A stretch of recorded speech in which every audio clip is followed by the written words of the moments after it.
Good morning, Mr. Musigidi. Good morning, Chair. Good morning, Commissioners.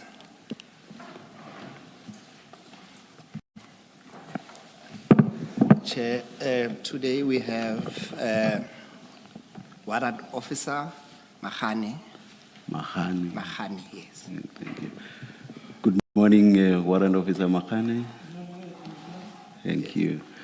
Chair, if you can swear the witness in, he has. I'm told your mic was off. Yeah. Please. Okay, thank you for that, Commissioner. Good morning, Commissioners. Thank you. Thank you. Yes, Chair, the witness will take an oath. Do you swear that the evidence you are going to give is the truth, the whole truth, nothing but the truth? If so, please raise your right hand and say, "So help me God." So help me God. Thank you, Warrant Officer. Yes, Chair, today we are continuing on the stream. Oh, just a minute, Mr. Musigiri. Please switch on both mics and pull them as close to you as possible. Thank you, Commissioner. Thank you. Thank you. Thank you, Chair. Chair, today we are continuing on a stream of drug busts in Ayrton. Yesterday we had a witness, Colonel Stein, giving an overview of what transpired at that drug bust. Evidently, Chair, you would have heard that Colonel Stein arrived at 1 o'clock, which was towards the tail end of that drug bust. So who we have today, Chair, is Warrant Officer Mahane, who was right at the beginning when the tip-off was given to attend to the drug bust. Is that correct, Warrant? That's correct, Commissioners. Thank you. Then a bit of housekeeping, Warrant. You should have with you 3 white files. Can you confirm that? No, I only have 2. Okay, then the third one will be provided to you.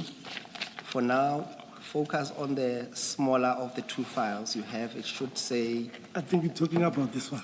That's the one with your name, yes. Thank you. If you open the first page, you will see that it says Statement of Warrant Officer Marumo Joseph Mahane. Do you see that? That's correct. And it says that your statement is 13 pages. And if you go to the last page of that document, you'll see that there's a signature. Can you confirm that that is your signature? On page 12, I can confirm that this is my signature. Okay, use the number on top. So it will say 12 at the bottom, but use the number on top that will say 13. Okay, I see, do you Commissioner. See that? I can see it, Commissioners. Yes. Thank you so much.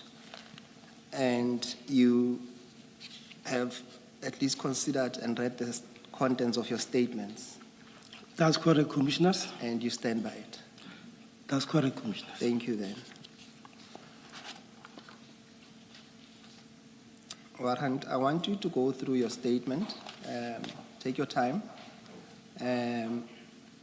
Firstly, I would want you to assist the Commission in a number of documents and probably in some of the presentation. Your name has come across with different spelling and pronunciations, from Mohana to Mohano to Mahana, and here it's written Mahane. Can you just clarify so that we know we're speaking of one and the same a person in these proceedings? Thank you, Commissioners. When I first applied for my identity document, it was back then in 1991. My surname was wrong spelled as Mohana. So I recently rectified my surname to Mahane as it appears here. So when the incident took place in 2021, my surname was still written as Mohana. So that's why you'll see now it appears as Mahane, which is the correct one. But for all intents and purposes, at least we're talking about one and the same person. Mahane. Yes, thank you. Marumo Joseph Mahane. That's correct, Commissioners. Yes. Warrant, can we then go through your statement. You will be provided with a third file when it's an opportune time to do so. But for now, let's focus on the file in front of you. Can you start with, probably for the record again, put your name on the record, and then you can take it from paragraph 1 on your statement. Okay, thank you, Commissioners. I am Arumu Joseph Mahani, state under oath in English. I'm an adult male, age 56 years, born on the 2nd February 1970. I'm employed as a police officer stationed at Zonkizizwe Subs, and currently attached to SIMEC office since the 1st January 2005. I then joined the South African Police Services on the 5th October 1988 as a student constable.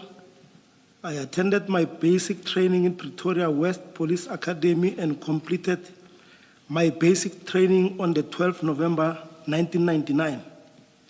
I then worked at Alberton Visible Policing, which is also known as VISPOL, until the 30th June 2003.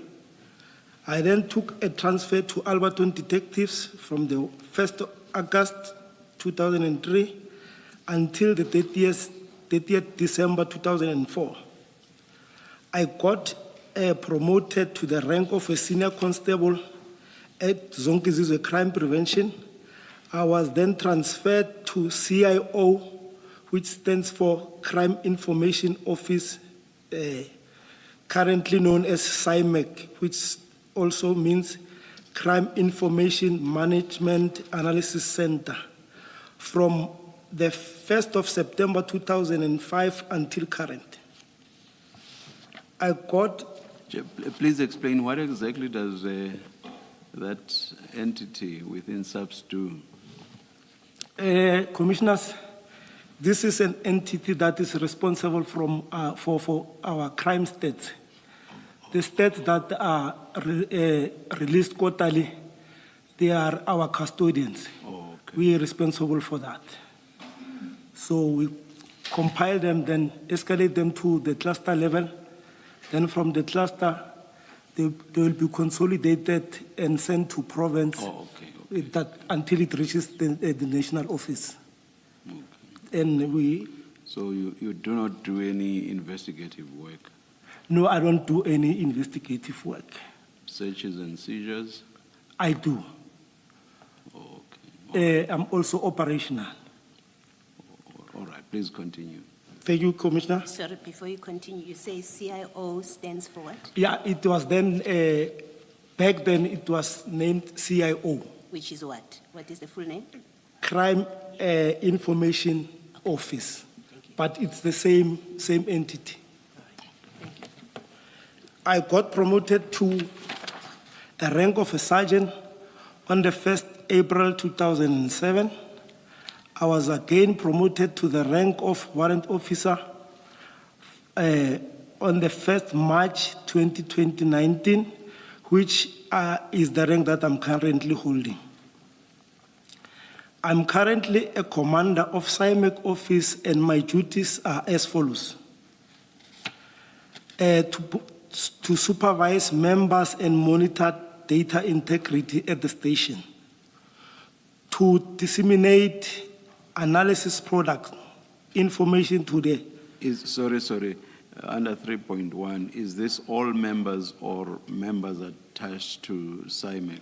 The members that falls under my component. All right. Yes, but let me just I'm only alone, but we are actually supposed to be 3. So I'm supervising myself. To disseminate analysis product information to the relevant role players, to conduct environmental scannings at hotspots, take photographs of relevant features identified as factors contributing to our crime. What does it mean, or what do you do to conduct environmental scanning at hotspots? Commissioners, this talks to visiting spots that are are highly hit by crime, where prevalent crimes are happening.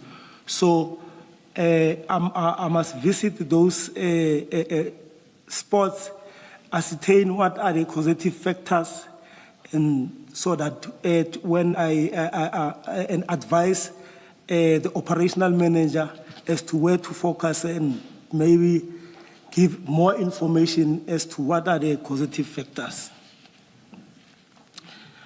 Interview complainant, witnesses, victims of a crime that has been reported. Can you please explain how that fits in within what I understand CIMAC to be? I beg yours, Commissioner. As I understand it, mainly this is about statistics. Fine, there's the bit that you've explained to Commissioner Baloyi just now. But you say interview complainants, witnesses, victims of a crime reported. I don't quite understand how that fits in within the broader scheme of your functions. Especially, for example, you said you do not investigate. So I'm just trying to understand what the context would be for you to interview complainants, witnesses, victims. Isn't it, Commissioners, when a complainant reports a case, there are some of the information that maybe they might lose when the statement is taken. So that also boils back to me so that I can get a full information, because in any event, I'll need to go maybe visit the crime scene and stuff like that. I'm still not sure that I understand. There will be an investigator, will there not be? And how do you fit in? Commissioners, And I would imagine some statements will have been taken by officers at the CSC when a complainant comes to report a crime. And then an investigator is appointed, the investigator will take more statements. So I'm trying to understand where you fit in. That's correct. How do you also get to take statements? Commissioners, like, I'll give an example in a case of a hijacking. A complainant will come to the CSC. Then, after reporting the case, they will, the same complainant will be referred to my office so that I can get more information. Because some complainants, they tend to lie. So our office is asked to ascertain whether the crime that has been committed is the one that is going to be captured, or the crime it must be captured on the system to make sure that the statement, the A1 statement, which is made by the complainant, and my interview are the same. Because sometimes you get a complainant saying that he was hijacked at a certain spot. But when you drill deep into that information, find that that person was never hijacked. Instead, maybe he handed over the car to someone else. So that is the duties that I do. Oh, please continue. Thank you. Can I just ask, Warrant, in performing any of these tasks, do you get to be involved in attending an active crime scene to perform any of these tasks that you're referring to, or some of them? Yes, I do. I'm operational. I'm also getting a danger allowance, which is only paid to operational members. If you are office bound, you don't get such an allowance. You are using this term of being operational for the second time now. What exactly do you mean by that? And thus far, the idea that one has is that you are responsible for statistics.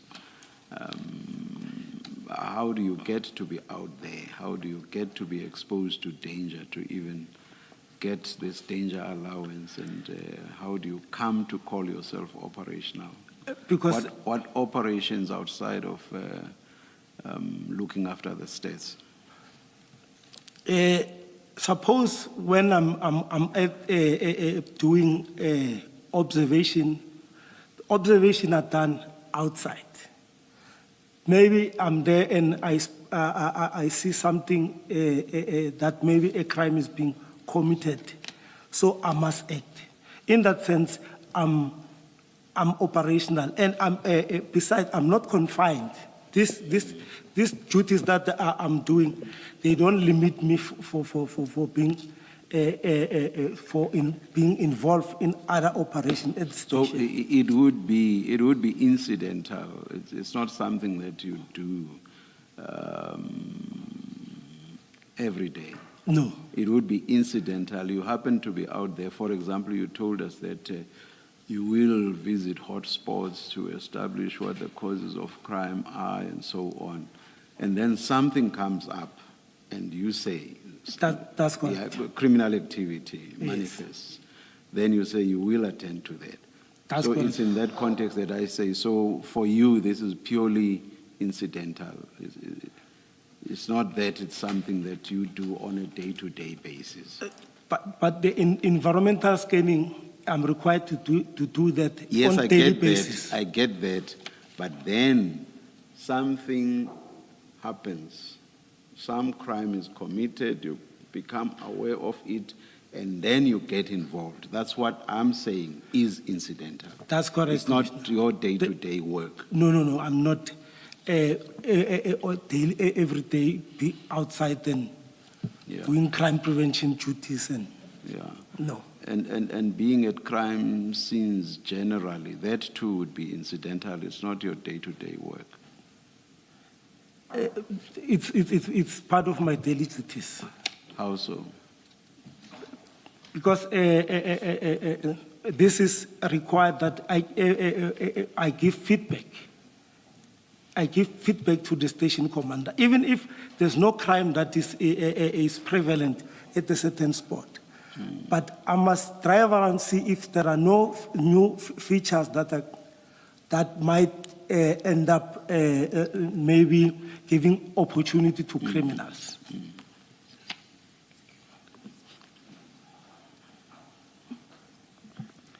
Thank you, Chair. And perhaps lastly, on that score, warrant officer, specifically when coming to this case, do you have any experience where you have encountered or you had to work with what we call drug busts No. prior to the incident that we want to talk about today?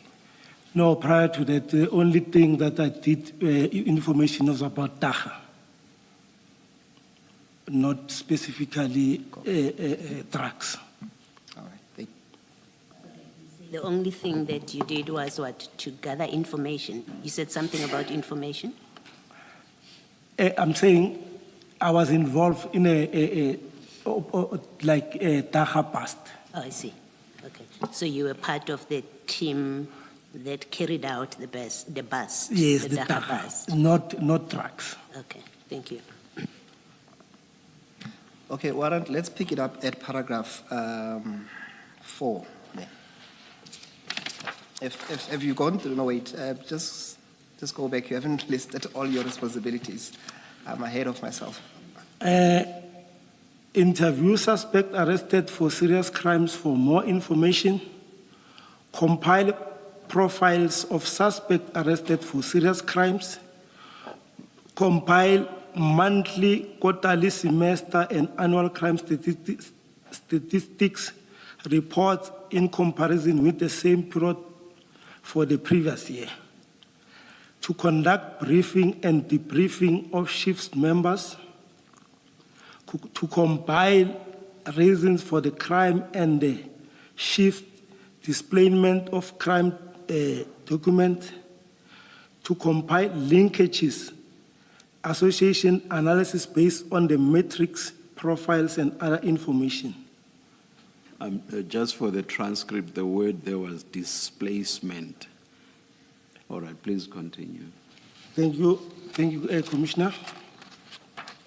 Then you can go to paragraph 4 on page 3. Please, warrant officer, you don't have to read the cell number in paragraph 4, so you can just mention who contacted you. Thank you, don't have to Commissioner. read the cell number. It was on Friday, the 9th of July, 2021, at approximately 06:25 a.m. when I received a call from Chief Samuel Mashaba. Chief Samuel Mashaba works at Gauteng Traffic Police and holds the rank of a Deputy Chief Director. Chief Mashaba called me regarding information about a truck which was allegedly carrying or transporting drugs. He was asking me for assistance or manpower, so to say, in order to follow that information. According to his information, the alleged truck was somewhere around Rodicop, next to Leondale area, which falls under Alberton SAPS. I told Chief Mashaba that I was still busy at my station, at Zonkizizwe, so I was not able to assist him immediately. But I promised him to try some members that I know from. I promised him that I'll try some members that I know from Dock Unit.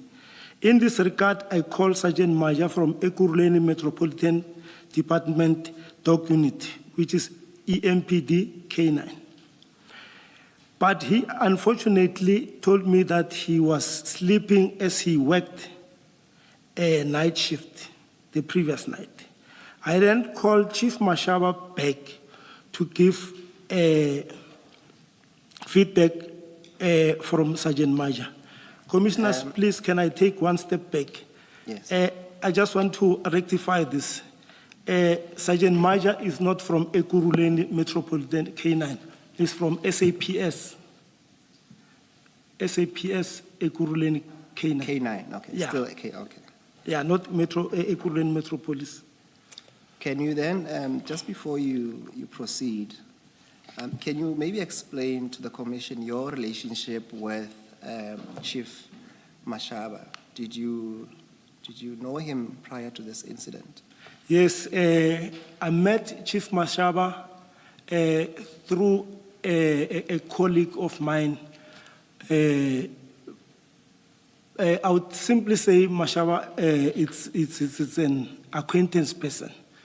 We were not friends, but we used to meet maybe when there's a party, but I met him through a former colleague. That's how I knew him.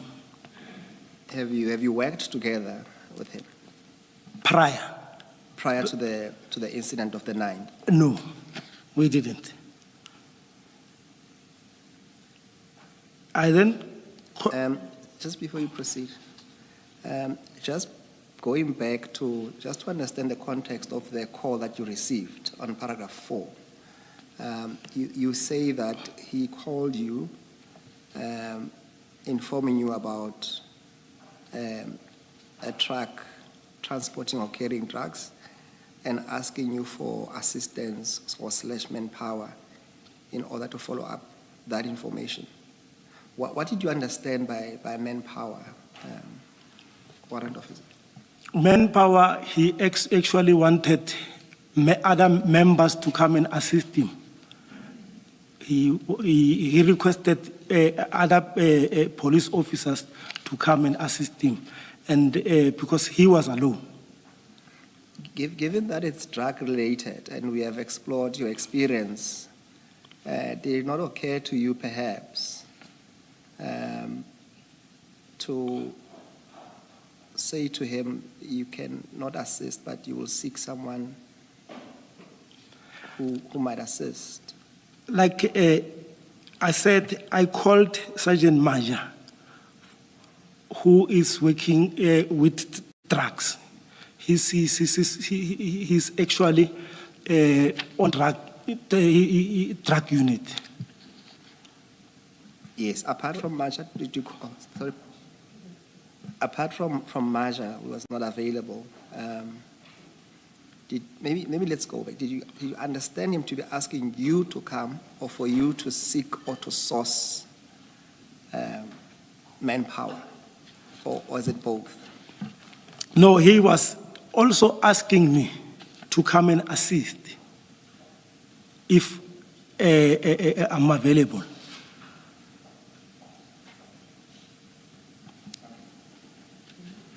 Warrant Officer, let me first understand. You said Maja is subs Ekurhuleni. I thought subs was per station, as in subs boys and subs zonke zizwe for Sloras. What do you mean? Ekurhuleni cluster. He doesn't belong to a station. No, he belongs to K9 at Ekurhuleni. Okay. And then you say he was also drug unit. I Yes. thought he was K9. Can you just explain how he is dog unit and K9? No, the dog that is handling, specialized on drugs. Isn't it these drugs, these dogs differs? You get dogs for DNA, Yes. and then you get dogs for tracing, then you get dogs for drugs. So within K9, there's a drug unit, there's a DNA unit, or they're just K9 and with different dogs of different specialties?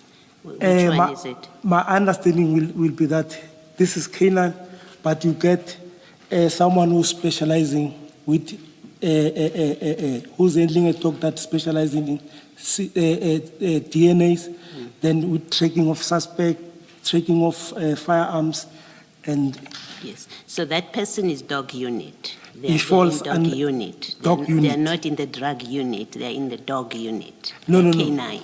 it's K9. Yes, thank you. Yeah. And then, and maybe lastly, when Chief Mashaba calls you, I just want to clarify at this point, it's really clarification questions. When he calls you for assistance with manpower, you say, that's what That's he correct, said. Commissioner. That kind of request to you, where does it fall in the list of your functions in paragraph 3? Where do we locate it? Like I'm saying, if commissioners, there's a need for me to work outside, I do that.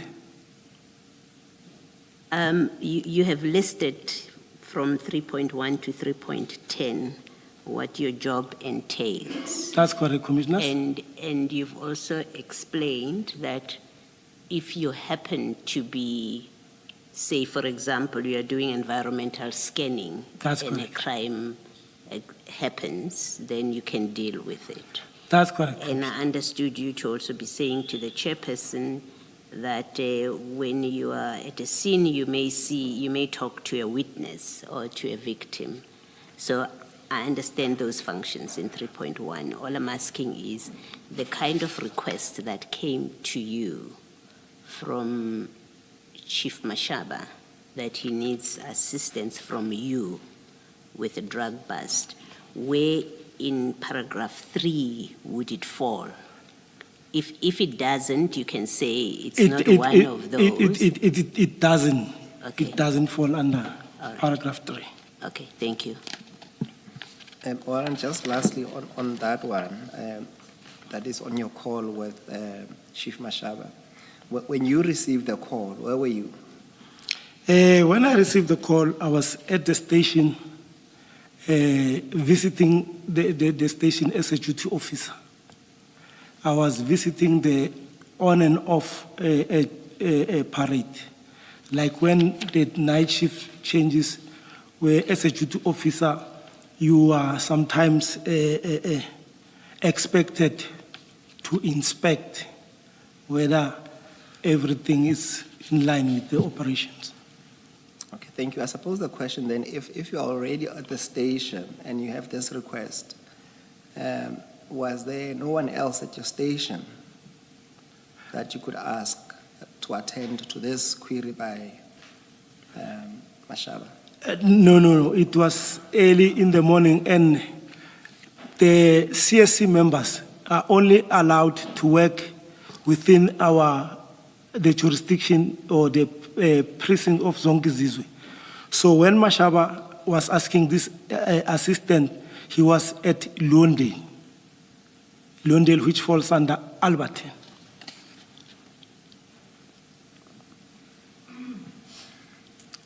Okay, let's proceed to paragraph 6. I told Chief Mashaba that I would call him in 30 minutes just to check if he still needs assistance. And indeed, I called him again and he told me he was already at Londale with his informant observing that place and requested me to come through and he sent me his location via WhatsApp. Upon my arrival at the said location, I met Chief Mashaba driving a gray VW Golf 7 and another gentleman unknown to me driving a charcoal BMW 7 Series. Both cars were parked next to each other. Chief Mashaba introduced me to that gentleman and he also introduced that gentleman to me. This man came to be known to me as Mr. Tumelo Nku. Chief Mashaba further requested Mr. Nku to further explain the information in details. After a detailed explanation of the information, Mr. Nku, Chief Mashaba, and I decided to go inside. No. Commissioners, I think here the statement. It's only me and Chief Mashaba who went to that truck stop, not Mr. Nku. Mr. Nku was left behind. That's It what says exactly It does that. accord, yeah. After a detailed explanation of the Mr. Nku, Chief Mashaba, By Mr. Nku. Then Chief Mashaba and you decided to go inside. okay. Just the two of you. Okay. Thank you, Commissioners. Chief Mashaba and I decided to go inside the place where the truck was parked, which was not far from where our cars were parked. The name of that place where the truck was parked was Yellow Jersey Company. Warrant officer, just stop there. The gray VW that Chief Mashaba was driving, was it a police vehicle or was it his private vehicle? No, it was a police vehicle. It was a police vehicle. Yes. And then let's just get the place right. You say it's in Rodikop. Rodikop, And Rodikop is this industrial area near Spruitview. that's correct, So Commissioner. it falls under Alberton. It falls under Alberton area. All right, thank you. Before you continue, Warrant, can you just provide us with details as to what exactly you mean? You will see there when you say after a detailed explanation of the information. What information? What exact information did Nku and Mashaba give you? Thank you, Commissioners. Mr. Nku explained to me that he have received information about a truck which arrived a night before, which was on Thursday the 8th. And according to the Arrived information, where? arrived at Rodikop at Yellow Jersey. This truck was allegedly carrying trucks or transporting trucks. He also showed me the registration number and the number of that alleged container on his cell phone. Show me the picture of that container and the truck. And was he the informant? You said when Mr. Mashaba called you, he was with his Informant, yes, correct. So was this informant Mr. Nku? Mr. Nku, that's correct, Commissioners. And did you ask where he received that information that you saw on the SMS? No, I didn't ask that because it was going to be awkward.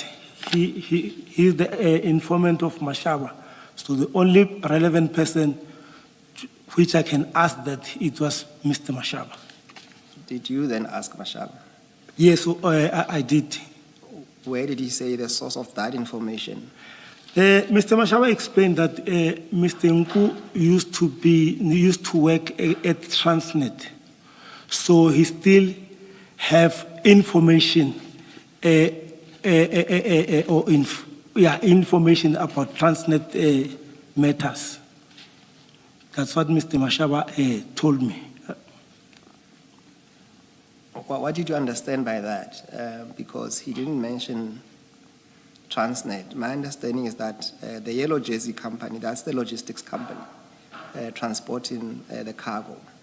What's the relevance of, did you follow up, what was the relevance of mentioning that he used to work for Transnet? Transnet, I mean the containers that comes, Yellow Jersey was contracted to transport containers from the harbor to various places. So that is a Transnet harbor.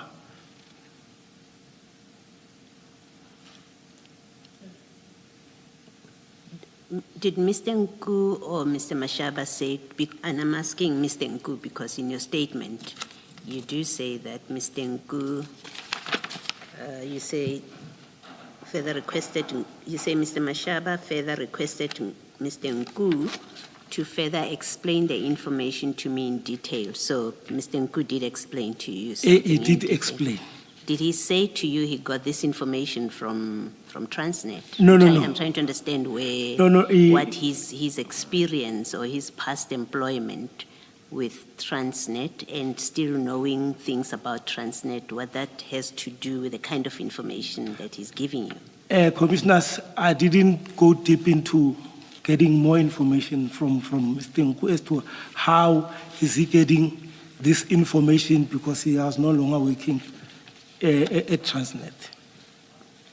Did he say to you how he got the registration number, whether him or Chief Mashaba, how Mr. Nku got how and where he got the registration number of the truck that you say he showed you? Commissioners, I'll be honest, I didn't go deep. I didn't interrogate that information further. But all what, according to the information that he was given to me, I then assumed that he got it maybe through his source or in whatever way. Okay, thank you.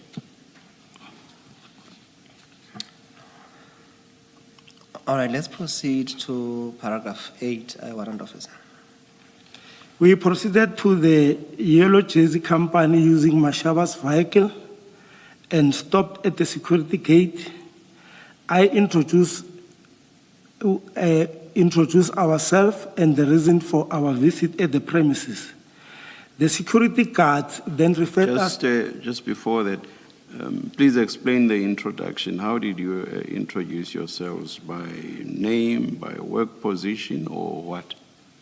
We introduced ourselves by showing them our appointment cards, and we also told them that we are from the police. So both of you showed your cards? No, it's only me who produced. You did? Yes. And then about Mr. Mashaba? Mashaba, he didn't... No, you said you did the introductions. What did you say about Mr. Mashaba? No, I said, I introduced myself as a member of SAPS. Yes. Yes. Then Mashaba also is from traffic. He introduced himself? Yes. Oh, all right, okay. And at this point, when you get there and you do these introductions, who's in charge? Who's the owner of this thing that you and Mashaba are doing now? Who's the in charge? Mr. Mashaba. He was the senior. So he's in charge? Yes, that's correct, Commissioners. Okay, thank you. Before you proceed, just to understand your answer to the chair, you say you both introduced yourselves, but only you showed your appointment card. Is that correct? And I can't remember very well, but Mashaba also, I think Mashaba also, I'm not too sure, but that is protocol. But what you are sure is that you did. Yes, I did. But with Mashaba, you cannot confirm. I can't With confirm. certainty. I can't confirm. Okay, now proceed. The security guards, Commissioners, continue, the security guards then the refer. security guards then referred us to their manager inside the offices. We found a male person by the name of Arda, who confirmed that he was the manager of that place. We then introduced ourselves to him as protocol and explained the reason for our presence at the premises. What did you mean by protocol?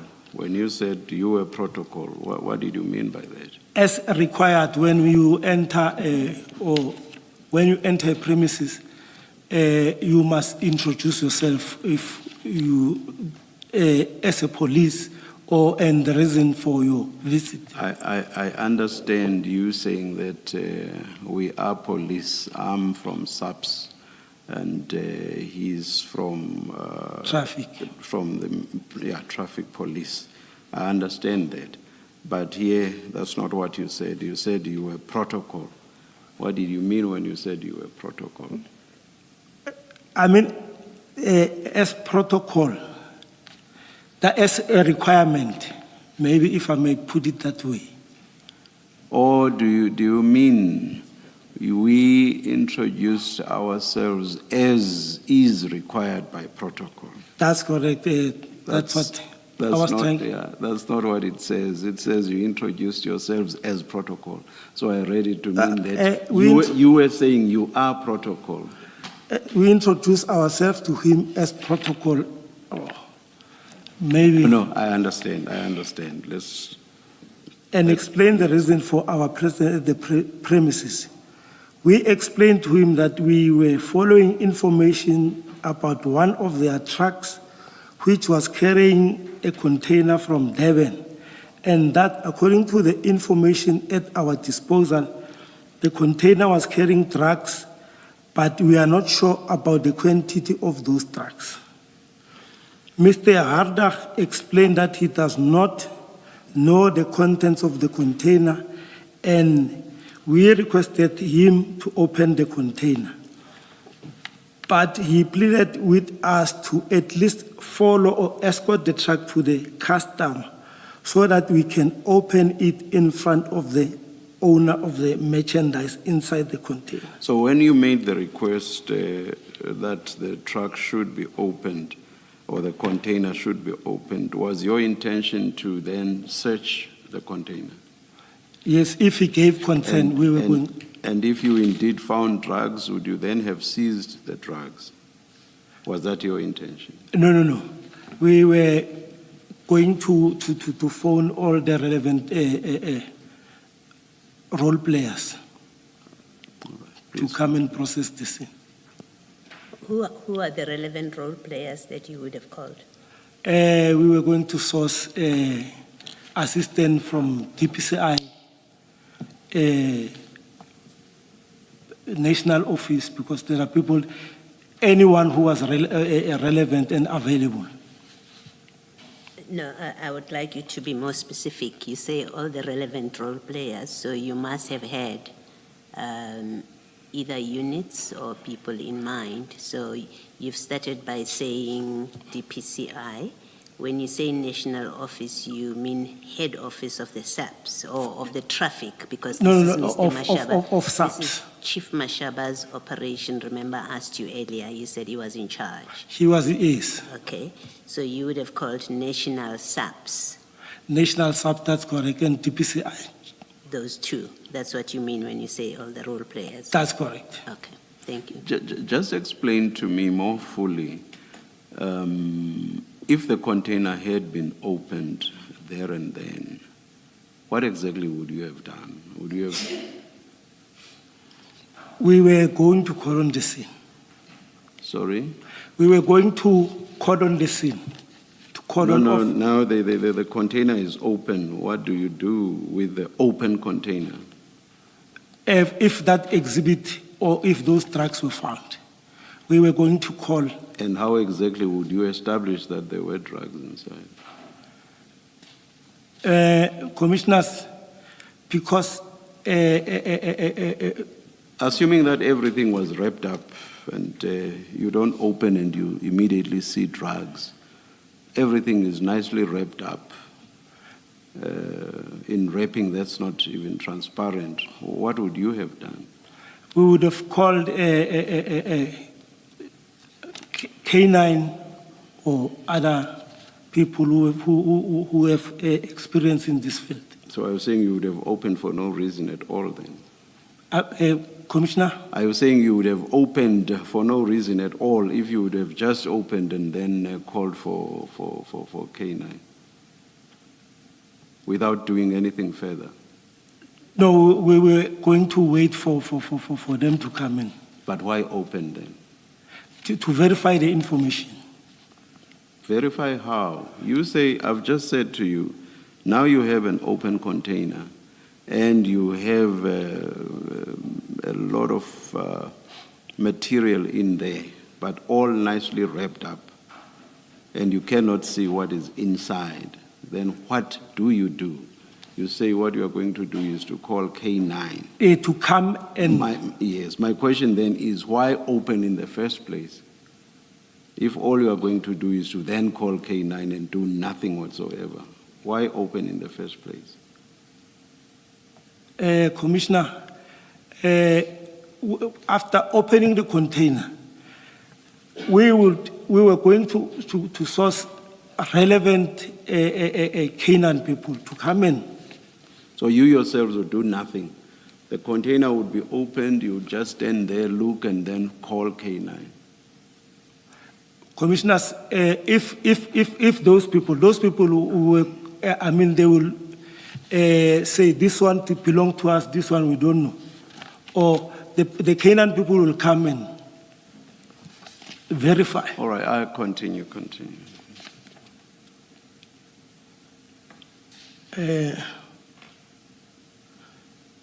We explained to him that we were following information about one of their trucks, which was carrying a container from Devon, and that according to the information at our disposal, the container was carrying drugs, but we are not sure about the quantity of those drugs. Mr. Harder explained that he does not know the contents of the container, and we requested him to open the container, but he pleaded with us to at least follow or escort the truck to the customer so that we can open it in front of the owner of the merchandise. This seemed like a reasonable request, and we agreed to the suggestion. I also suggest that Mr. Harder can also send their security personnel to accompany us to make sure the truck reaches its destination safely, and he agreed.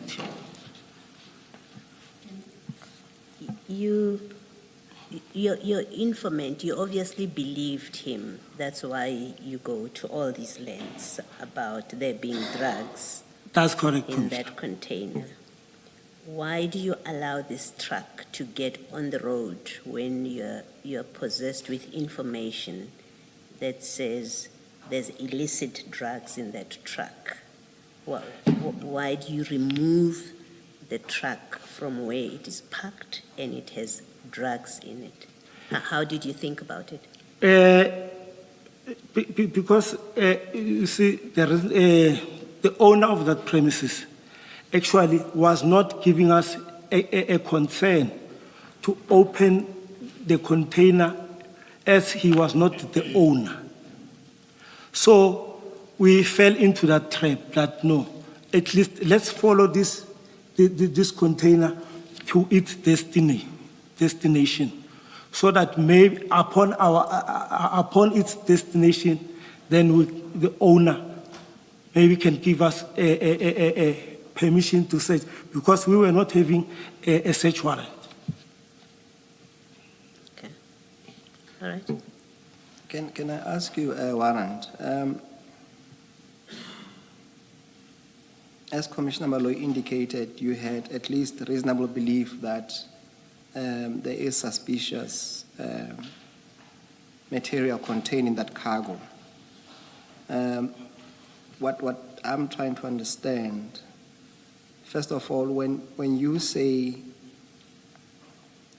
we agreed to the suggestion that this truck be escorted, when you say we, did you agree personally to the idea?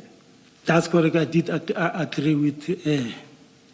And then my question is, what was stopping you from saying, call the intended customer, we are cordoning off this area, let him or her or them come here because this is a crime scene, because of your reasonable suspicion?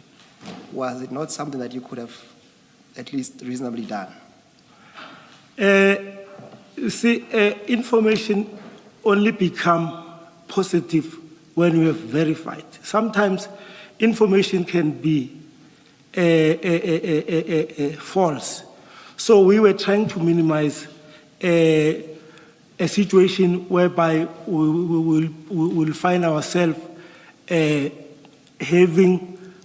have opened the container and find nothing. But if you found nothing, that would have been the end of the matter, is it not? I beg your Commissioner? If you opened and you found nothing, that would have been the end of the matter. But and there was nothing inside. Some people will take you on. You will get civil claims, and because we were not having a search warrant. So Section 22 gives a provision that if you've got a reasonable suspicion and you want to search the premises, if the owner of the premises is not giving consent, then you are going to sit with the problem. What do you do normally if the owner of the premises doesn't give you permission to search? We then apply for a search warrant, if that's an option. And why was that not done here? Because the truck is parked, you have your eyes on it, it's not going anywhere. Why didn't you consider applying for a warrant then, now that the Mr. Haddock is not giving you permission to open? No, Commissioners, I think it was an oversight from us, because his suggestion for us to follow the truck up until to its end destination, we felt that at least we're getting a cooperation from him. That's why we decided to follow the truck up until to the destination. Okay, thank you. My difficulty, Warrant Officer, is that you have a reasonable suspicion to enter the premises, and the information you have about the truck number, the registration, it checks out because you find the container, you find the truck. But what seems to be happening is that you're moving from one potential crime scene and you're letting it move to another. And in this case, it has to be another jurisdiction even. Do you understand that difficulty? I understand and I follow. Yes. For example, I mean, were there any other trucks at Yellow Jersey parked in that yard? That's correct. There were other trucks that were parked there. So you see, my difficulty is that if you moved that truck as you did and you followed it, to its destination. But you don't even know what other trucks could have contained, because had you brought in the entire team, including the sniffer dogs and whatever, they could have searched the entire premises. Do you follow that? I follow, and I take that as an oversight from us. And then when Mr. Haddock said to you, let's go to the customer, did he mention who the customer is to you guys? Yes, he said this truck was destined for Ireton at Scania in Ireton. And you knew where Ireton was? Yes, I knew where Ireton was, but I didn't know the place where this, the place where Scania is located. So did you know at least the distance that you'll be traveling escorting this truck? Yes, I know the distance was between 20 and 25 cases. Yes. But do you also appreciate that, in fact, you might have put yourself and your colleague in danger by allowing a truck to go to another destination where they could call and say, we have company. And when you get in there, you are met with other things. Did you accept that there was? I accept that, and I take this as, I don't take this, I take this as serious, and it definitely, if something might have happened, but God forbid it never happened. But there were possibilities. And that possibility arises because you've already now told Mr. Haddock that there are drugs in this truck. That possibility that, in fact, you could potentially have ended up with these illicit drugs being taken by somebody else, because now you've shared the information that this truck is carrying drugs. I agree with you, Commissioners. You didn't consider that risk, that by moving this truck onto the road, when you have now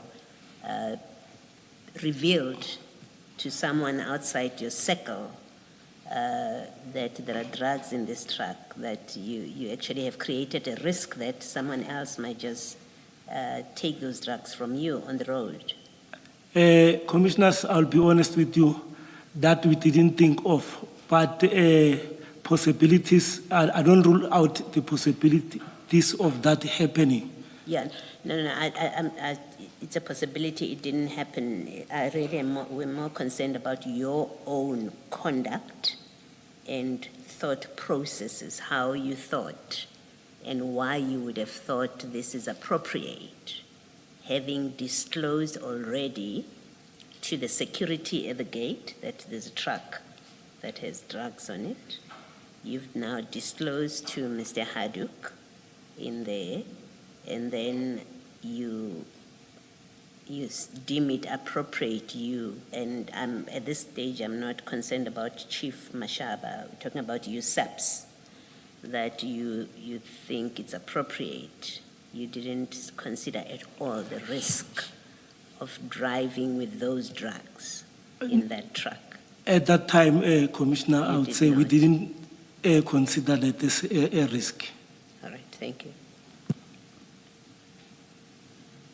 I suppose on that score, Warrant Officer, is it something that you would consider to be an oversight, or it's something that you just did not have appreciation of the magnitude or situation that you were Commissioner, dealing with? I'll consider it as an oversight, and for the fact that at least Mr. Harder gave us his option, another option of maybe searching the truck.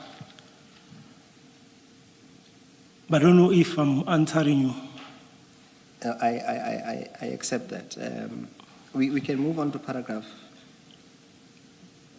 10. We left the premises and followed the truck as agreed. I used my unmarked NP300 black buggy. Chief Mashaba and Mr. Nku followed in their respective cars. I also noticed that the yellow buggy from Yellow Jersey also followed us from a distance. Can I just make a correction? Before we left the premises, the Yellow Jersey premises, I left my numbers with Mr. Harder, and he actually gave me his numbers, then I gave him a missed call so that he can have my numbers. Did Chief Mashaba do the same? No.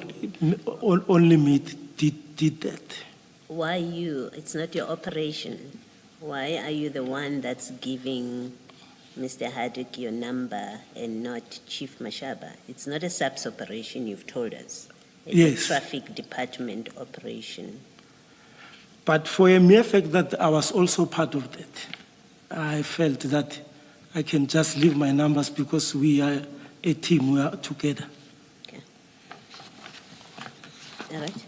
Just on that score, before you proceed with paragraph 11, is there any reason why you allowed the informant, Mr. Nku, to follow you? Before we left, we went to our different cars. So we drove together. In my understanding, I thought maybe Mr. Nku, along the way, will take another, because we were now following the track to another destination. And That you- was not discussed whether Mr. Nku will be part of us or will follow us. And you will accept, at least for a moment, that it's not ideal for an informant, especially having given you the necessary information, to be part of your contingent to a potential second crime scene. I would explain this in this way.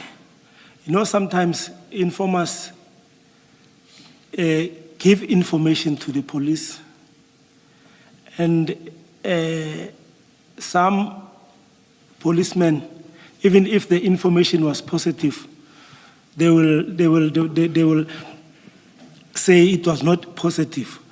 And in this instance also, when we arrive at Scania, I questioned this. I asked Mr. Mashaba, because Mr. Nku was now parked in the premises. He alluded to me that Nku had a previous experience whereby he gave information to the police, and they even if the information was positive, but they said it was negative. But in your understanding that he had no business of being there. Because he was not taking part. He was always seated in his car.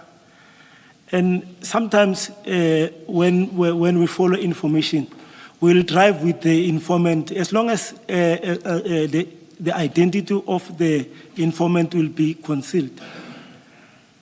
But there's no concealment here.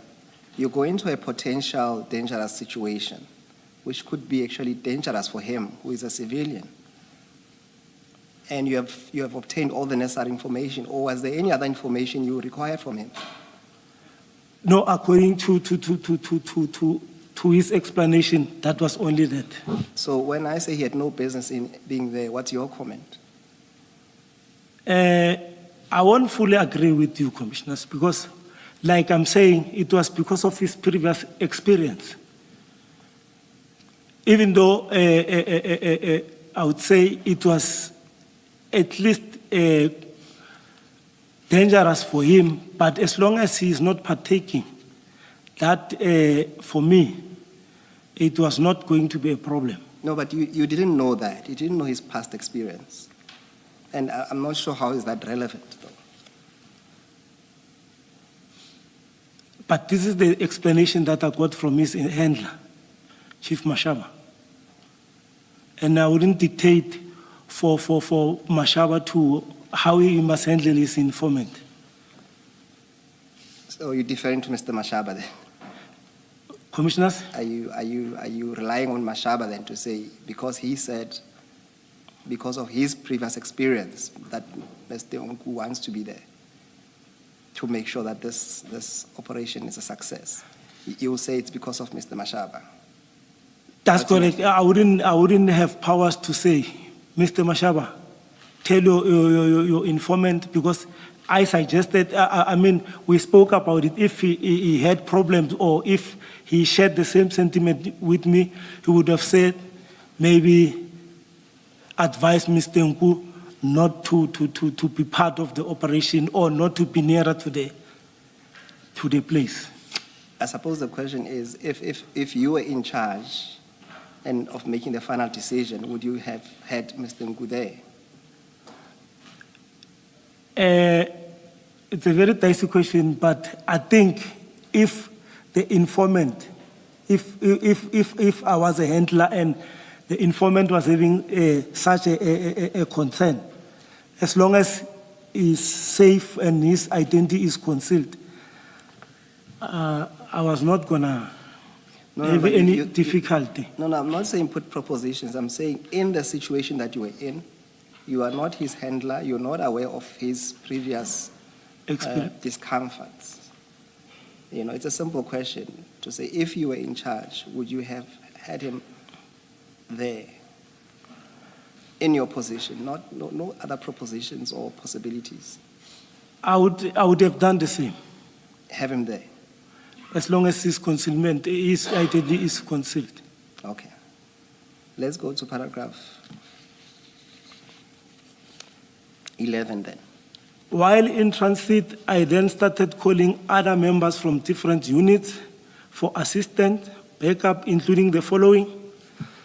I called Warrant Officer Chidi from Crime Intelligence Unit in Jamestown, but he told me that he is unable to make it as he was attending a funeral in Limpopo.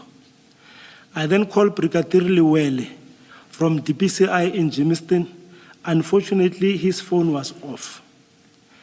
I then called Warrant Officer Pukungwane from Alberton CIS.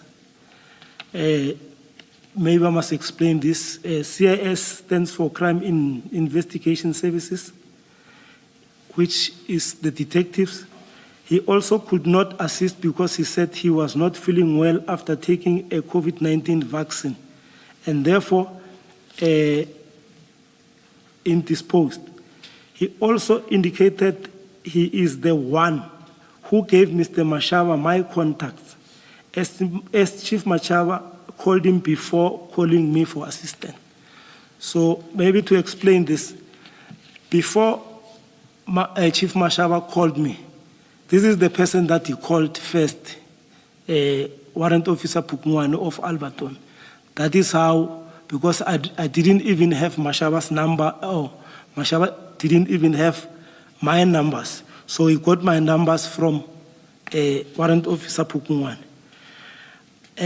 I then called Warrant Officer Pakula from National Investigation Unit, which is called Nino. Fortunately, he said he was available to assist, but he was still at home preparing himself for work. He requested me to call him again when this information is positive, and we agree on that. I then called my station commander, Lieutenant Colonel Risenga Albert Chauke, to report that I'm following an information with a member from Gauteng Traffic Police about a truck which is alleged to be carrying or transporting drugs to Ireton. He did not express any difficulty with what I was reporting, and he requested me to be update or provide him with a feedback on an opportunity time. Warrant Officer, none of these people that you have listed, and starting with Maja when you got the call the first time, and here in paragraph 11, none of them is from your Zonke Zizwe police station. You've called people outside. That's correct. I assume you're not the only member of Zonke Zizwe. There are other capable SEPS members there.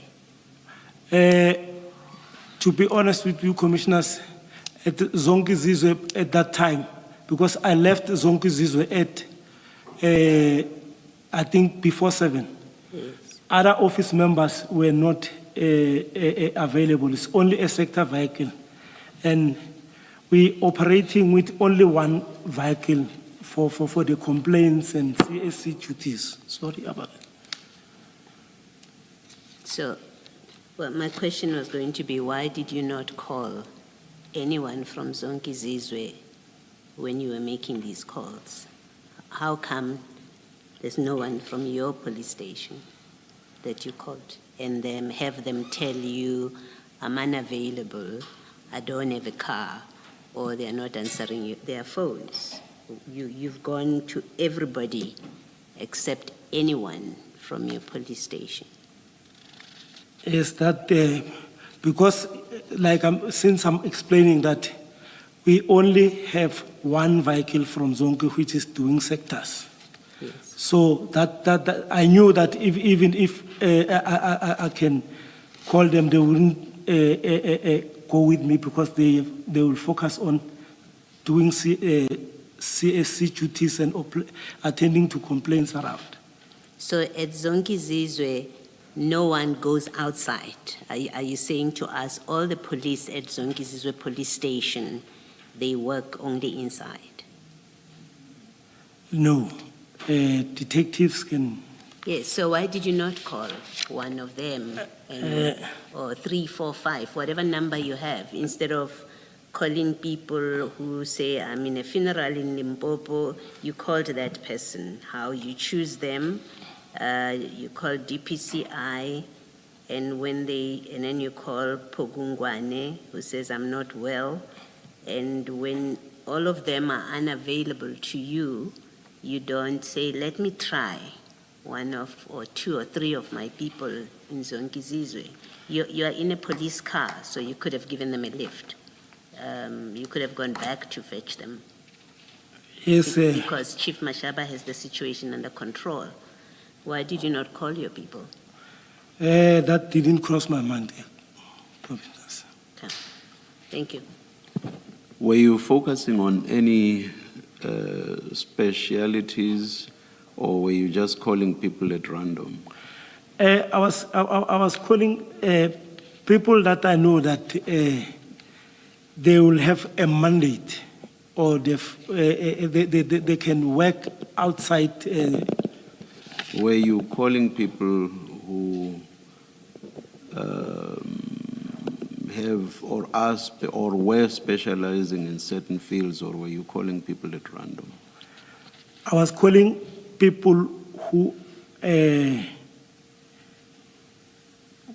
some of them are doing specializing, like Warrant Officer Chidi is from crime intelligence, so he can follow information. Then Brigadier Liwele, DPCI, he's the head of DPCI in Jamestown. So Warrant Officer Pukungwane is from Alberton. And I was calling people that I know they are always available, or that I've worked with them before. So it was more a question of availability, according to your understanding, and not so much what they specialized in. That's correct, Commissioner. All right, thank you. Warrant Officer, Mahani, just on that score, because you seem to be struggling to get hold of, from Chidi to even Pakula himself, he was not immediately available. Surely you could have just called 10-111 to get manpower.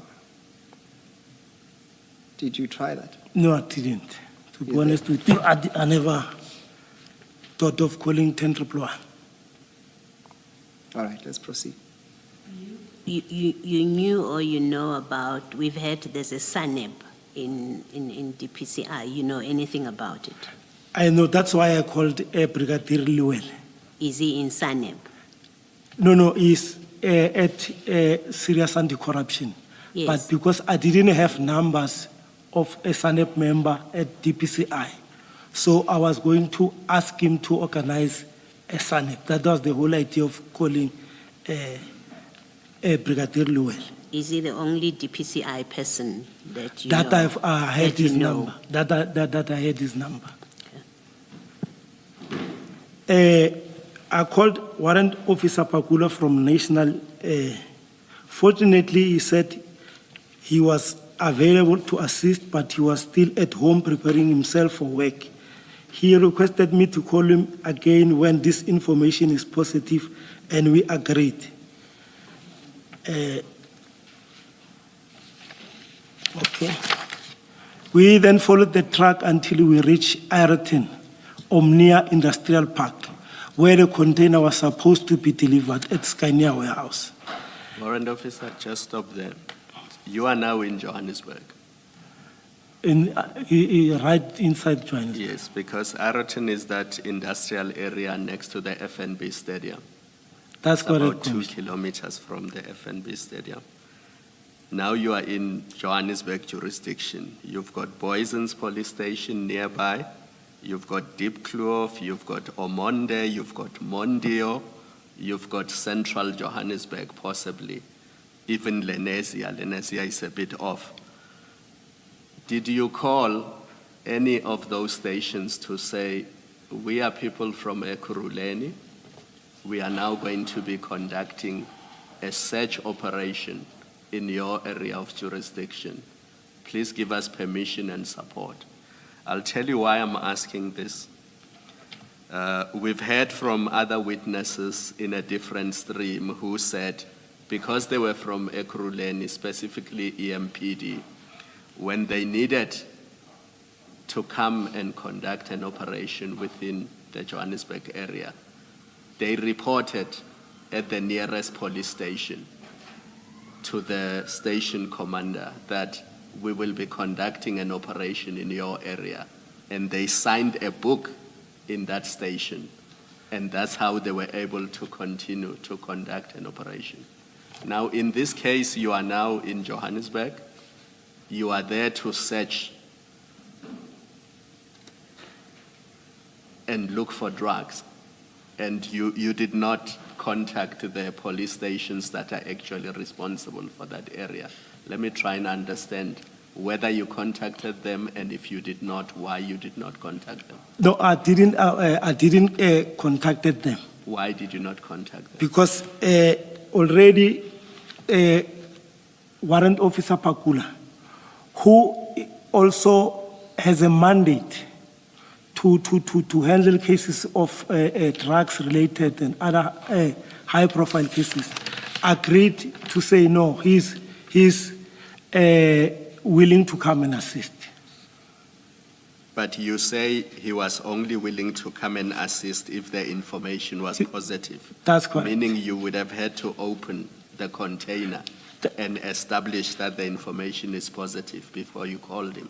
That's correct. Now, Commissioner. how were you going to open that container and, as the chair asked you earlier, verify that there are indeed drugs in that container? Because that's the only way you can verify that the information is positive and then call Pakula. But my main concern is the mere fact of you opening the container. It means you are conducting a search operation in the Joburg jurisdiction, and you are doing so without notifying the police stations that are responsible for that area. True, commissioners. And you did not even ask for backup. What if there was a shootout or something even more serious? No, commissioners, if you follow information that is not violence related, sometimes we take things very easy. When you do calls, you tend to even forget that the so-called death. You just tell yourself that whatever happened, because we were not, if this thing was like a robbery or what we'd have called for backup. But you're following a container that comes from a foreign country and landed at a port in Durban. And according to the information you have, it is carrying drugs. You don't consider that situation to be dangerous? No. Don't you think the owners of those drugs, assuming there were drugs in the container, would want to get hold of their drugs and they would do anything to stop you from getting hold of them? That was possible. You didn't apply your mind to that at all? No, I'll be honest with you. That never come to. It never come to that extent. And this Nissan van you were driving in, I'm sorry to say, doesn't seem like a fast vehicle. It looks like one of those slow tortoise-type vehicles that would take you forever to get anywhere. Commissioners, you know, like I was alluding that when duty calls, sometimes you tend to forget about the dangers that you might face. I would expect a trained policeman to be alert to those things. That's correct. That's why we need a refresher course. Because I was at the college in 1998. The other basic things, we tend to forget them and we don't apply them anymore. I agree. It's a very important remark that the commissioner is making. Also, it was not your area of function. You are a statistics person. It's simply not your area of function. Commissioners, I would like to explain this. The CIMEC, or my duties as an analyst, doesn't confine me from doing other duties out of that scope. I only get rated for those that are on my those that are my primary duties. But I can still do other things which are out of that. But from the answers you've given in response to my colleagues, Commissioners Baloyi and Khumalo, it's quite plain that you were at sea. You were lost as to what needed to be done. It's not your area, as I say. I would agree. And also, you said you go out of the office when you do the environmental assessments, and that you would then attend to whatever may arise incidentally whilst you happen to be out there doing your assigned duties. Do you remember that? That's correct, Commissioners. Now, do you agree that what you were doing here was not incidental? You left your office upon being called and you went to involve yourself in this operation. It's unlike what you told us earlier, which is being involved with something, if something happens incidentally. This was totally different. Do you agree? Sorry to interject, sorry. Do you agree? I agree, but to explain this further, Commissioner. I'm happy with the agreement, but you may continue. Okay, thank you, Commissioner.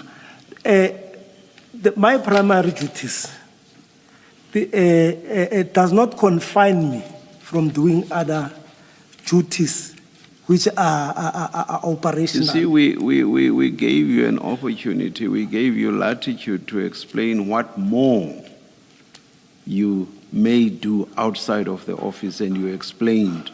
And that had nothing to do with something like this, and you've just agreed that this had nothing to do with what you would ordinarily do outside of the office. You have already said so. So you cannot now try to bring this within the fold of what you can do outside of the office. Do you understand me? I understand you, Commissioner. Do you agree with me? I agree. Thank you. Well, I was going to add that, in fact, your commander, in his statement, says your duties are office-bound. That's how he describes your duties. That is Chauke that you've referred to. No, that's incorrect. So your station commander doesn't understand your duties when he says, and I quote, "As a commander, I was not aware of the operation since the members' duties are office-bound, doing crime information management coordination for the station." That's what he says about your duties. Like I'm saying, my station commander, I know he wouldn't give a positive statement about me. If I called him, if he was not happy about this, he was supposed to stop me and say, "You're not allowed to do that." Like I've got. Forget what he was supposed to do. We're not talking about your station commander, what he did do or did not do. I'm following up on your discussion with the chairperson to say what you've agreed with the chairperson, in fact, finds further confirmation from your station commander, who says your duties are office-bound. That's all I was saying. Can I say something, Commissioner? Like I say, I fully disagree with my station commander. All right, thank you, Mr. Secretary. Thank you, Warrant Officer Mahani. Let's proceed. I think we are about to enter the premises of Ayrton. You are at paragraph 12. Okay, just, Commissioner. Had 13. just read 12. Next one is 13. Paragraph 12. Move to 13. At Scania, we found a person who introduced himself as Miss Jolene Wenzel, and that she was working at Scania as a warehouse supervisor, and she also confirmed that the container was carrying their staff from Brazil. Equally so, Sorry, can I just understand something? The truck, who did it belong to? Was it a Scania truck? Was it a yellow jersey truck? No, the truck, the container was a load for Scania. Yes, I know. Then the truck belongs to Yellow Jersey. See, thank you. Perhaps to assist there. So, Commissioner, Scania would have two components. They will have the truck department and the logistics where they transport. But in this case, they are the end user in that the truck by Yellow Jersey was carrying their so-called body parts. They call them the caps. Perhaps, Warrant Officer Mahani, let's go to... Let me just finish my point and then you can clarify. I think what I was seeking to clarify is, so the driver of the truck is in fact employed by Yellow Jersey, not by Scania. That's correct. Yeah. Thank you. I think that's all I needed to clarify. You can continue to clarify what you wanted to clarify. Yes, perhaps go to paragraph 14 and we'll come back to the point that I wanted to assist you with in terms of the cargo. Equally so, we introduced ourselves to her and explained the reason for our presence at the premises.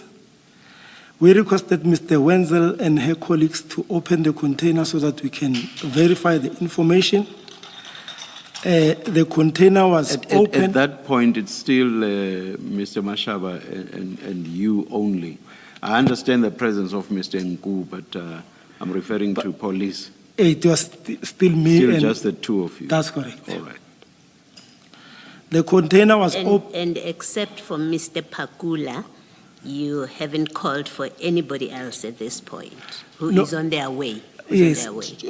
During my conversation with Mr. Pakula, he said, even though it's not on my statement, he said he'll try to source other members from his unit. Okay. And Mr. Pakula is based in Pretoria? Yes, head office. Okay, thank you. The container was opened by one of their staff members, and to our surprise, as soon as the doors were open, some black bags started falling from the container and others were trapped at the back of the container. I also found a seal which was inside a white plastic. The said seal had the same serial numbers as the seal that Scania employees has just broken when opening the container. I then inquired from Ms. Wenzel if this is how they receive their staff, but she said this was very strange and unusual. What did you mean by that? Oh, sorry. What did you mean by that? When you say, when you ask if this is how they receive their staff, what did you mean by that? I meant there's a seal that matches the one that was used to lock the container. I was trying to ascertain if this does it comes with a spare seal that is inside the container. So the focus of your question was about the seals, not so much about what was contained in the container. No. It was also on the drugs also, because I also asked her if this is what they were expecting, the load, the bags that fell down. Do you want to maybe go to page 35 and then answer Chair's question with reference to the photo? So in the annexures after your statement, there's page 35 and 36. Please look at that over the tea break and let's resume at 11:25. Page 35. Yes. If you can hear it. I'm saying look at that during the tea break. We'll resume at 11:25. Okay. He's asking for the page. Page 35. Okay, That's thank you, adjourned. Commissioner.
Warrant Officer?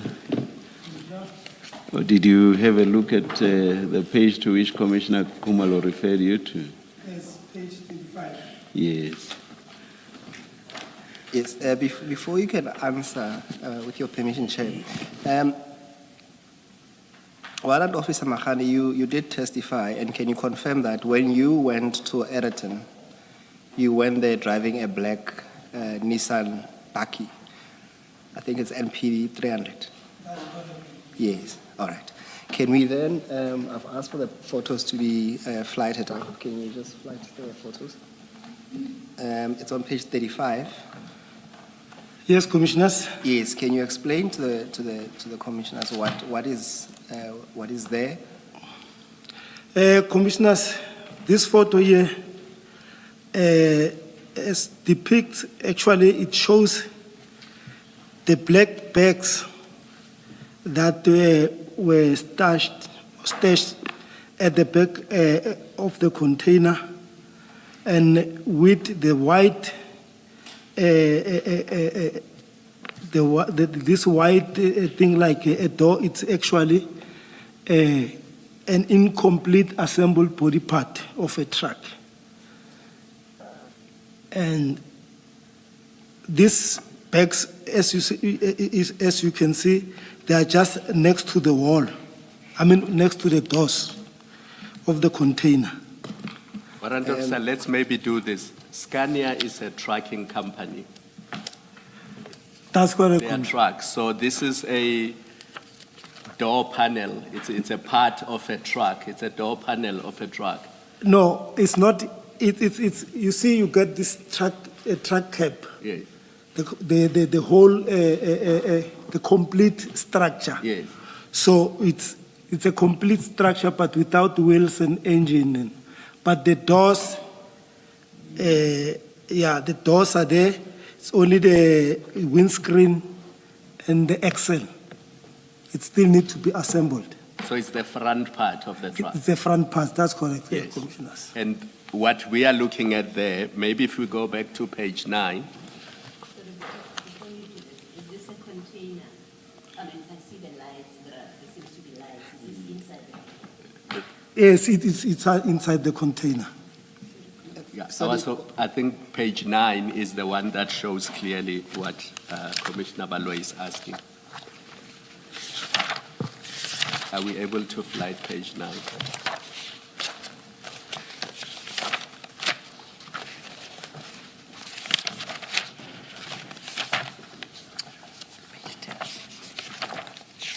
That's correct, So Commissioner. the container is still in the back of the truck. It has not been offloaded from the truck. No, it's still at the container is still attached to the truck. Yes. That's So, correct. so what we are looking at there on page 9 is the bottom part of the truck with the container on top of it. That's correct, But the Commissioner. container is already open. It's opened. Yes. And Warrant Officer Mahani, just on that score, who took these particular pictures? These pictures were taken by myself. By yourself, okay. Yes. And it is at this stage when you say when you opened the doors to the trailer to the truck, that's when the bags fell off. That's when the bags fell off. Yes, I think it's page 9 and 10. That's correct. Yes. And then can you then pick it up because you are on paragraph 15, and the question that I wanted to ask you, it's about the emphasis on the where you say that the said seal had the same serial numbers as the seal the Scania employees had, just broken when opening the container. What is the relevance of that, Warrant Officer? Page 6. Page 6, paragraph 15. Yes. So now we're back to your statement. The container was opened by one of the staff members, and to our surprise, as soon as the doors were open, some black bags started falling from the container, and the others were trapped at the back of the container. I also found a seal which was inside the white plastic. The said seal had the same serial numbers as the Scania employees had just broken when opening. I then inquired from Mr. Wenzel if this is how they received their stuff, but she said this was very strange and unusual. Yes, can you tell us the relevance of this seal that you mentioned, that it had the same serial number to the one that was cut off to open the doors? What is the relevance of that? Because, this was making actually, I was asking myself if this seal will be inside and the other one it's locked. So that's why I asked Ms. Wenzel, as when their stuff is delivered, do they also get a spare seal?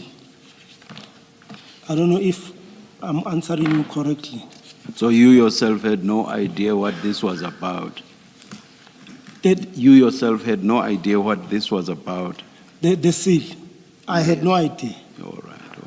It just happened to catch your attention, as it were. That's correct. Okay.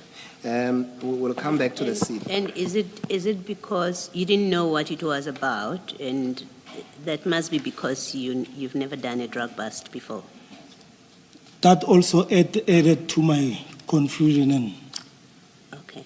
I think we will have a later discussion with you, and you'll realize that is the only explanation why you didn't know the significance of this seal. It's because you've never done a drug bust. that's correct, Commissioners. Okay, thank you. Chair, just for completeness, warrant officer, go to, so there's a file that you should have 3 files now. There's one that says file 1. It will say exhibit file. So it's one of the thicker files. This one. Yes, just if you turn it on the spine, just check, it should say exhibit 1. Just a second.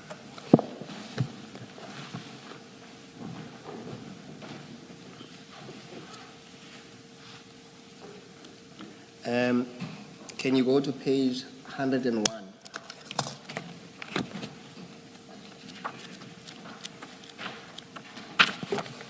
Before you do that, while they're still trying to get you to page 101, since this operation, have you learned anything about the significance of another seal that is in the container, which has exactly the same number as the one that you say was at the door? Have you inquired and learned anything about it? No, Commissioner, you say since after this operation. Yeah, we know that at the time of the operation you didn't know anything about the significance of there being another seal in the car, in the cargo, or in the container.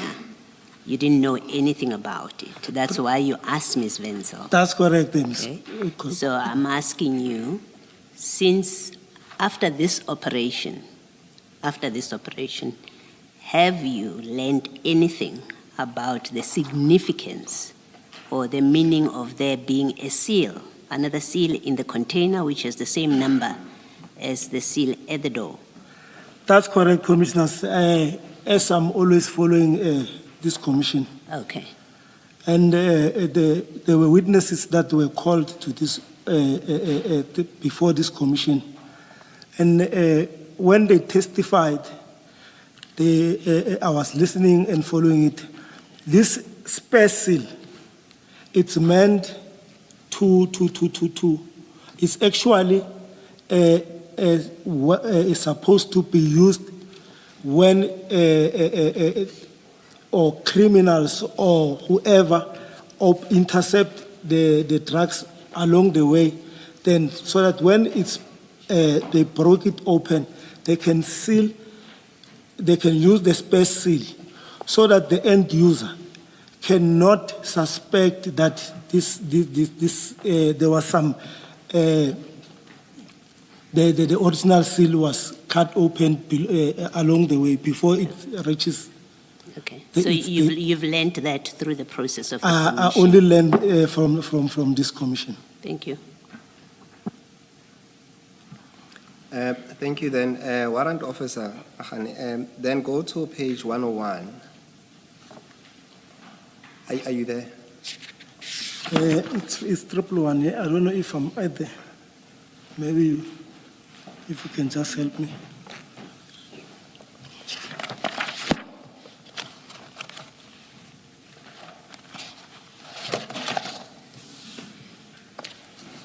Yes, I'm there. Yes, can you assist the commission, or what is depicted on that picture? The top picture depicts the first depicts the seal that was cut open, and the other one is the one that was found inside the container. I Other would one say- being, I would say the space seal. there's photo 153 and there's photo 154. Commissioner, I'm referring to 153, the top one. Both 153. Yes, 153, and because I think, Or rather, both seals are on 153. Yes, you yeah, say. Commissioner. Okay. Yes, you were explaining, Warrant Officer? I'm saying this seal, the top one, is the one that was cut it was cut before the container was opened. The down one, the one beneath is the one that was found inside the container, the unused one. Okay, and then you saw this seal as you described at paragraph 15. What did you do with it? Firstly, I called Jolene, the warehouse manager, and showed her the seal, that this seal, like I was explaining that, I asked her if this is how, and I was also including the black bags, that this is how you receive your stuff. Then she was also confused as where this thing coming from. She didn't have any idea about the space seal that was found inside the container.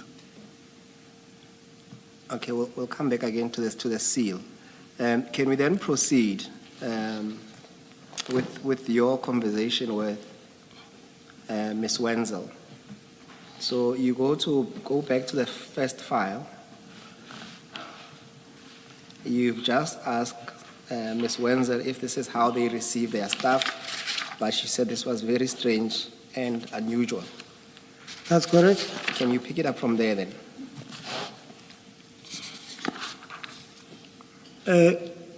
We are at paragraph 15. I 16. took out my phone. I took out my phone and took photos and also sent to my station commander, Colonel Risinga, informing him that the operation was a success. We had to use... Before this and before you opened the truck, when you got there and the container is closed and sealed, did you take any pictures so that you have evidence that shows that you found the truck locked with a seal? Did you No, take any pictures? I didn't do that there. Why did you not do that as an experienced police officer who understands the chain of evidence? No, actually, I was interested, or I was more concerned in what is inside the container. Yes, we understand that. Yes. Quite obviously, you were more interested in what was inside. That's correct. But you arrive there, you want to see what is inside, but it is locked. Why did you not take a picture to show so that you have evidence that shows that when you got there, you found this container locked with a serial number, and he has evidence of it before we open it. Why did you not do that? I would say, Commissioners, that was an oversight from me. Okay. Thank you. This warrant officer, are you familiar with the National Instruction on Crime Scene Management, Instruction 1 of 2015? That's correct. Were you familiar with it at the time when you went to Eroton? I was, even though some of the aspects where I was no longer, I couldn't remember everything, but all what I know that a crime scene must be preserved and all the exhibits must be kept safe. Yes, it follows up on Commissioner Baloyi's question that you have now contaminated the crime scene by instructing people to open the truck and things fall out, and you're looking at the seals and things are then being taken out. But in all of that, you do not follow what the national instruction requires that a person must do. And I think it's a function of you simply not being familiar with what happens at crime scenes. When you come across a scene like that, what are you supposed to do? It's not just a simple matter of cordoning it off. It's also preserving the scene so that if it has to be used as evidence in future criminal proceedings, people need to know, what did the truck look like before? What did the container look like before it was opened? Who opened it? What happened after it was opened? What did you do after it was opened? And all of that evidently was not followed in this case. Commissioners, I'm not disputing that, but I took a few photos. I took few photos to have the originality of the scene, the original scene, so to say, how it looked like. The only omission that I think I made is not by taking a photo of the original seal. Yes, because and that's Commissioner Baloyi's point. I agree with that. The scene is contaminated. Simply by doing that, it means there's a problem. I fully agree. Thank you. And in fact, the more serious proposition I'm making to you is that happened because you have absolutely no experience in drug busts, and you're in fact ignorant of the national instruction on handling crime scenes. It happened because of that. Otherwise, you would be, if that's not the reason, then you were being deliberate in compromising the crime scene. So I'm giving you propositions that, one, you were either deliberately compromising the crime scene by contaminating it from the get-go, or you were ignorant about handling a crime scene such as this, because you have absolutely no experience in drug busts, it's not part of your job, and you are ignorant of the national instruction on how to handle a crime scene. Which one is it? I'll take the second one, that maybe I wouldn't be comfortable to say ignorant, but all this, all what happened, it was not through intention of contaminating the scene. But then I thought I'm trying to preserve the scene at the best of my ability. Thank you.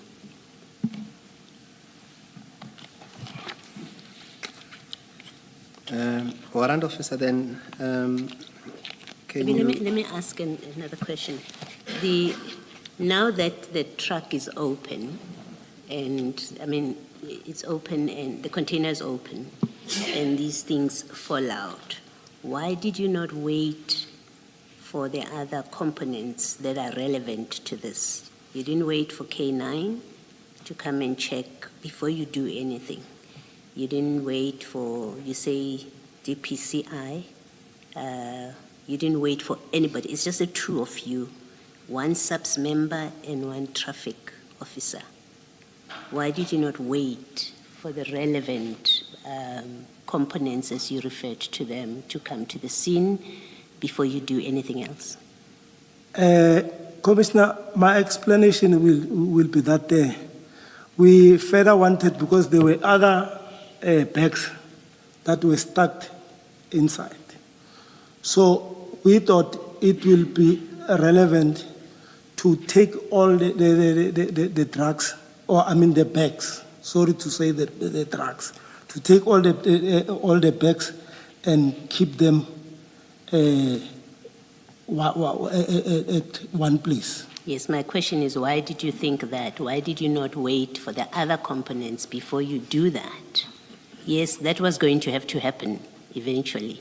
But why just the two of you, one SAPS member, who it's not his everyday job to do this. We can see already you have compromised the scene, but you admit it's not your everyday job. You have one traffic officer. You've now opened the container. Bags have fallen out. You think there might be something else to look at. Why did you not wait for the other components? There was nothing urgent at that point. I agree, Commissioner. Okay. Do you know who LCRC is? That's correct. I know LCRC. Please indulge me. It's a local criminal record center. Yes, and we've had evidence that whenever there are scenes like this, it is their responsibility to come to the scene and take photographs. Do you That's agree correct. with that? That's correct, Commissioner. So why did you not call them to come and take photographs before you started removing these bags from the container? Commissioners, I did call them, but it was after all the bags were taken from the container. So after you and your team had put your fingerprints all over? That's correct. Scania employees had put their fingerprints They all also, over this stuff. we also requested them to help us to load the bags. And I noticed that throughout that process, this 7 Series BMW without number plates is right there on the scene. That 7 Series BMW belongs. Without number plates. Can you just confirm that it did not have number plates? It did not have number plate, but it had a valid A permit? a permit. Yes. Yes, it had a valid permit. Yes. But as we all know, the permit is in the back window of the vehicle. And if the windows are tinted, you would have to be really smart to read the handwritten registration numbers in that permit, wouldn't you? That's correct, Commissioner. And you allowed that vehicle to be near the scene of a drug bust, and as a policeman, you didn't have difficulty with that? Because I knew who the vehicle belongs to, Commissioners, to be quite honest with you, and the occupant of that BMW was not even taking part. You had just met the person that morning. You didn't know who it was. If I asked you what is his address, you wouldn't be able to tell me. That's correct. But Because you had just met him that very morning, and you said it was Mashaba's informant. that's correct, Commissioner. Now you go to a crime scene, a drug bust, a major drug bust, with somebody who's driving a BMW 7 Series, and it has no number plates, and it parks right next to the very container that is being searched, and things are being pulled out of the container. Isn't that problematic? Commissioner, I'm not trying to be defensive, but the car that the Commissioner is referring to, it was not, it was parked, but inside the vicinity, but it was not closer to the scene of crime. It was about 300 meters from the scene. No, but it's inside the Scania. I happen to know where the Scania premises in Eroton are. It's right inside. Can we just look at page 28 or 30 of the exhibits bundle? Page 28, can we just fly to that photo of the exhibit?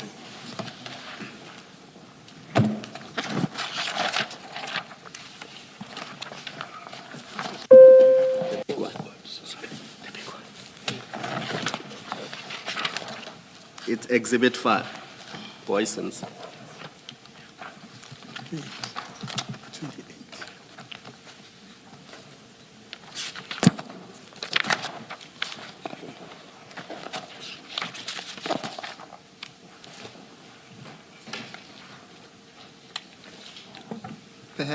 Perhaps, are you there?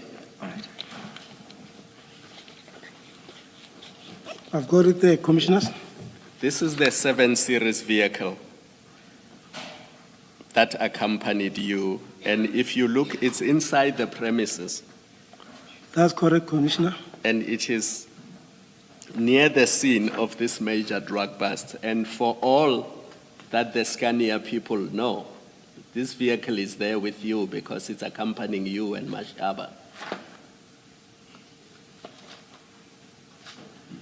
Now, in terms of crime scene management, isn't that in itself a problem? Because in your response to Commissioner Baloyi, you said one of your duties was to cordon off the scene. But if you are allowing this vehicle to be so close to the place of the drug bust, I mean, that in itself is a problem because bags can easily be taken and be put in the back of this vehicle. Do you see that? Can I respond there, Commissioner? Yes. Commissioner, like I've alluded, this car, this BMW was about 300 meters. I agree it was in the same vicinity.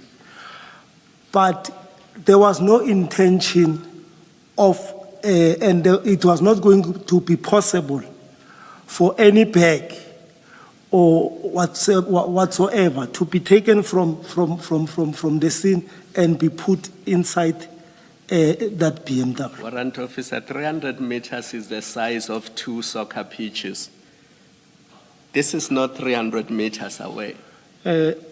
If you, from where I'm sitting to the end of this auditorium, that's not even 100 meters. And this BMW does not seem, looking at these photos, to be further than this distance. No, I can honestly so, Commissioner, I was at the scene. It was the space or the distance that was between the scene and the BMW. I'm not trying to shy away from the truth. Whatever happened, if I must say the truth, I'll do that. It was not even closer.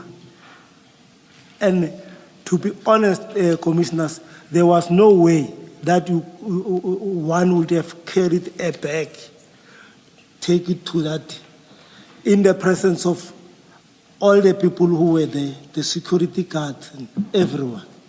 Fine. Can we go to 22 quickly, then I will leave it there, just to identify the goal. Maybe page 20 gives us a better picture, but we can also get it on page 22. Can we go to 20 instead? Sorry about that, Advocate Paul. I'm there, Commissioner. Yes. So the Golf that you say Mashaba, Chief Mashaba was driving, is the one that we see in photo 4. That's correct. That's the silver GTI, and then right next to it is the BMW X5. 740. So sorry, 7 series. 7 series. It's a 7 series. I apologize. And then if you look at photo 3, I think you said the Volvo truck that you escorted from Rodekop to Aeroton was yellow in color, so it can be that one that we see in photo 3.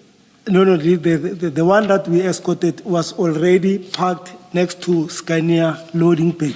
Yes. These are two different companies. All right. Is it the one on page 37? Can we just identify it quickly?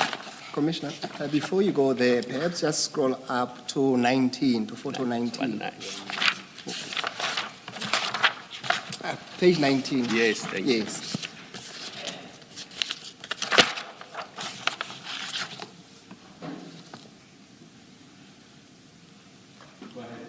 I'm there, Commissioner. No, I was trying to assist with the proximity of the yellow truck on your questioning. Can you see the yellow truck in photo 19? That's correct. I can see it, Commissioner. Now, do you still insist that the distance from the BMW to the yellow truck is 300 meters?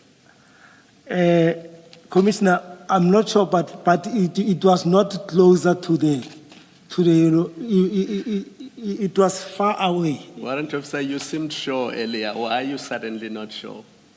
No, I'm sure, Commissioner, even though I'm saying maybe I might not be right with the meters, Yeah. but it was not like this hall, this auditorium.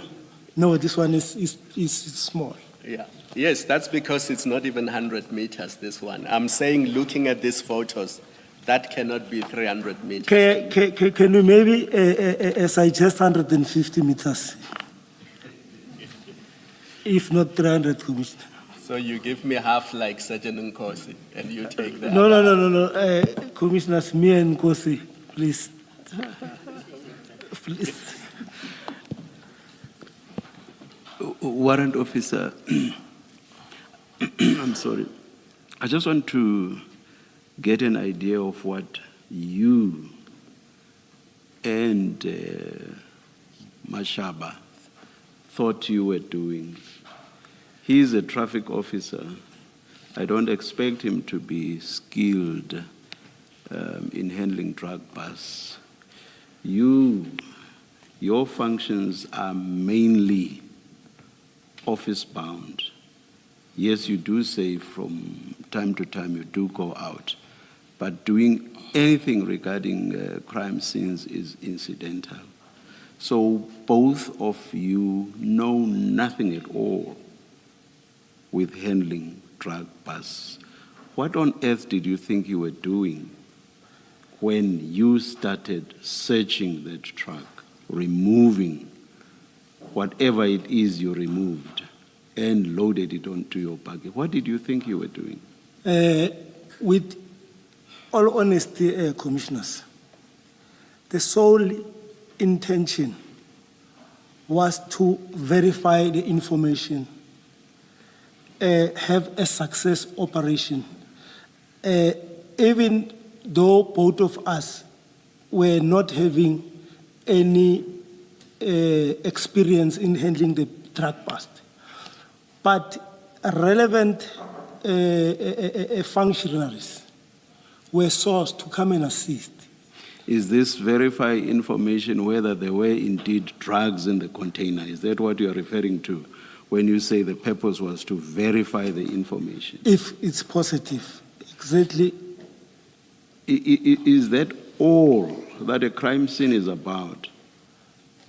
No, like Commissioners, like I alluded earlier, that I tried my level best to preserve and make sure that the scene is not contaminated until a warrant officer and other members arrive. That's a serious problem. That's a serious problem because Commissioner Baloyi said by opening that container, you are already tampering with the scene, and you agreed. For that, I take a punch. Yes. And then again, I'm not sure whether it was Commissioner Khumalo, you got everybody to handle what was inside, or at least what you were interested in. The bags that fell to the ground and others that remained stuck wherever it is they were stuck. You got a whole lot of people, including yourselves, to handle those. So that's a second stage of tampering with the crime scene. So I don't understand your statement when you say that you tried to preserve the crime scene. What are you talking about? Commissioner, here I'm trying to, actually, I'm talking about the exhibit.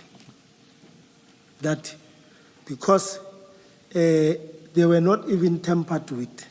They were still in its original shape. They are tampered with if a whole lot of people handle them with their bare hands. A number of people, you, the traffic officer, Mashaba, Scania employees, all of you handle all of those bags with your bare hands. That's serious tampering. I agree to that, Commissioner. So what are you talking about when you say you preserved, and add to that the very initial stage of opening, breaking the seal? That's the first stage of tampering. What are you talking about when you say you preserved the seal? I'll repeat the question. Commissioners, maybe I'm talking about making sure that the exhibit are not stolen. You were clueless, and you knew that you were clueless. That's correct, Commissioner. Mashaba was clueless, and you must have known that he too was clueless. Correct? Correct, Commissioner. What on earth were you doing handling any of the objects there, the container and the contents? What on earth were you doing? Commissioner, we were innocently trying to process this. Now, having tampered with the scene in the manner in which you did, what did you expect you say you called the LCRC later when the bags were already in your van, I assume, your buggy. That's correct, Commissioner. Yes. What did you still expect the LCRC to do after tampered with the scene in the manner in which you did?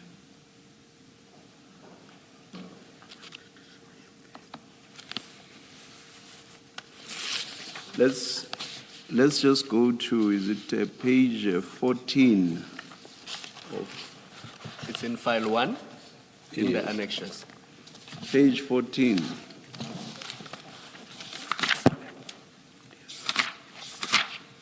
The statement file.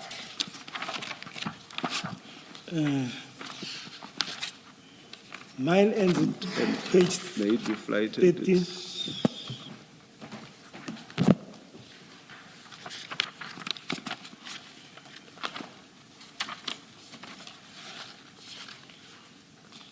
Under the tab item 4.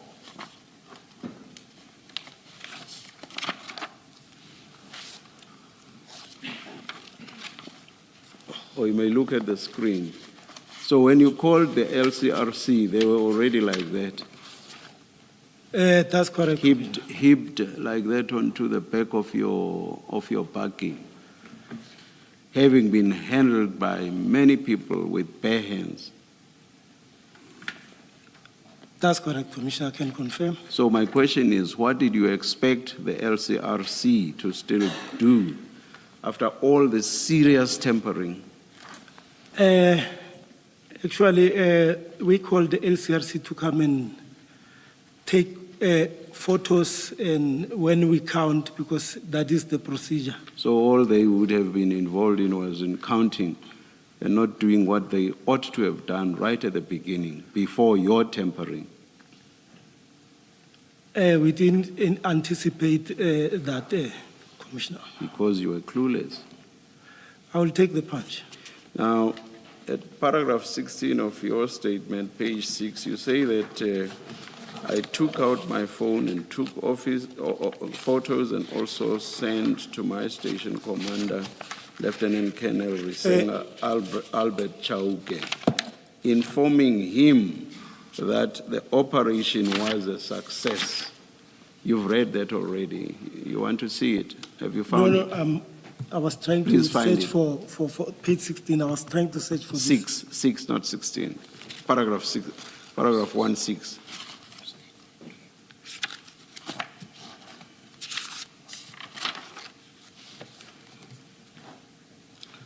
Yes, I'm there, Yeah, Commissioner. you remember reading this, but there's that part, and that's my interest. And you say you informed your commander that the operation was a success. What did you mean by that?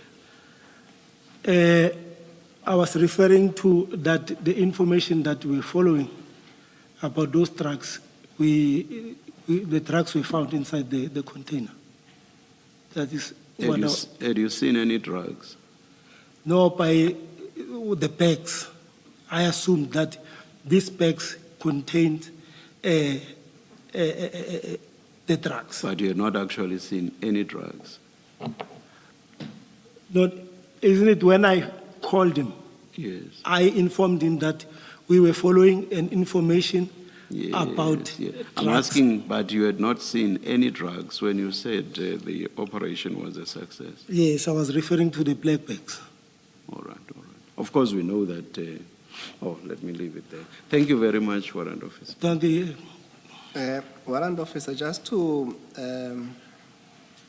maybe wrap up the point at paragraph 16, what the chair referred you to, please go to page 13, 1-3 of the same file.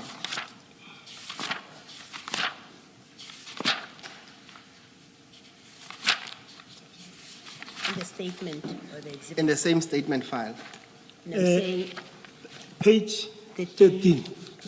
13, yes. Of what? Of the exhibits of the statement? There's a 13 in the statement. Of the exhibits on the the exhibits.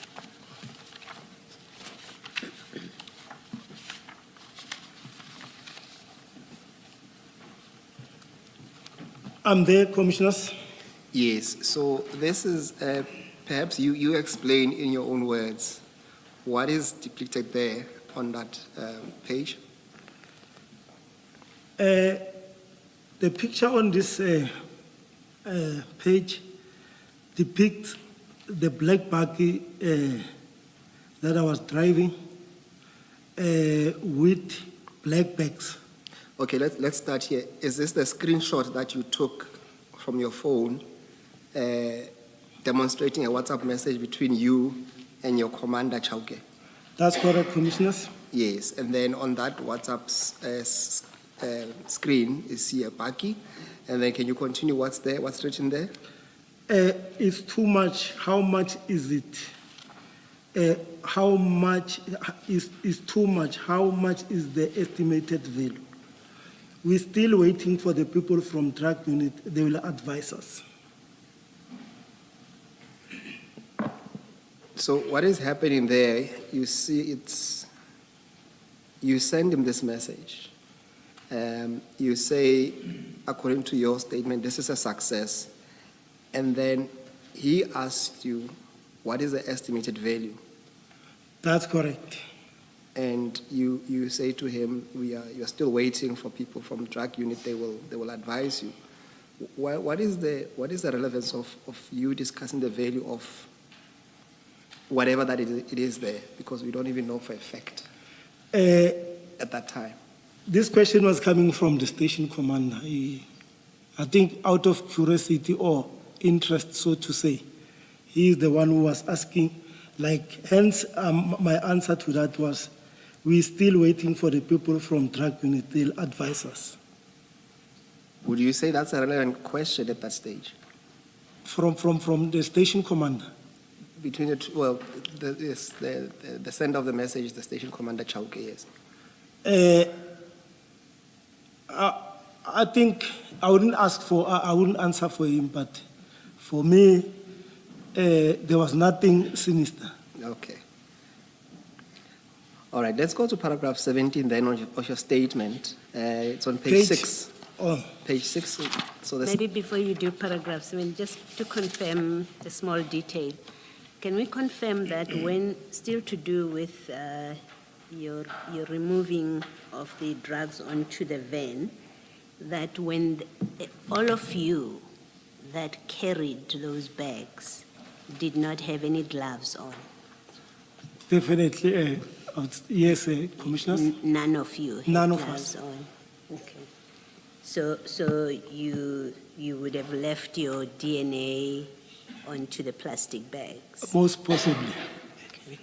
and fingerprints onto the bags. DNA fingerprints. And you accept that in the process you would have destroyed any, or in fact, what do you call it?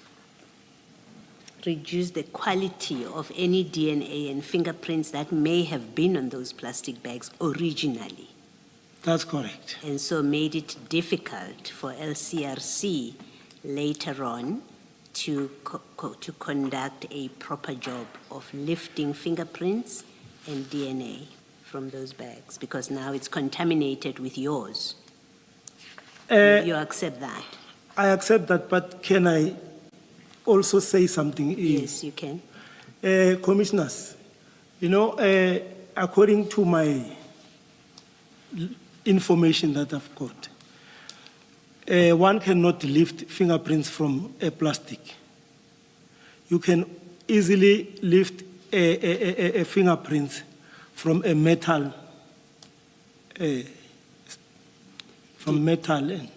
Do you know, as a matter of fact, that we've heard from evidence here that the LCRC attends these scenes and one of their functions is to try and lift fingerprints and DNA from these coverings and from the bags? Do you know that? No, I don't know. Okay, that's what the evidence has been from people who are involved with drug busts. Now you know. I know, Commissioner. All right. Maybe, Commissioner, if I come across such a scene, I'll be able to do my best. I'm hoping that when you come across such a scene or information, you will know to call the right people. You will not get involved with it. Definitely, Commissioners, that is a learning curve. Thank you.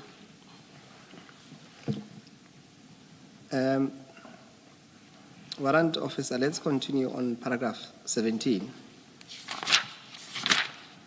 of your statement.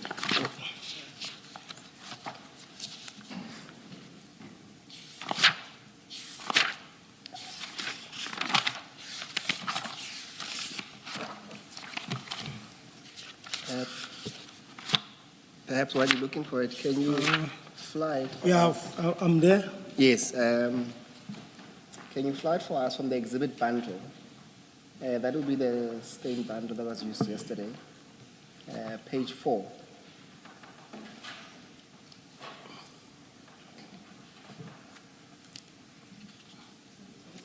Page 4, stains bundle. So it was the one, Commissioner, that was used by Stain yesterday.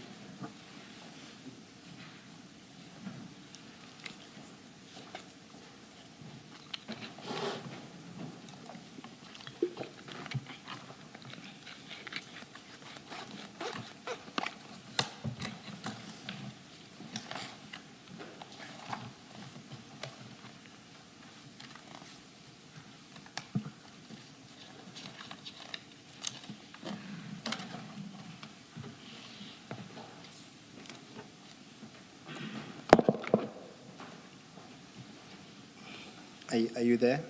I'm there, Commissioners. Yes, just to wrap up the point of the discussion you're having with Commissioner Baloyi, I think the person there appearing there is Colonel Wood, but that's what I want to direct you to. There's a person there wearing a red jacket. Can you see the person? Yes, I can see, Commissioners. And you can see the person is wearing the gloves. That's correct, Commissioners. And you can see the bags that we're discussing in front of her. That's correct, Commissioners. I can confirm. Yes. Then I put it to you that your proposition that there was no need for you to wear gloves is unsustainable, because the very same expert, as you can see there, is wearing gloves for a purpose. You accept that? I accept that. Okay. Let's then go back to... I'm sorry, did you get the witness to identify who the person is? I'm sorry, I may have missed that. No. The face is cut half. Oh, okay. All right. It's Colonel Wood, but the witness wouldn't know. Okay. But the point was to deal with the issue of the gloves. Okay. That was being discussed with Commissioner Baloyi. Warrant Officer, let's go to, we've been stuck at paragraph 17, page 6. Of my statement. So go back to your statement. Yeah. Must I take Your this one? statement file. Yeah, put that one away. you say, paragraph 17. 17. Oh, We had yeah. to use a forklift. We had to use a forklift to take out the truck caps, which were also loaded inside the container. Chief Mashaba and I realized that it was going to be impossible for the forklift to unload the truck on the loading bay, while there were bags already on the ground, stuck near the wheels of the trailer.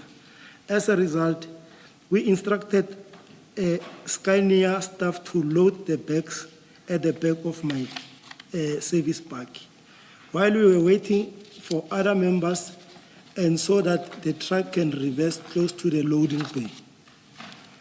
At this point, you're just waiting for Pakula, right? Because that's who you've spoken to. Yes, and he confirmed. No, Actually, I know you say he said he'll tell other people. That's but correct. You haven't called anyone else at this no, point. it was You're waiting for Pakula. That's correct. Who works in Pretoria. National Office Nino. Yes. That's correct. Ms. Wenzel confirmed that they were expecting a truck caps from Brazil, but denied any knowledge of the black bags, which were suspected to be carrying drugs. We also interviewed the driver, Mr. Brighton Vusimtembu, and he also denied any knowledge about those bags. It was 23 large bags of suspected cocaine. We then placed the driver of the truck, the warehouse supervisor, Ms. Wenzel, and the warehouse receiver, Mr. Cornelius, under arrest for dealing in drugs possession. At this stage, Now- you did not even know that it was drugs. For all you knew, it could have been blankets in those bags. Why did you place him under arrest for dealing with drugs or being in possession of drugs? You don't even say suspected. You say, we placed the driver of the truck under arrest for dealing in drugs / possession of drugs. But you didn't know that it was drugs in those bags at that stage,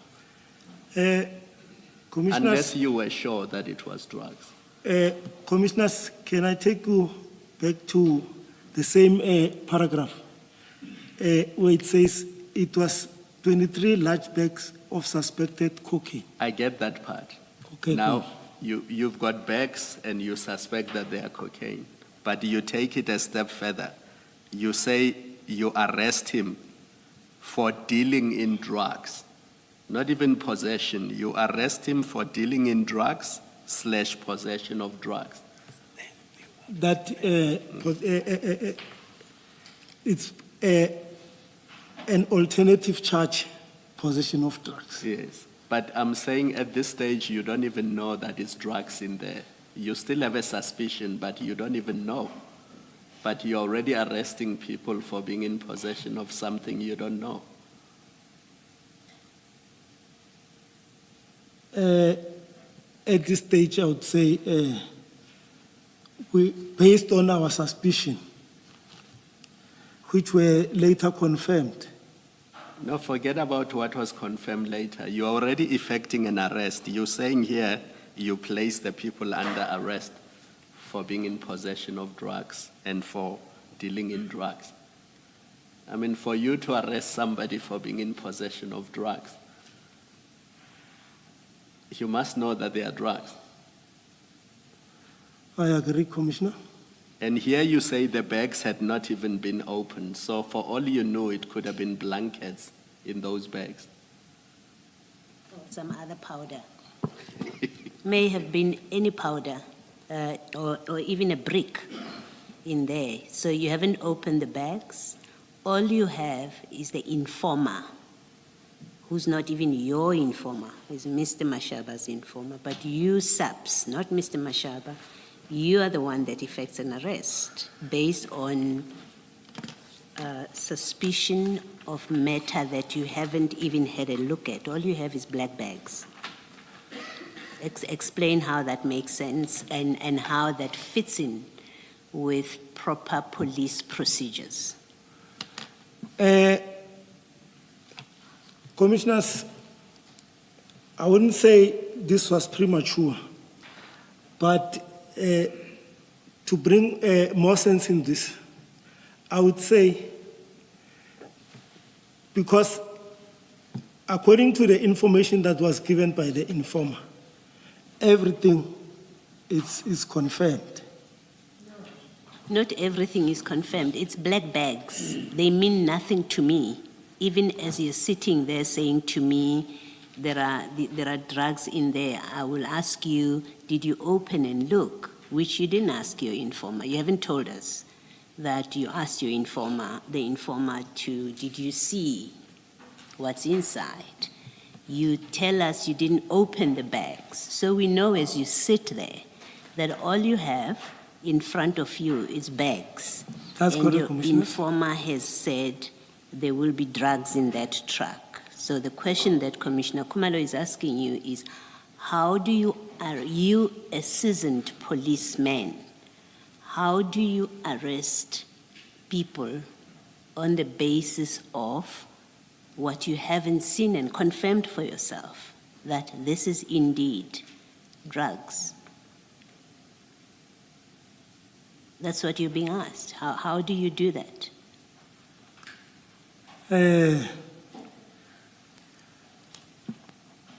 My answer to that, Commissioner, would say it was premature. Unless you already knew that there were drugs in this container, and that was your reason for going there. Yeah. Commissioner, I don't want to come defensive. I take that other branch. The premature one. I take this one that maybe the arrest was premature. Not that you knew that in the container and in the bags it was cocaine, and you knew that in advance. Because yes, it was just drugs. Okay, let me test this. Why did you not open one bag and satisfy yourself that, yes, the information from the whistleblower or the source is correct? I've opened this. I've opened one of the bags. I can actually see that it is white powder. I have not tested it, but based on what I know, it might be drugs. Why didn't you at least open to check? And I'm not suggesting that you should have opened it. I'm just testing. At that stage, Commissioner, I think it was still too early. And our personnel will think that we will be tampering with the evidence. And moreover, we don't have any experience. And just remind us last time, you may have said it already, so I apologize for asking again. What was your reason for loading these bags in your van, which does not have a canopy? And the reason I'm asking you this is you saw later on when the LCRC people arrived, the bags were put on the ground in the pavement and photos were taken of the bags. I'm trying to understand why you did not pack these bags on the pavement so that you wait for LCRC or other people to arrive and attend to them. Why did you see the need to load them in the back of your van? Commissioner, I think at this stage, when the bags were loaded at the back of the park, it was only me and Mashaba at the scene. And Yes, what was the reason for that? Why did you not pack them on the ground? I'm trying to get the Commissioner. Being that the case, the scene, it was now getting more chaotic. So for us to safeguard, because if the scene, if the bags were loaded at the back of, we could easily see if someone will go in, maybe try and grab one. That was the main idea.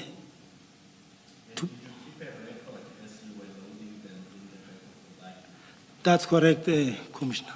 Did you keep a record as you were loading them in the back of your buggy? Yes, Commissioner. On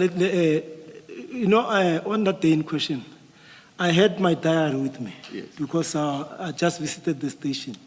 So what happened is that I was even taking notes of everything that was happening there.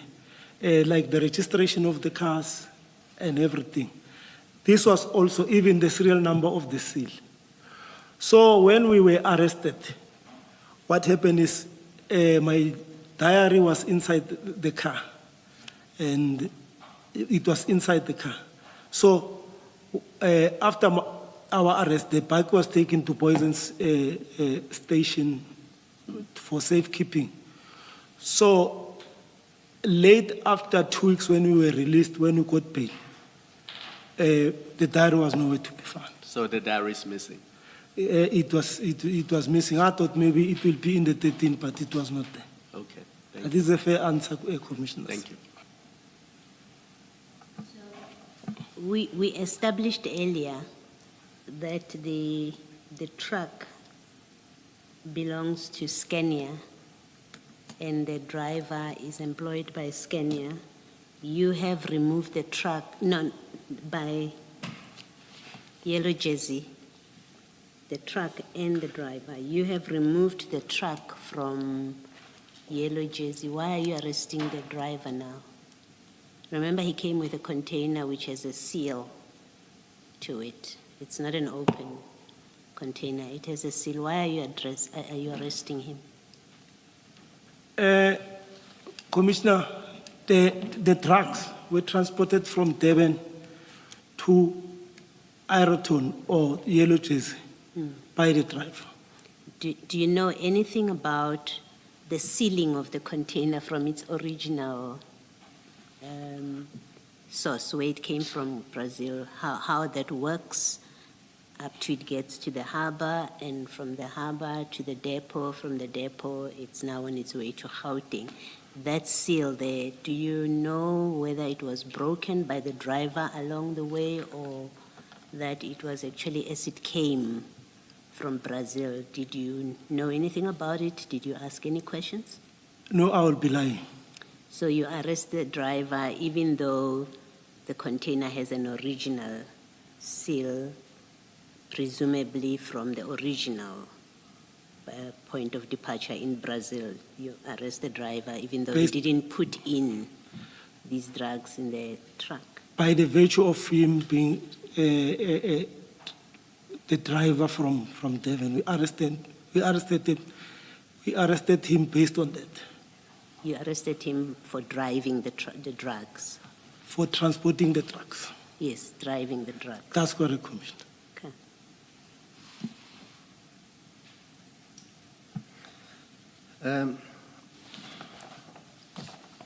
Warrant Officer Mahane, you came here to testify and assist the Commission to the best of your, at least, recollection of what transpired. What I really need is for you to be very pointed on some of the issues. More often you refer to the royal we, and you are here to testify for yourself. There come a point whether you did it or Mr. Mashaba or Chief Mashaba did it. So it can't be both. You can't be singing in unison at all times. I hear you, Commissioner. Yes. Now let's start at paragraph 18.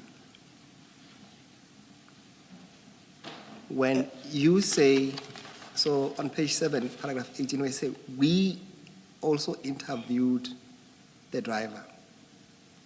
Is it you or is it Chief Mashaba? Both of us. That can be, how's that possible? I mean, if you asking a question, I'm also here, and so it will be you asking a question. When you answer, then I also pose my question. Then the very same sentence, well, the very next sentence, you say, we placed the driver of the truck. No, this one, it was, the arrest part was done by Chief Mashaba. Mashaba. Yes. Okay. Please, the next time we see the word we, and where it's possible, let's try to identify whether it's you or Mashaba as we move on, please. No, that's fine. For now, I'll take that. Let's move on to paragraph 19. I'm just saying, keep in mind when you see the word we, try to identify who said what, who did what. Point when you taken, can. Commissioners. Thank you so much. Let's go then to paragraph 18, while busy at the scene. While busy at the scene and waiting for other SAPS members to arrive, 2 members from Poisons Vispol, Sergeant Doe and Constable Mkwambiri, arrived in a marked police buggy and told us that they have received a call from 10-111 about people who were impersonating to be police officers.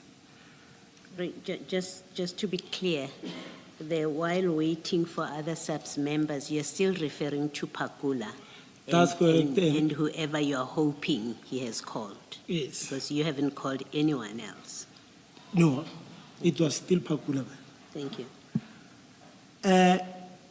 We then identified ourselves and explained the reason for our presence at that premises, and even showed them the bags that were recovered. We also showed them the arrested suspect, and they understood and even gave feedback to 10-111 via radio control. Though immediately after, we had a bit of an argument with them, because without even asking how they can assist, they asked us where we are going to book the suspect and the exhibit. I told them that we were likely to go book the suspect and exhibit in Alberton area because the scene started in that area. But we were still waiting for relevant role players to come and decide. What do you mean the scene started in that area? I was referring to the fact that where we first went in Rodikop before we came to Ireton. So your being in Rodikop, you're saying that's what determines, that's where the scene started, your physical presence. Is that what it means, that the scene started there? I would say that, but technically so, commissioners. It brought some discomfort to us that members will come from Norway. We understand they got a complaint from 10-111. Upon arrival, they are now asking about the place where the exhibit will be booked and the suspect. I didn't meant that those things, I was just pulling their legs. So you were lying to them? Not lying necessarily. No, it is. Testing their... You were being untruthful to them. If now you say you were just pulling their leg, you were not telling them the truth when you said to them, we are going to book this in Alberton. You've just said it wasn't the truth as you said it. No, not in the context of telling lies. It wasn't the truth. I would say so, but Commissioner, So what was the plan with these drugs? Where were you going to take them? Now we've established that it wasn't true that you were planning to take it to Alberton. Where were you planning to take these drugs? These drugs were going to be booked at Poisons, and the suspect were going to be booked at Poisons. Okay. So when you say that we are still waiting for relevant role players to come and decide, what were you conveying? Because this is your statement. This is my statement, I agree. So what were you conveying when you said we're still waiting for the role players to come and decide? If you've already decided they will go to Poison. No. This was just additional to. But the fact of the matter was that, and even even procedurally dictates that because the drugs were found in Ireton, that is where the suspect and the exhibit must be put. So these police officers would have known that? So you were not pulling their legs in any meaningful way because you say procedurally. That's how it's supposed to happen. So these police officers, you would not have any reason to argue with them because you say, we started arguing about after they asked that.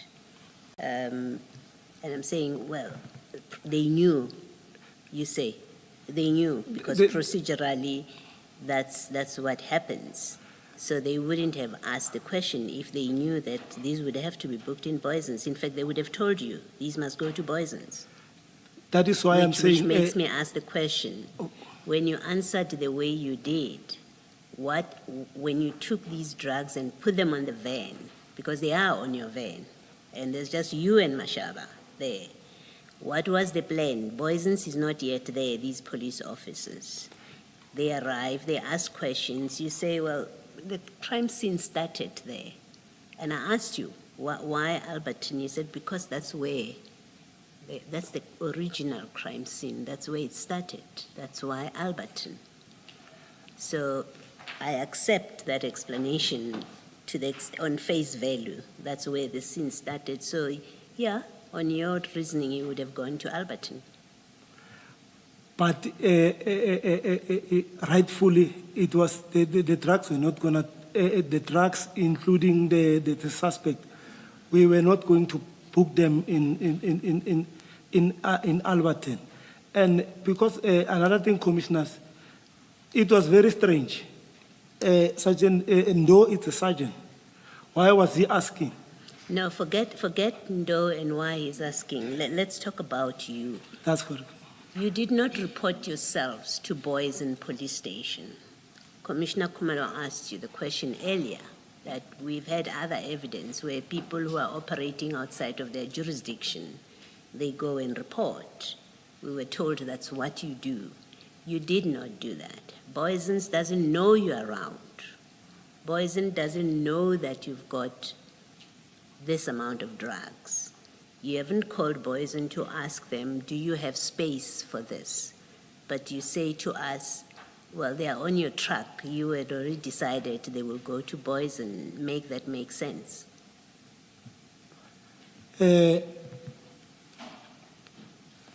Commissioner, the answer that I'm giving to the commissioners is exactly what was going to happen. The drugs and the exhibit were going to be booked at Boyson. And Commissioner, just to take one step back, I'm trying to answer to the question, the previous question that was raised, that why I didn't phone 10-111. You know, as chaotic as the scene unfolded, it was because of this thing was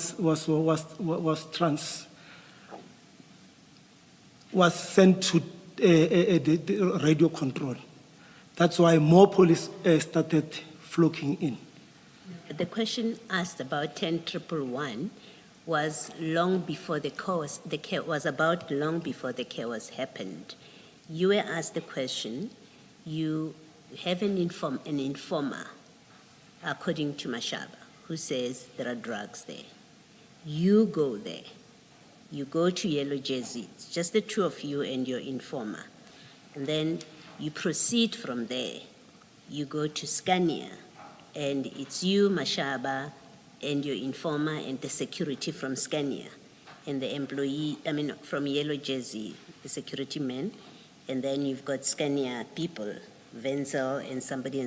So there's no chaos at that point. The question was asked in that context, that when you arrived there, why did you, as you are calling all of these other people on your way, and when you arrive there, you're calling all of these people to come and help you, and many of them are not available, why did you not call 10-111? The answer can't be because of chaos, because at that point there is no chaos. Nothing has happened yet. I agree. You haven't even opened the container. The drugs haven't yet fallen out. There's nobody else. So it's a different I agree, conversation altogether. So it has nothing to do with this. I agree. Yes. Thank you. Can I just understand this? Was it your intention to transport these bags either to Boyson's police station or Alberton in this bakkie of yours without a canopy uncovered? How did you plan to move those bags from Erroton to wherever you were going to book them? Commissioner, I would definitely wouldn't have risked to to transport these trucks without proper escort and without like in an open park like this. But you hadn't called any escort. No, You had only called Pakula, and if he hadn't arrived, what would you have done? No, Commissioner, the scene was still far from over. We were not going to leave until the scene was properly handled and everything processed at the scene. It was still very early. But you had taken no steps to call the people who were supposed to process the scene. You had only called Pakula, who said he was busy.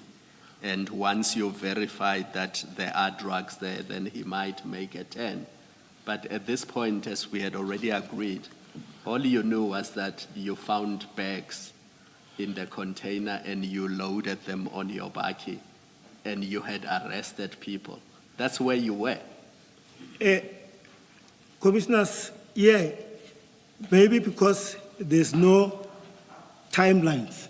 It was not even an hour that we were at the scene. It was because if I must be approximate, we arrived at the scene between 8 and 10 past. The Poisons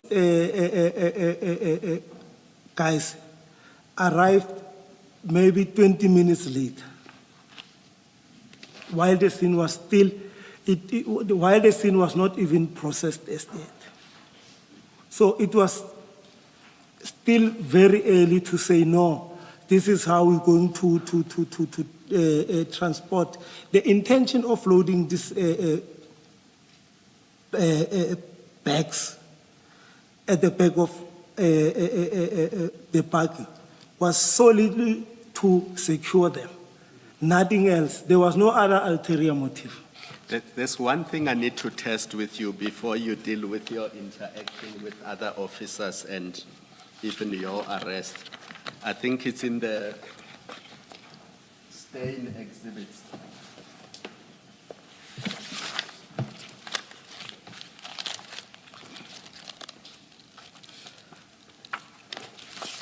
If you go to page 116, I'm not sure if the witness has 115 of the stain exhibits.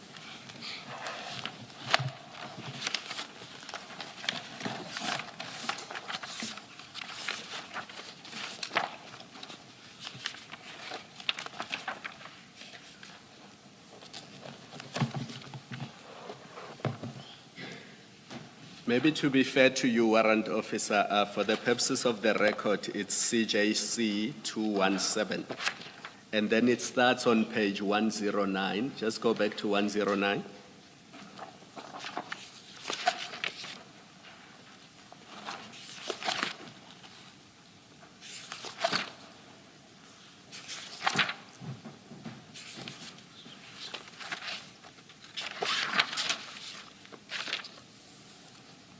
I'm there, Commissioners. I think we've already established that that is your bakkie.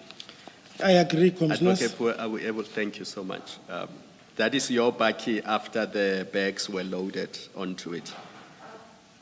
That's right? correct. And the police vehicle that arrived is that one that is parked right in front of the bakkie. That's correct. In that photo that is on page 109. And then you'll see that this is a News 24 or Media 24 newspaper article from the 22nd of February, 2025. Do you see that? On top of page 109, top left, where there's a headline, Update Crime Intelligence Battle. I see that. Just on top of that, there's a date, 22 February 2025. Do you see that? It's Yeah. last year on the 22nd of February. And what they do here, they deal with the disciplinary proceedings relating to General Khan. But if you go to 115,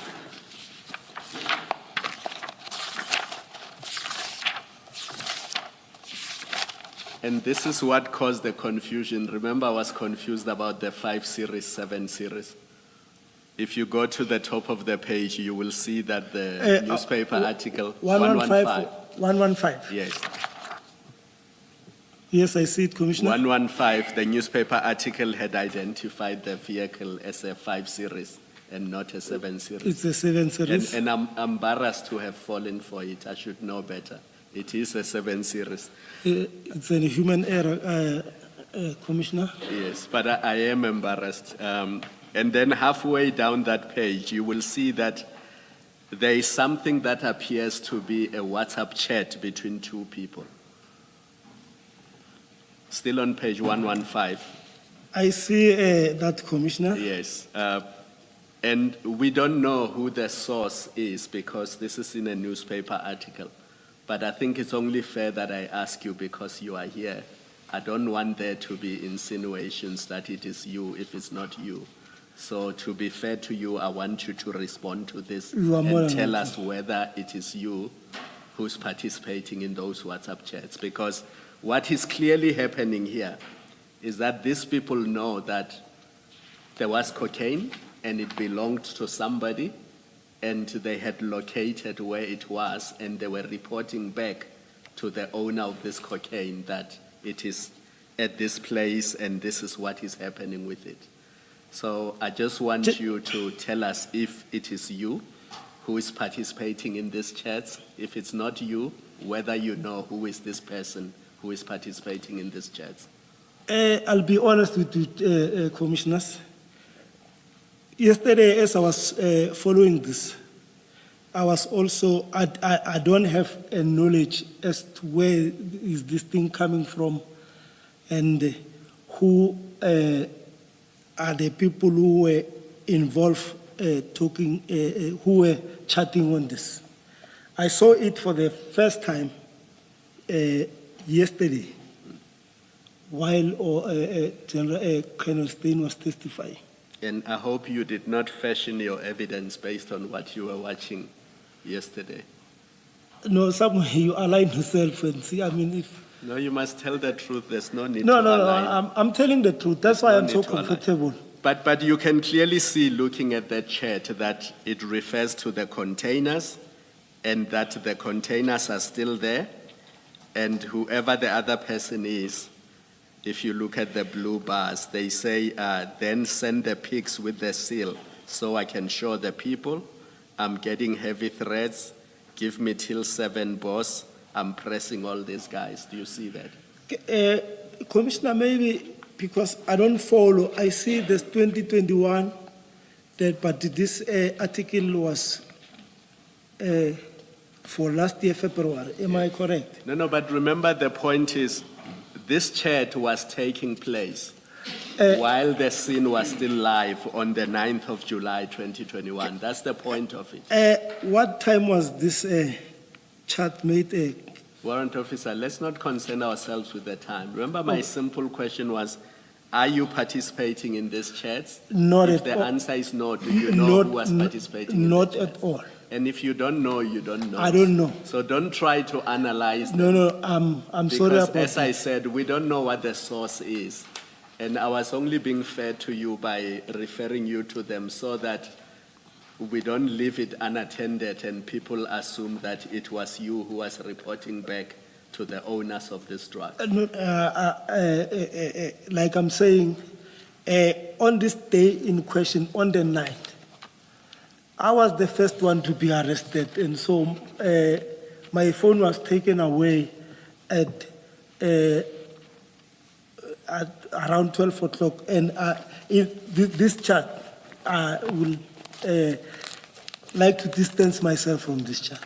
I don't know the origin. And if we manage to access your phone, we will not find the chats that put you in trouble? Not at all. I can even, this is the phone that I was using during my arrest. Even today, I'm still using the same. You know we can retrieve.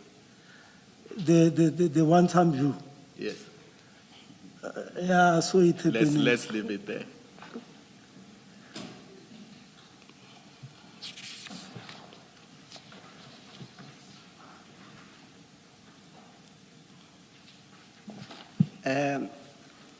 Warrant Officer Mahani, just on the issue of Alberton, you had testified earlier on that you requested Warrant Officer Pagula to come and assist you. Is that correct? That's correct, Commissioners. And you further stated that he said he will bring some people to assist him. That's correct, Commissioners. Yes. Now, when Commissioner Baloyi asked you earlier on about Alberton, you said no, you were in fact misleading the two police officials from Boysons. It was not your intention to go to Alberton. Did you say that? In all fairness. Yes. But I put it to you that in fact when you spoke to Warrant Officer Pagula, you in fact told him to meet you at Alberton. What's your comment to that? No, that was not the arrangement. He is lying when if he was to be found saying that, he'll be lying. No, that was not the arrangement. That was never. The only thing that I said to him, it's also in my statement, was that upon confirmation of the information, then I'll revert to him. Then let's go to it's page 235. I want you to refer you to a warning statement. So we are on the exhibit bundle. No. He's, yeah.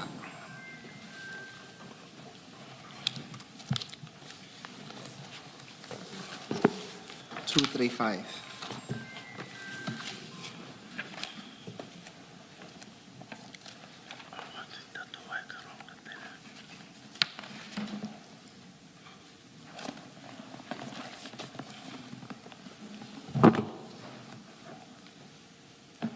Now, that's a handwritten statement by Sergeant Pagula.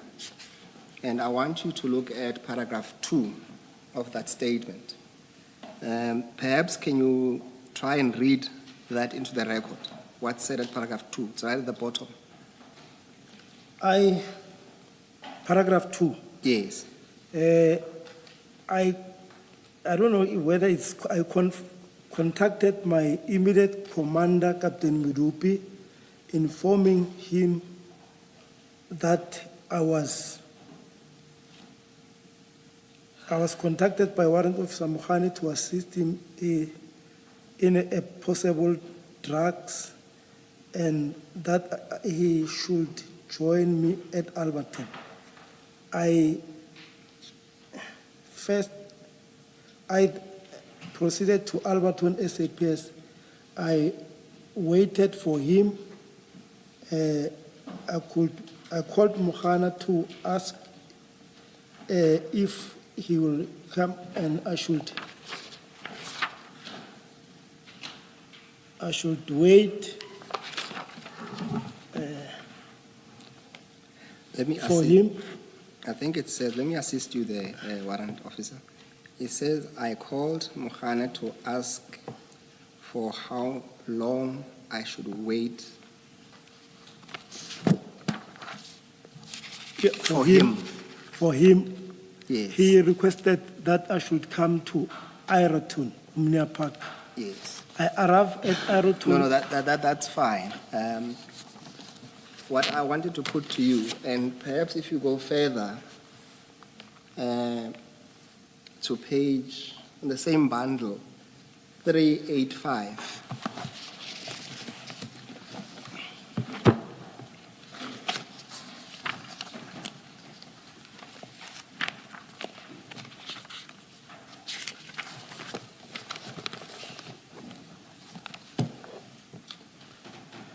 there, are you there? Some of the commissioners. Now, that is a written statement by, and this is under Boyson's 25210 of 2021. It's a statement by Ramila William Midupi, and we have established that William Midupi is a captain and that he was called by Warrant Officer Pakula. Now, at paragraph 3, I will read that into the record for you.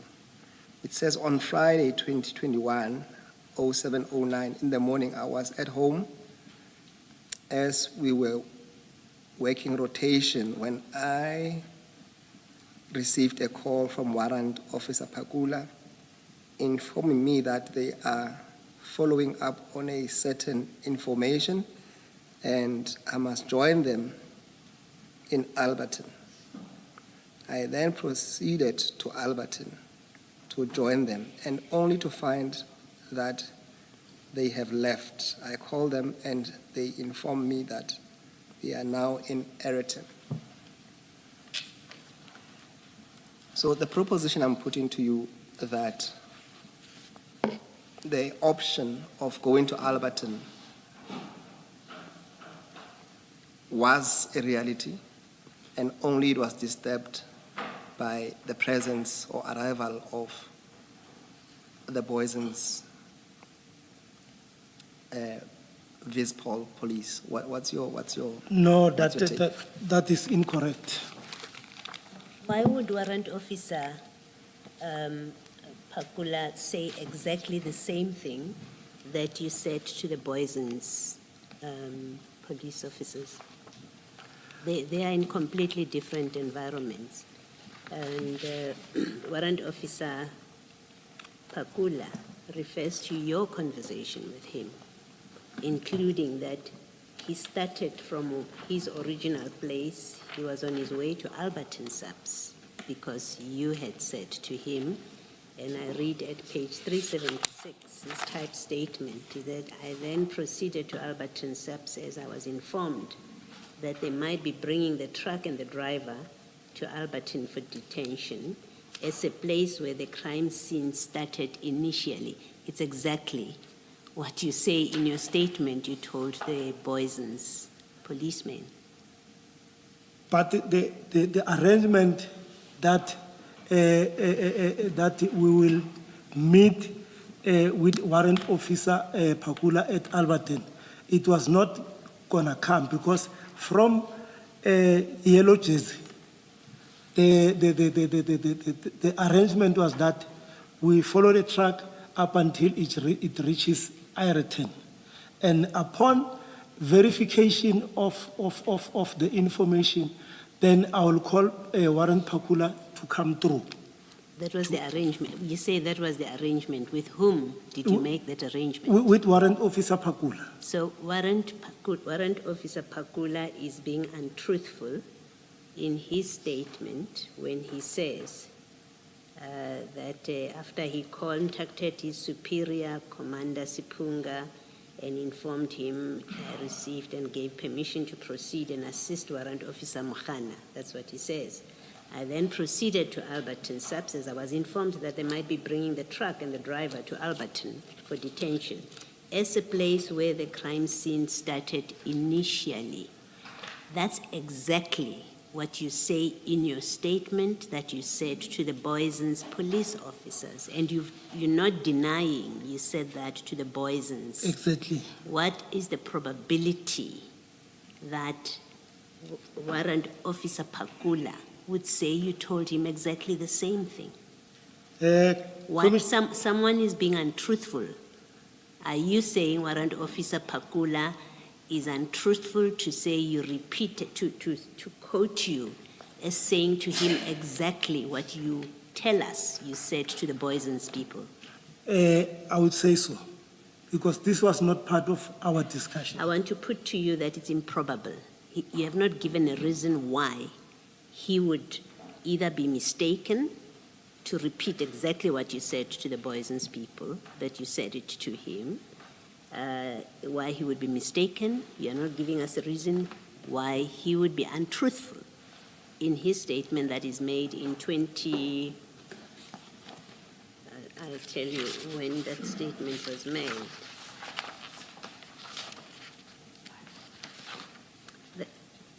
It was made in October 2021, when this happened in July. You haven't provided an explanation why he's mistaken and why he would be untruthful about it. And I want to suggest to you that it indicates, or the probabilities, that you are the one that's being untruthful about what you said to Pakula, 1, 2, and the real intention about what was going to happen with those trucks. And in fact, the real intention was they were not going to Boysons. You were taking them elsewhere, you and Mashaba. And that's why it was your operation, just the two of you. That's why it is not your everyday job to do this. You go out of the office to go and assist with a drug bust about which you are completely inexperienced, know nothing about. You don't tell anyone of your colleagues at the station to say, come, let's go help. You leave alone, you call everybody else that has nothing to do with it, and then you go and you mess up the scene as badly as you did. You put these bags in an open bakkie that's going to transport them, and it's just the two of you. You haven't called LCRC. You haven't called TRT to come and escort you. You've done nothing that is about ensuring that these drugs are properly processed. What it indicates, I want to suggest to you, what it indicates is there was no good intentions on your part to get these drugs to be properly dealt with as prescribed by the law. In fact, you had ulterior motives about putting them in that van, and you were going to take them where they would not be accounted for. What do you say to that? Commissioners, with all fairness, I don't agree to the suggestion of the commissioner.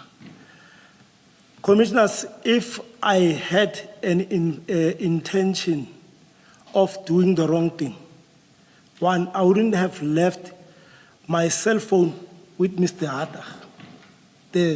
My cell phone that is recorded on my name. Number two, Omnia Park is it's a modern industrial area, which I think it has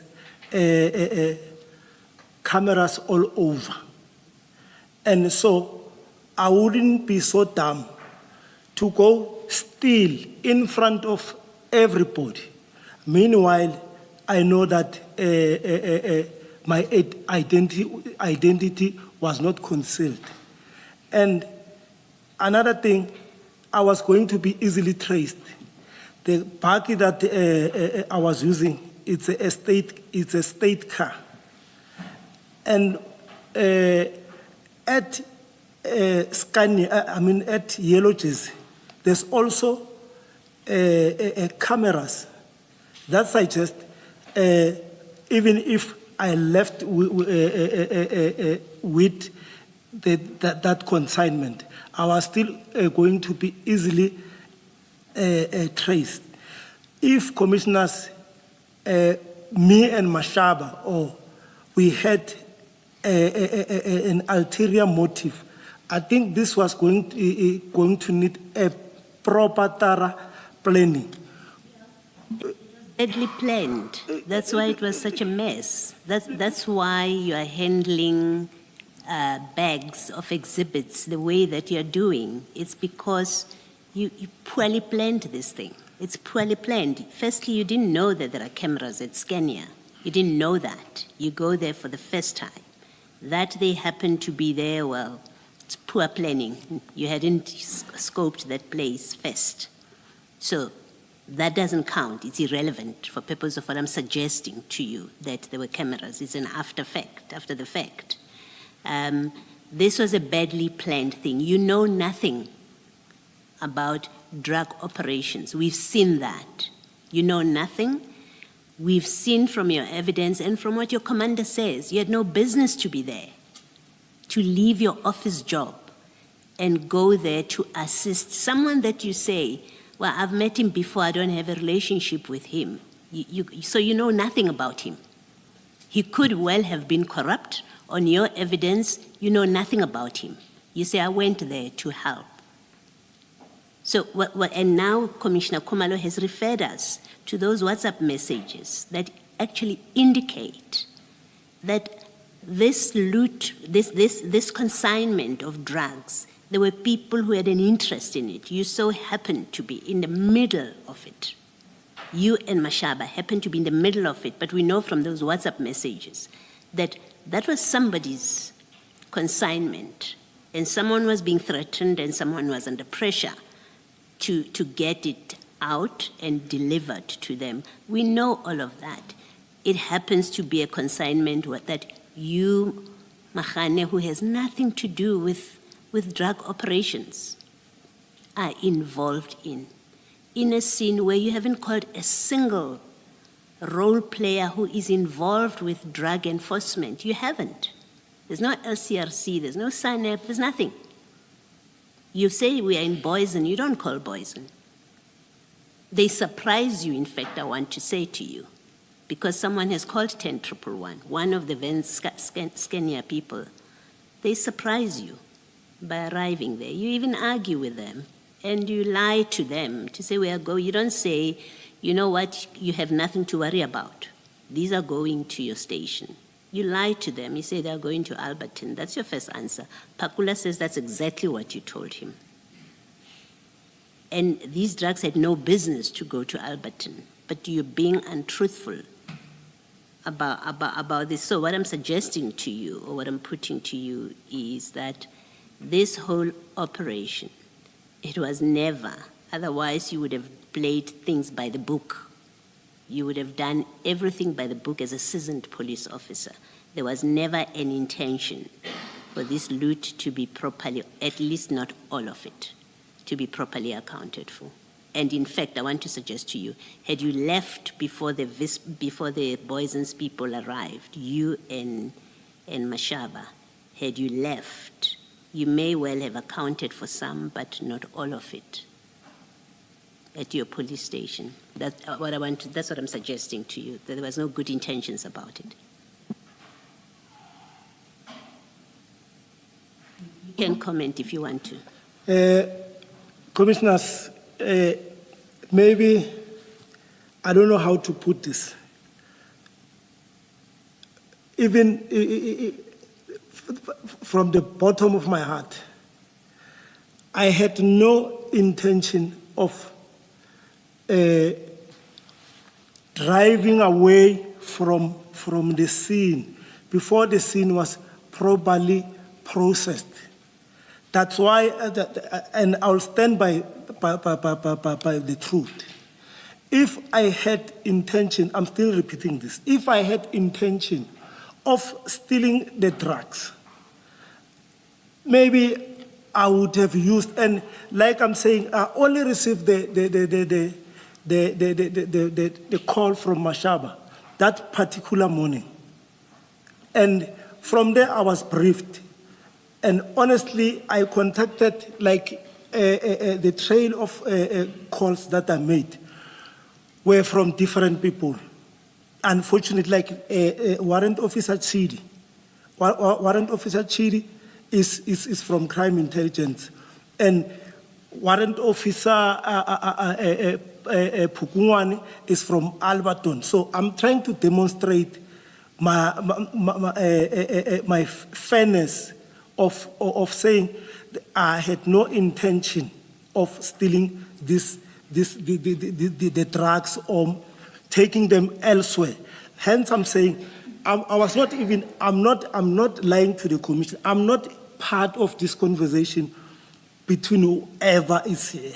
That's my innocence. I'm trying to demonstrate that I had no intention of taking the drugs from where they were recovered and to another destination. That is with people that, I mean, Nku, I've only known Nku that morning. So why would I risk with my career with someone that I don't even know? It was for the first time that I met Nku. And to further demonstrate my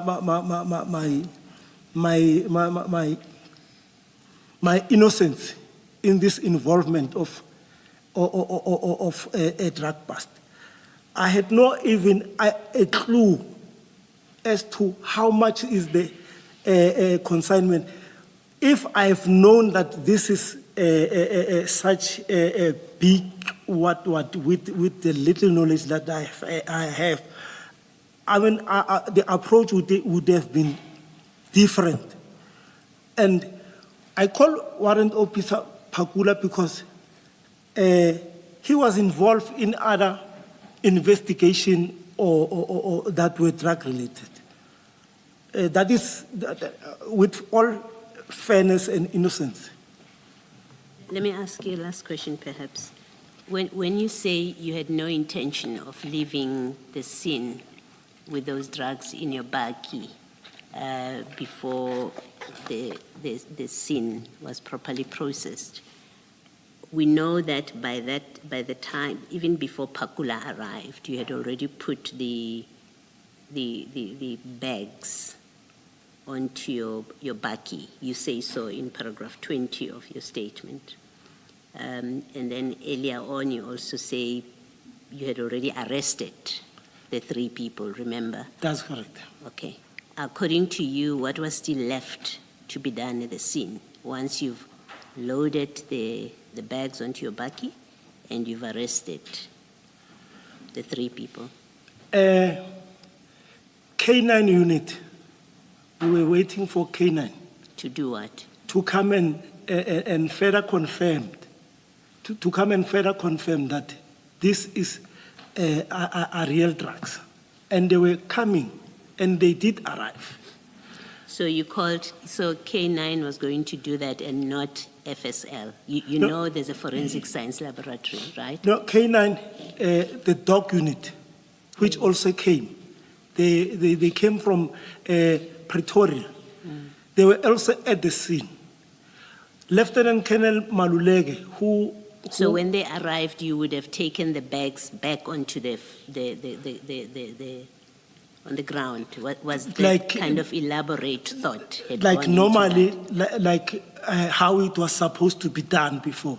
Because I've earlier on elaborated that the scene, I take a punch that the scene was not properly managed.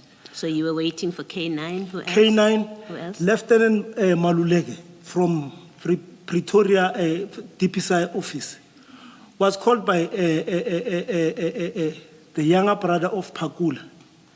He also came. He arrived at the scene. Yeah, but you didn't know he's coming. Remember, we're discussing you saying, I wasn't going to leave with that consignment until the scene was properly processed. So I'm asking you, what had you done? What steps did you take in order to complete that process, to make sure that the scene was going to be properly processed before you leave? What are the steps that you took? Before leaving. Yeah, that you took that would happen before you left with the consignment to properly process the scene? The counting was going to be done on the presence of a photographer, because I personally called the photographer through the phone of Poison's guys. And the call taker requested me to give, she was a lady, to give her my particulars, like service number, contact number, and give her a brief of the background of the operation as to how it started and everything. So, commissioners, with all fairness, I don't know if I was still going to leave the scene with that bakkie, open bakkie, which cannot even drive 60. Yeah, well, you were going to leave with it. You were. You were blocked by the Boysen's subs motor vehicle, as we see in the picture, and other statements say you were in a hurry to leave. So the plan, you didn't put them on the floor. You could have left these things on the floor, then it would be believable that you were waiting for other people to arrive. No, you don't. You put them onto, you back up your van to the trailer, to the container, you back it up so that these things are put in there, and all of them on your own account. You had counted them, there are 23 bags. You'd even take a picture to send to your superior. So you've now loaded them, and you are going to take them somewhere. You are going to take them to Alberton, in fact. If Boysen's hadn't arrived, you would have taken them to Alberton. That's what you told Pakula. Commissioners, really, I need to emphasize this so that everybody can be in the same picture, or we are on the same page. At no stage, Commissioners, that I intended to leave the scene. Actually, I want to clarify something. There's a narrative that was being pushed, that I was blocked by Boysen's bakkie. If Boysen's bakkie, when they arrive, I was not even in the car. We were standing outside. When they come, I'm the one who approached them. Another thing, if Boysen's officers were the one who blocked me, I think there was going to be a statement that says we were trying to run away, so they blocked us. None of these people is saying that. And if maybe Boysen's people were scared of us, after 3 minutes after they arrived, or between 10 minutes, flying squad also arrived, and there was also security guys who were at the scene. They would have asked for assistance. And again, Boysen's are the one who actually helped me to cordon off the scene. So we were working working together. They were assisting. All right, I've heard you. You've heard my views about what I say. I don't dispute it's the commissioner's views, but this is all my honest remark or answer to that. Let us adjourn and resume at 2:20.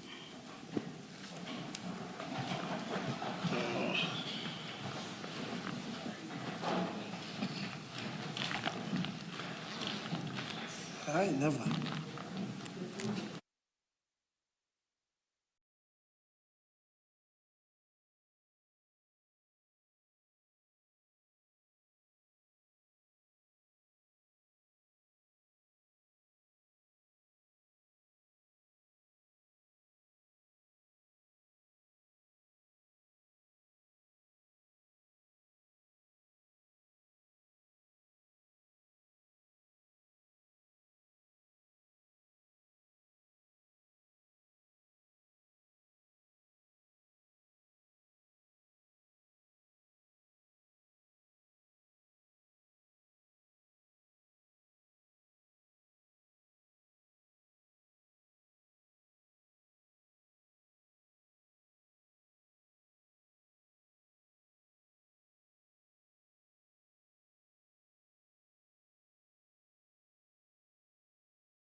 Good afternoon, Mr. Musigidi. Good afternoon, Chair. Good Yeah. afternoon, Commissioners. Thank you. Perhaps if the warrant officer could just go through the statement and then let the probing come afterwards. Indeed, we Chair. are sure we'll try to do our part in that regard. Indeed, Chair. Thank you, thank you. Warrant Officer Mahane, we were about to talk about the arrival of Warrant Officer Pakula.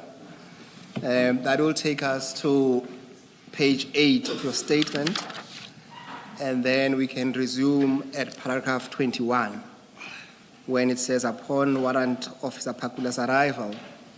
Can you pick it up from there, please? Yes, thank you, Commissioners.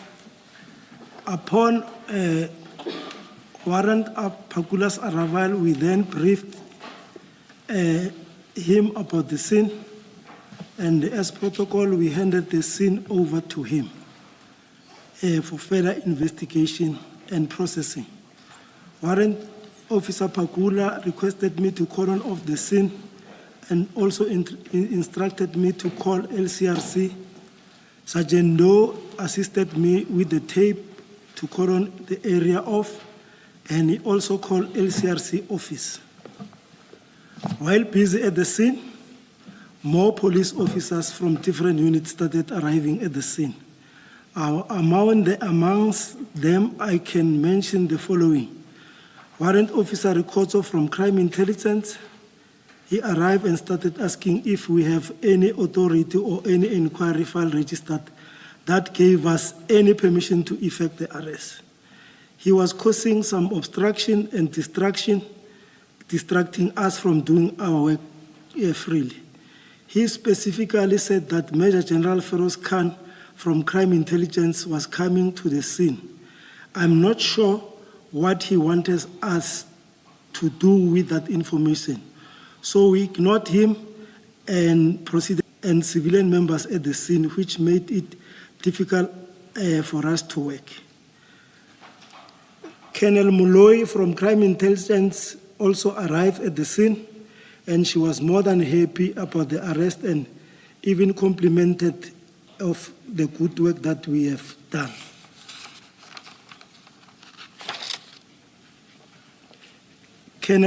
Lieutenant Colonel Malulega from DPCI National Office arrived together with Warrant Officer Masoma, also from DPCI, as they were summoned by Warrant Officer Pakula to come and assist us with the scene.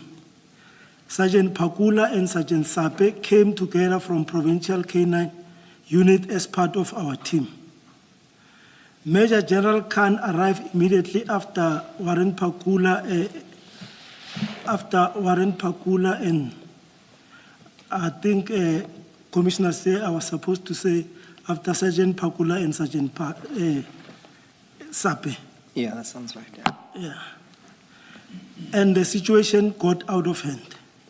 Upon his arrival, Major General Khan went straight to the warehouse and met with the Scania management. And after that, he came back to us and ordered us to stop with our operation. He asked who was the driver of the buggy, which was loaded with the black bags, and I answered it was me. He then instructed me to go inside the buggy. Then a big argument ensued between Major General Khan and Chief Mashaba, whereby Major General Khan ended up disarming Chief Mashaba of his service firearm and stopped the guys from dog unit from searching the warehouse. I was made to sit in the car while I was photographed as if I'm a suspect. Members of DPCI from Jamestown and Johannesburg arrived at the scene with Major General Kadwa, the provincial head of DPCI. There seems to have been a briefing between Major General Khan, Brigadier Sukhobela, Lieutenant Colonel Mabaso, and Captain Sibula, wherein after that, Warrant Officer Pakula, Chief Mashaba, Mr. Nku, and myself were arrested and put at the back of poisoned SAPS buggy, which was driven by Sergeant Ndo and Constable Mukwambiri. We were kept at the back of the buggy for some times. At some stage, we were then taken from the back of the buggy to observe the counting of the drugs. To our surprise, we find that already 10 bags were already opened. Brigadier Khumalo, Captain Dale, Captain Sibula, the arresting officer, are the one who were in charge of the counting, in counting the drugs. Each bag had 35 small bricks, and a total of 350 small bricks were counted from the 10 bags. We were then taken back to the back of the buggy and driven to Poison's station for detention before the counting was completed.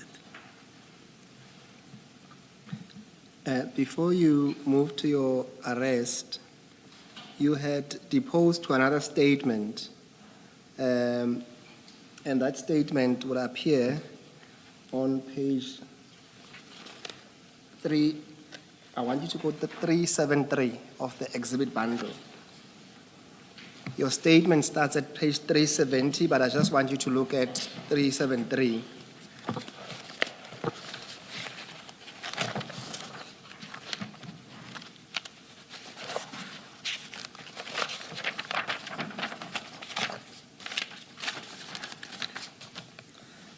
Now, on that statement, I want you to focus only on paragraph 23, 24, 25, where you speak of your encounter with General Khan.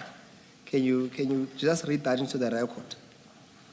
As a result of General Khan's unprofessional behavior and obstruction, the driver...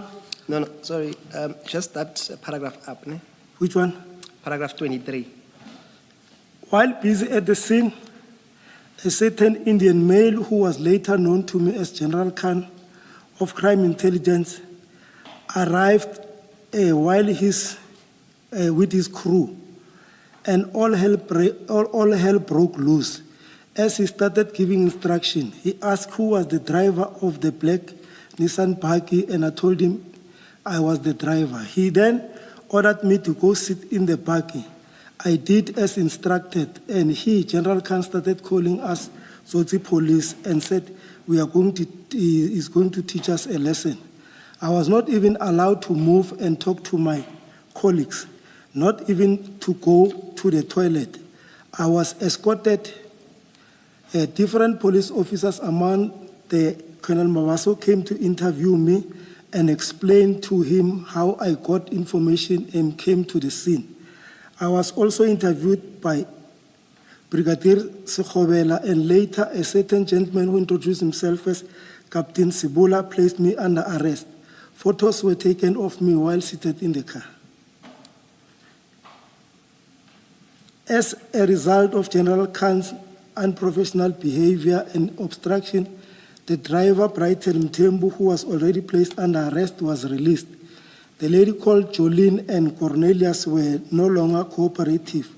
Information on who the receiver was no longer pursued, as we were now considered as suspect.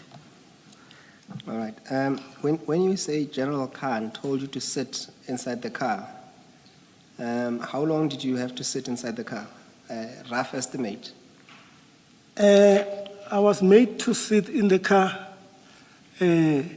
from, I'm not too sure as to what time did the general arrive, but I was made to sit inside the car for almost 2 hours. And how was it in the car? What was the situation? The situation was uncomfortable. I was sitting there, the sun, it was hot and everything. And you also mentioned in that paragraph that you had to be escorted. What does that mean? At some stage, commissioners, I wanted to go to the toilet, or yes, to the loo. So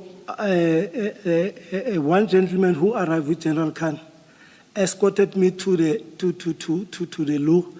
back to the park. Did you feel that you couldn't leave at your own volition or accord? I beg your commissioners? Did you have a sense that you could not just leave unattended? That's correct, commissioners, because that's correct. All right, let's then go back to your statement. I want us to go to paragraph 23. So we are on page 10. So you go back to your statement file, and then you talk about our arrest and detention. That's the topic there. So must I start at paragraph 23? Yes, start with we were detained. We were detained at Boysen Station for a weekend until Monday, the 12th July 2021, when we appeared at court. While at Boysen Station holding cell, we were told, allegedly per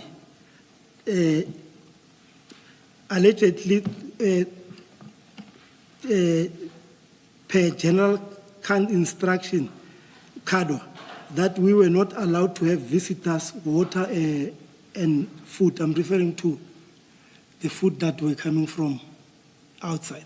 Or not the prison food, but from the visitors. Yeah, from the visitors. Are you allowed to have food while you're in prison from the outside? No, Generally? No. Okay. We were told that on Monday at court, the control prosecutor was refusing to place the matter on the roll until General Kadwa came to the court and insisted that the matter be placed on roll. The case was postponed for Tuesday, the 13th of July 2021. We were transferred to Johannesburg Correctional Services, which is called Sun City Prison. We were then remanded in custody for another 7 days for a formal bail application. During the bail trial, Captain Sivula testified that we were arrested for allegedly stealing 700 kg of cocaine. The presiding magistrate asked him if the exhibit were weighed and what method of weighing was used, of which Captain Sivula could not answer. The magistrate also suggested to him that Captain Sivula and his team rushed to arrest us prematurely. Again, he could not answer.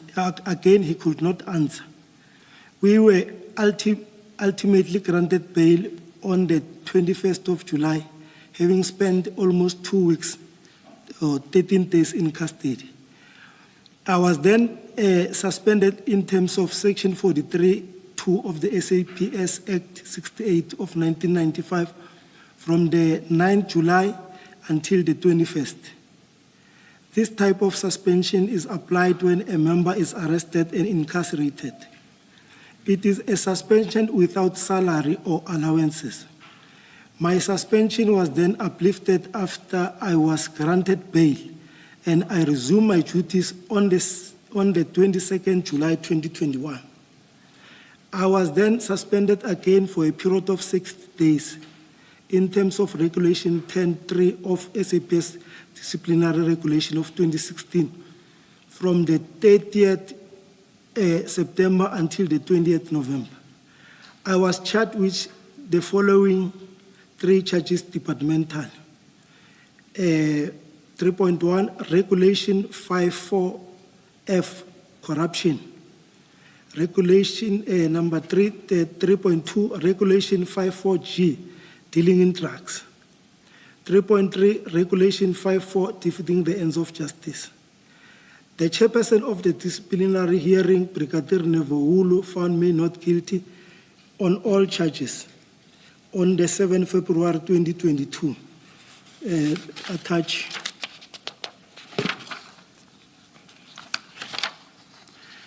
Then can I proceed? Do you want to go to that ruling or you want to proceed? It's all, you can. I don't know. You direct me. Okay, let's proceed. If you want to come back to it, we can. But let's proceed to the next paragraph. That will be 31 under the topic Poisons Cast 25210 of 2021. Poisons Cast 252 of 10/2021, defeating the ends of justice and obstruction of police officers from executing their lawful duties.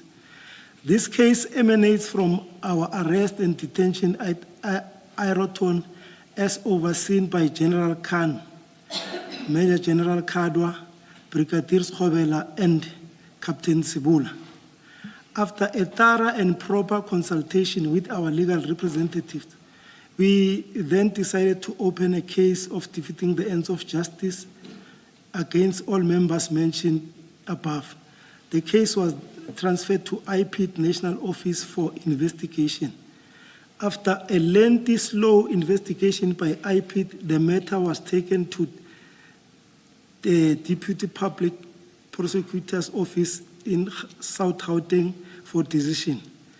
Advocate Chauke's office decided not to prosecute the suspect in this matter, and amounts reasons given were that this matter was just a misunderstanding between different law enforcers, which was contrary to the reason or motivation given by the same office of Advocate Chauke when we presented our representation for our case to be withdrawn. IPID then recommended that all members who were involved in our arrest must be charged departmentally.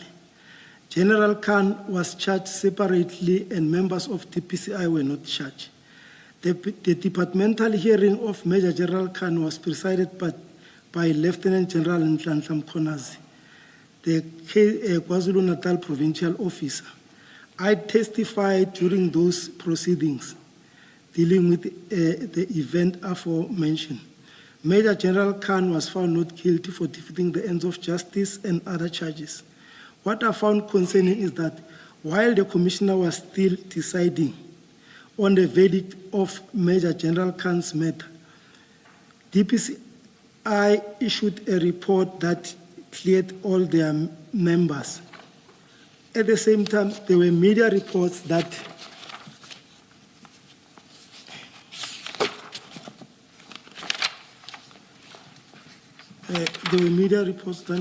I think when you go to paragraph 34, it's a repeat. So what you can do is that if you go to, at the same time, you see on that paragraph, then you can pick it up from there. Perhaps what we should do, Advocate Msikiti, we must just scratch out the first paragraph 34 on page 12, and he reads the complete paragraph 34 on page 13. That seems to be practical. Thank you, Commissioner Khumalo. So, Warrant Officer, just go to page 13 and read that paragraph in its entirety. from the beginning. Yes. 34 years. Thank you. IPID then recommended that all members who were involved in our arrest must be charged departmentally. General Khan was charged separately and members of DPCI were not charged. The departmental hearing of Major General Khan was presided by Lieutenant General Nhlanhla Mkhonazi, KwaZulu-Natal Provincial Commissioner. I testified during those proceedings dealing with the events aforementioned.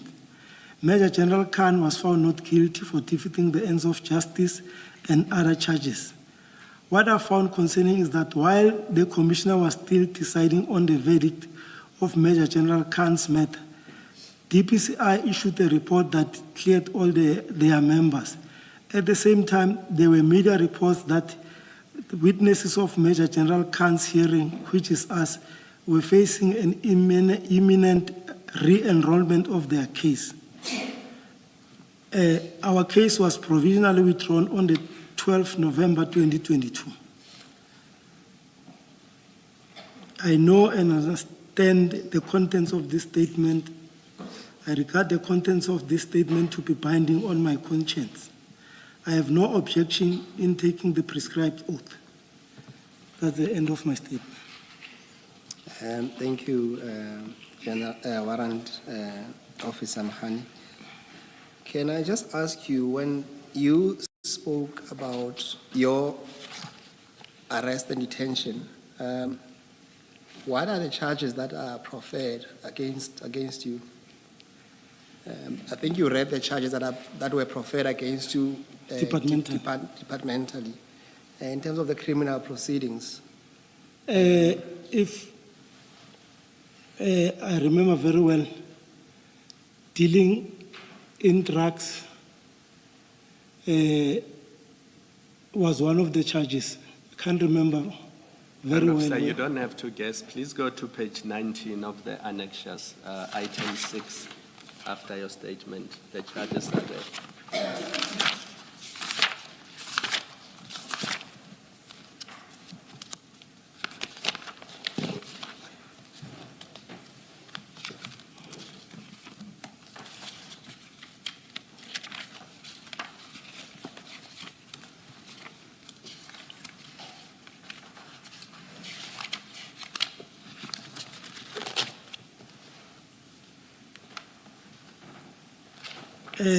These are the departmental, it's a departmental outcome of expeditious process against number.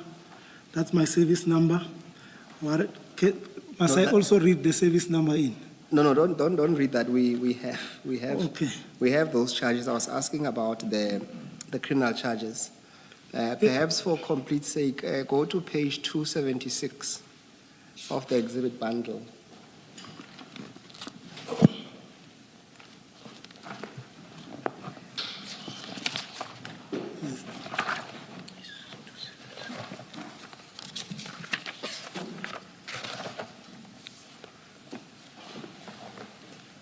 Yeah, notice of rights in terms of the Constitution, Section 35 of Act number 108 of 1996.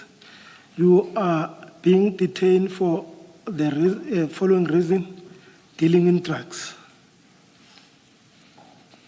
Yes, I wanted to find out were there any other charges added to that subsequently. No, it was only this one. Okay. And then you mentioned that at paragraph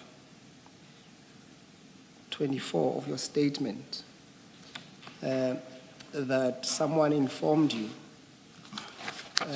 that General Kadwa had issued instructions that you are not allowed to have visitors, water, and food. Back to your statement here.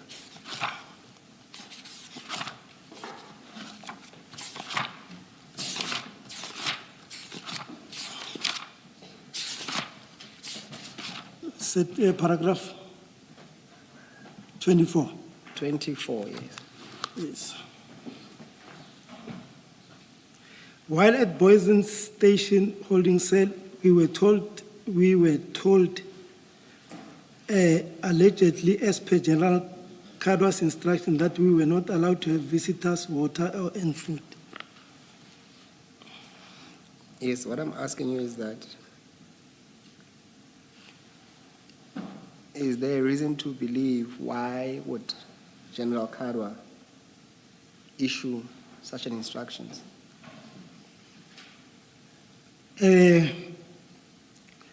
Because obviously we were treated or presumed to be high-profile suspect, and that's why no visitors were allowed and water.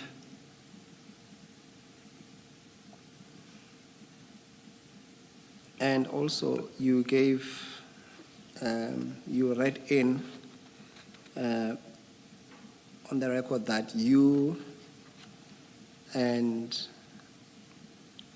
when you say we, because you say we opened a case against General Kadwa and them, can you explain exactly who the we is? We is the four of us that were arrested. That will be myself, Chief Mashaba, Warrant Officer Pakula, and Mr. Tumelongu. And the complaint was against who? Can you remember all of them? The complaint was against General Kadwa, Major General Kadwa, Major General Khan, Brigadier Sekhobela and Captain Sibula. Why would you open a case against is it General Sekhobela? General Sekhobela, yes. Yes. Why would you specifically open a case against General Sekhobela? Because she was also active in that scene. But being active does not necessarily warrant a criminal case being opened. There has to be more than just being active. This was based on her seniority, because she was a senior to Captain Sibula. So, by so saying, we assumed that maybe the instruction might have coming to her. And I think for the record, it's Brigadier, ne? Brigadier Sekhobela. Sekhobela, yes. I think we Yes. have to keep that correct. It's Brigadier. Brigadier Sekhobela. Yes, Yes, I'm talking about it. yes.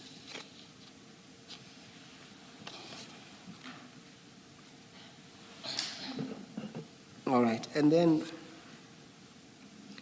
you say that the charges were withdrawn against you in November 2022. What is the current position of those charges as we speak? The current situation in regard to those charges, the case was finally, we made a representation to the NDPP's office through our lawyers and advocate.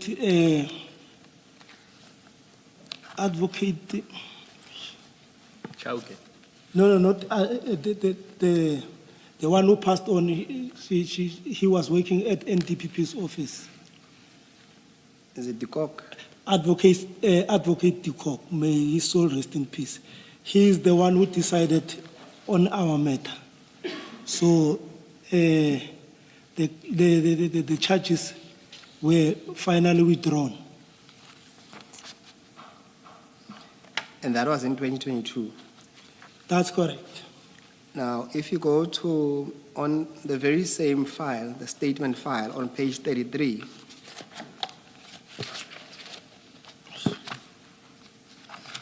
so the statement file you have with you, Yes, I've Yes. got it there. you see that there's a letter from the Director of Public Prosecutions, I see it, Commissioners. and the letter is directed to Major General E.A. Kadwa. That's correct, I see it. Yes, and this matter, it relates to the request for the re-enrollment of the docket, Poison's case number 9807-2021. And that's the matter, or the state versus Mohana and 3 others. That's correct, Commissioners. And you see that the last paragraph on that letter, it says this: the office has decided to prosecute the suspect in this matter. This matter will be enrolled as soon as practically possible once the pending investigation have been finalized. And then it says on the next page, the investigation officer must please consult the advocate dealing with this matter as soon as possible. And then the letter is signed by J.M. Serepo. What is your understanding of that letter, Warrant Officer? My understanding is that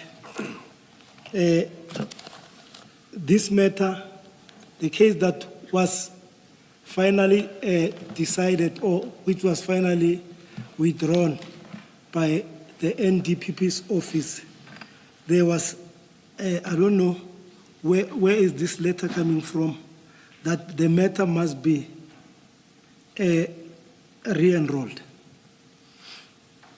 Have you been contacted since the letter in February 2025? No, about the possible re-enrollment? not at all, Commissioners.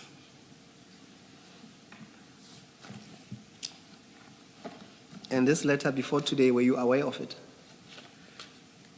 Yes, I was aware of this letter. How did you become aware of that letter?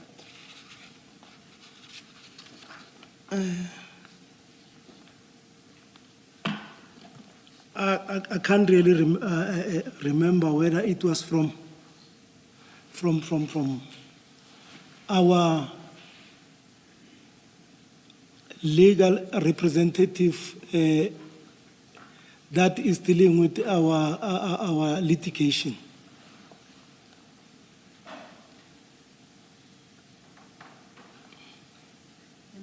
Can I just clarify?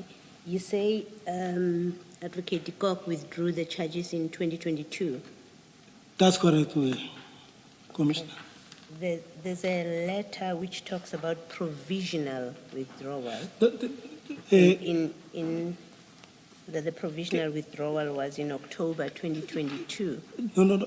Can I just clarify that? Yes. Commissioners, the provisionally withdrawn one, this one was pending the representations that because we first made a representation to DPP's office at South Gauteng, but the representation were declined.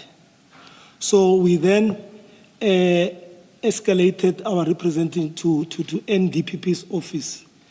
Then, while we were waiting for the representation, our case kept on being reminded. Then the judge said she was no longer happy about the unnecessary postponement. So as a result, the matter was provisionally withdrawn, pending the outcome of the representation from the NDPP's office. However, the date for the trial was set. It was arranged. But before the trial could even started, then we got good news that our case has been finally withdrawn from NDPP's office. That is how this matter was buried.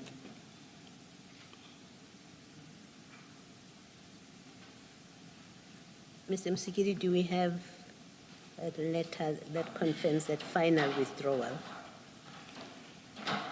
No, Commissioner Baloyi. What we have is it's an order, that order of provisional withdrawal, nothing else. Perhaps to warrant Mahane's benefit, there is a letter that was sent by his attorneys to follow up on this alleged re-enrollment. But that letter was never responded to. But that letter, it was sent in 2025 in May. Is it the one on 29? And it's the one from BDK on page 29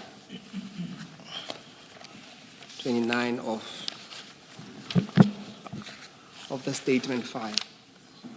Yeah, but that letter speaks, from the attorney, speaks of a provisional withdrawal while awaiting the decision of the National Prosecuting Service. And then it speaks in paragraph 3 of correspondence in 2024. So it doesn't mention a final withdrawal in 2022. Yes, that's as far as we can take That's it, what, Commissioner. yeah. We're not aware of anything further than that. Thank you. Commissioners, sorry, can I just clarify something? I think I've shared this with the findings by Advocate de Kock with the evidence leader. So I don't know, maybe he might have missed it, but here's the ruling from the office of the NDPP. Just wait, I'll try and direct you to that.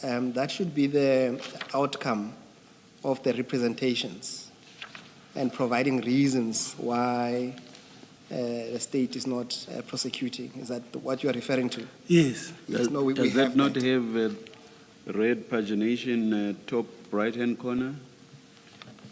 I beg your pardon, Commissioner. Does it not have a page number? A red No, page this one I just, You took it from elsewhere. no, yes, but I shared All with the right, evidence all leader. right, So all right. luckily I had, Look at the date on the last page of that letter. We will tell you if it's in the bundle or not. Is it 21 June 2024? It is in here. yes. Yes, then it's on page 23 of your annexures. After item 8.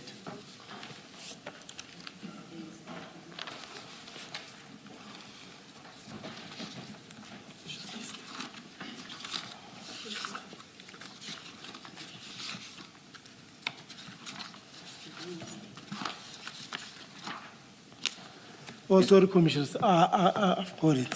It is the Yes. same letter. Yeah. This is the same that I'm talking about. Yes, I don't know so if, it is in the bundle. oh, my apology, Commissioners. No problem. That's fine. The question is, is there anything you want to say about that letter? Is there anything you wanted to highlight to the Commission?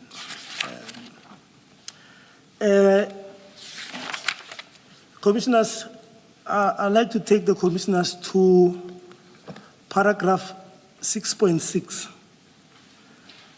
This talks to the reasons as to why Advocate Tikok decided to withdraw the matter.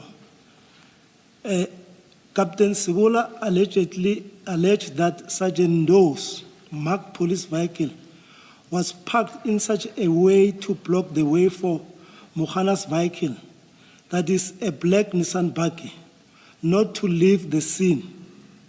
8.18. During the consultation with Mr. Brett, it became known that photographs were taken by Scania personnel when the container was open. The said photographs were sent to Mr. Brett, who made them available to the state during consultation. Among requests by the prosecutor, it is clear from the photographs that there was no vehicle blocking the way for Mohana's vehicle not to leave the scene. Upon request, not among. Commissioner? Please continue, please continue. Further, the photographs show the moment before the containers were opened until the contents were removed, clearly indicating that Scania's personnel were not prevented from the accused from taking photos, and suggesting that nothing untoward was taking place at the scene. Ms. Wenzel also confirmed that there was no interference from the accused when they were taking photos. It would have been impossible for the accused to deny the existence of the drugs in question at a later stage and to deny the allegation makes against them.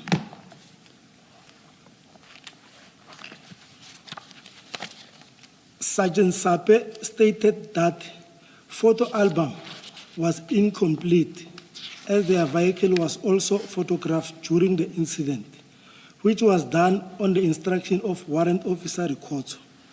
Warrant Officer Wood was confronted with this allegation, and she stated that upon her arrival at the scene, which was already at 11:45, there was such confusion and utter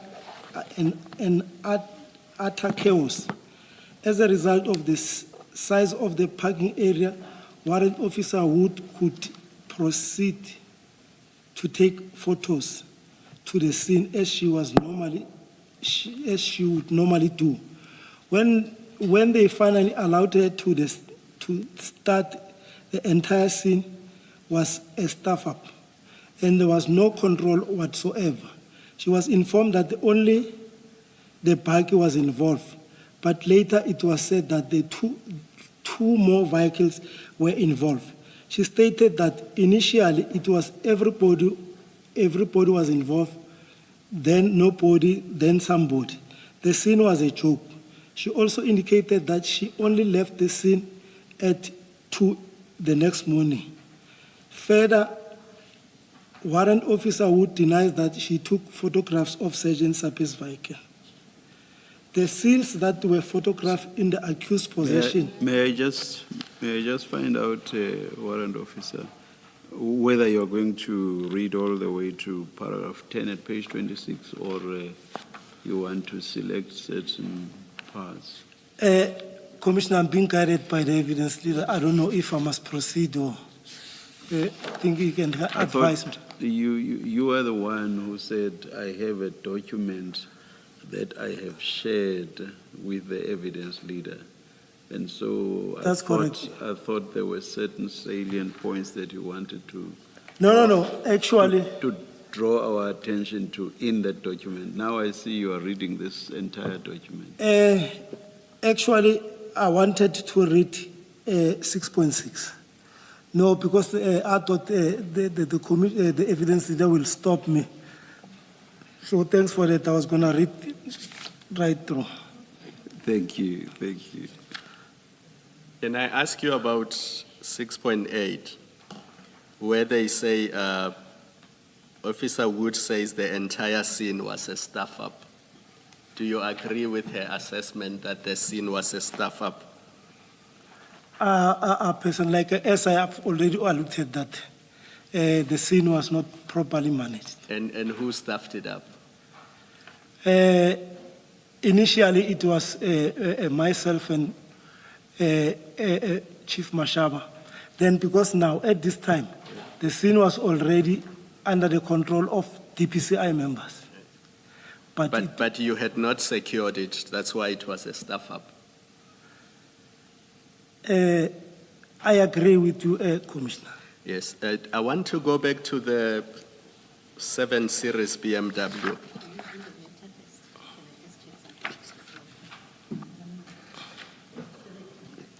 Warrant officer, this letter, it's the letter that you say contained or advised a final withdrawal of the charges. That's correct. Okay. Now, you had said 2022. If you look at page 26, it's in 2024, June 2024. That's the last page. And then if you go back to page 23, so it's in 2024. And then if you go back to page 23, you can see the subject line. The letter is addressed to Major General Kadwa, and then the subject line is request for reasons by yourself, meaning Kadwa, in the matter of State versus Mahana and three others. So you see that Advocate Dikok is actually responding to The request. To General Kadwa. That's correct. And then lastly, and perhaps importantly to what this letter is conveying, at paragraph 10, go back to paragraph 26. So before that, all the many paragraphs, they summarize what is in the statements and what those statements say. But in paragraph 10, this is what he tells Kadwa, not your attorneys, not you. Dikok says, after careful consideration of all available evidence and factors, I'm of the view that there are no reasonable prospects of a successful prosecution. That's the last thing he says. You see that? I see that, Commissioners. So this letter, on its face, does not convey that charges have been withdrawn provisionally. Do you accept that?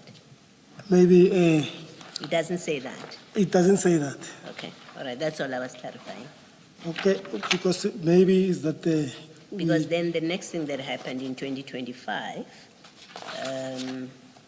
in February 2025, is then Deputy Director of Public Prosecutions informs General Kadwa of the intention to reinstate. You see that? I see that there. And that you find at page 27.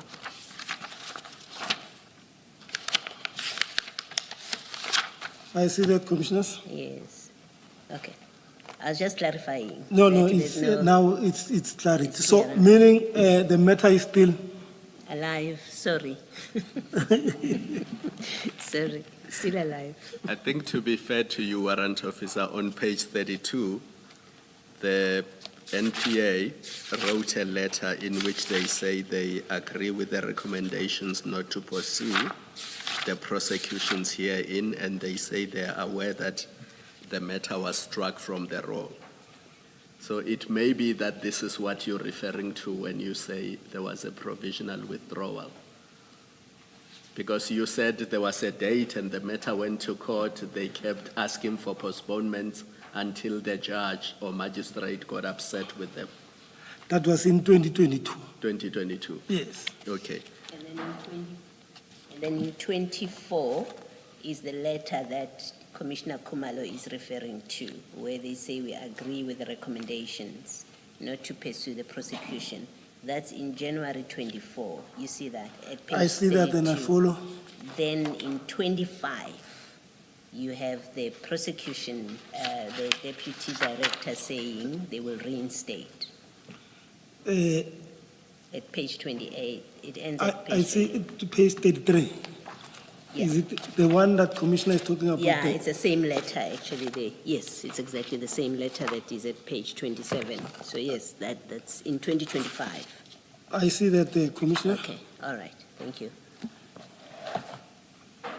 Warrant Officer, I wanted to go back to the BMW 7 Series. It's not clear to me what happened to that vehicle and the occupant of that vehicle once the other police officers arrived at the scene and you were asked to sit in your car by General Khan, and at some point you were then detained and taken to Boysen's police station. That's correct. What happened to the BMW 7 Series and the occupant of that vehicle? Was he also arrested? Yes, that is Mr. Nku. He was arrested with you and taken to. To Boysens. To Boysens. Yes. And do you know what happened to the charges against him? No, we were all charged with the same charges. You were all charged He with was the same. accused number 4 Yes. in our case. And throughout the process, as you were instructing the Scania people to assist you to load the bags onto your van, what was the owner of this vehicle doing? Because we know he was there at the scene, we saw the vehicle. What was he doing as the bags were being loaded onto your bakkie? He was sitting in his car Sitting in his car, the whole time. just observing. Yes, that's correct, Commissioners. And why did you not ask him to leave? Because you had now established that there were bags in the truck that were not supposed to be there. You've taken custody of them. They are now in the back of your Nissan bakkie. What was he still doing there? Commissioners, as I've indicated earlier, that according to Mr. Nku's handler, which is Chief Mashaba, Yes. he explained that Nku had previously gave information to other police. So the outcome tends that the information was positive, but Nku was told that they didn't find anything. Yes. Now, we are at the stage where his information has checked out. You've now established that there are these bags in the container. You've asked that the truck be moved forward so that you can remove the bags from the container. The bags are being removed. You even said you effected arrest of 3 people, the driver and 2 other people. My question is, the information has checked out. What is the occupant of the BMW still doing there? Because now you know that he has given you the information with Mashaba. The information has checked out. Why do you not excuse him? Why does he remain at the scene together with these bags while all of you are there? Was the plan that you were going to live together with him and go book these drugs in his presence? No. So what was he still doing there? I definitely cannot answer to that one. Because you now had custody of the drugs. They are in your van. They are not in Mashaba's car. That's correct, Commissioner. And you can explain why he remained at the crime scene. I would say so. But you are a police officer, warrant officer. No, I agree. Were you not putting him in danger? You've recovered, we now know, 715 kilograms of cocaine. And you know who the informant is who assisted the police in that regard. Are you not exposing the informant to danger? Because if those drugs belonged to the people at Scania, then surely they would know who the informant was, because he's in plain sight, parked his car next to Mashaba's vehicle. Was that not a concern for you? No, it didn't cross my mind. I have a worry that the presence of that person there was to look at those drugs and to see what was to happen to them. And I put it no higher than that it is a worry and a suspicion. I'm not stating it as a fact, and I'm doing it only to test your thought on this issue. I want to hear what your comment is. Really, I won't have an honest answer to that. I would also say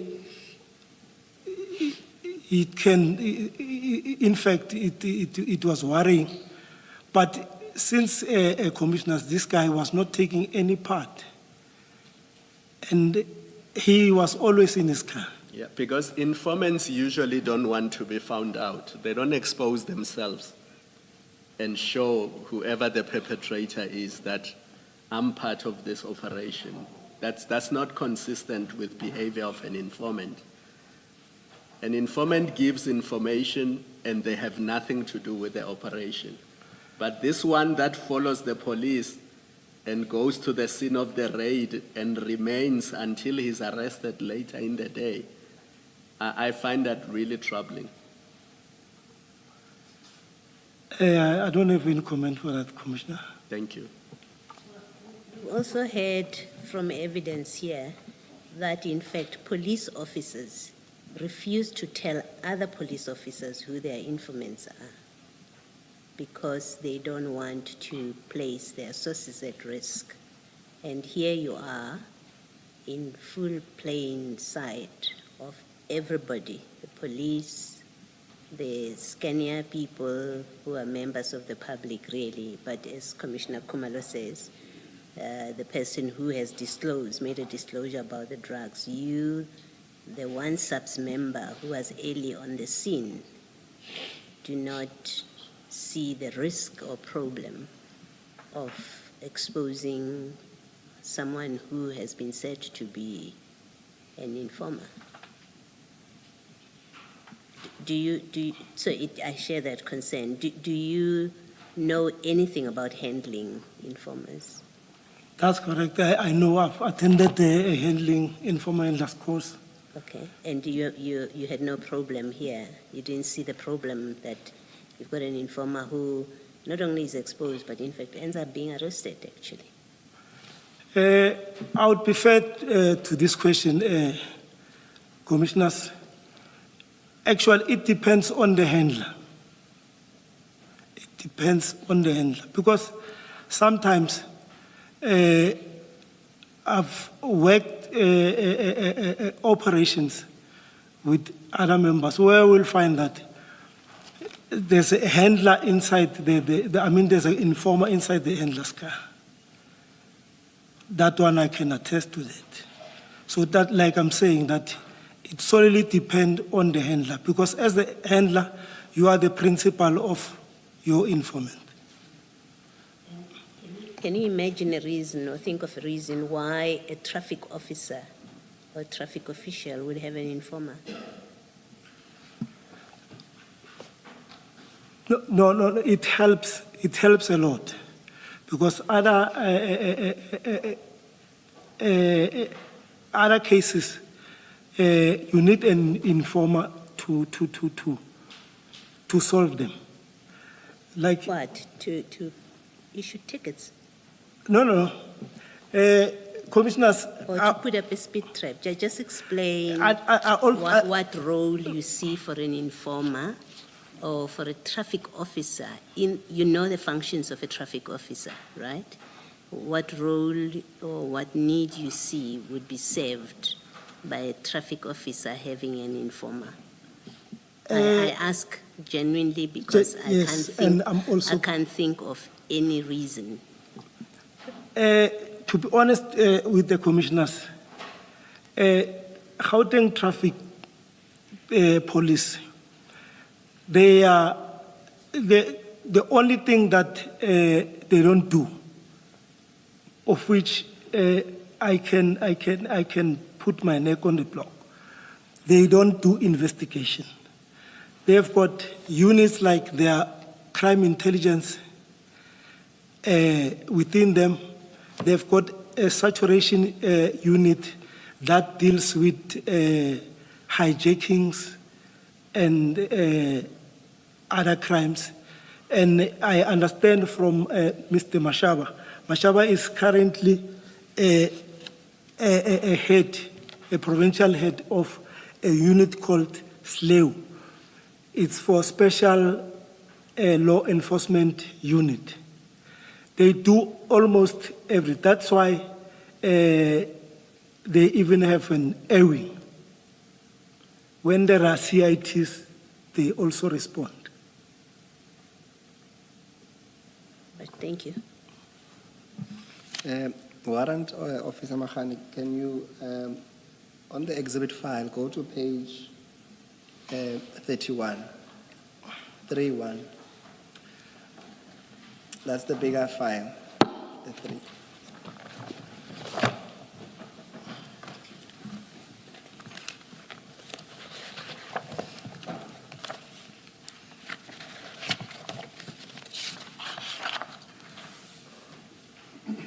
That is the inside.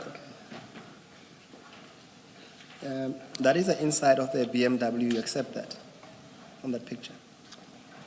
I see it, Commissioners. You accept that that it's an inside of a BMW. I see this picture. You see the steering. What's on the steering there? What emblem is there? Oh, next to this thing, there's water. No, on the steering, the emblem is there.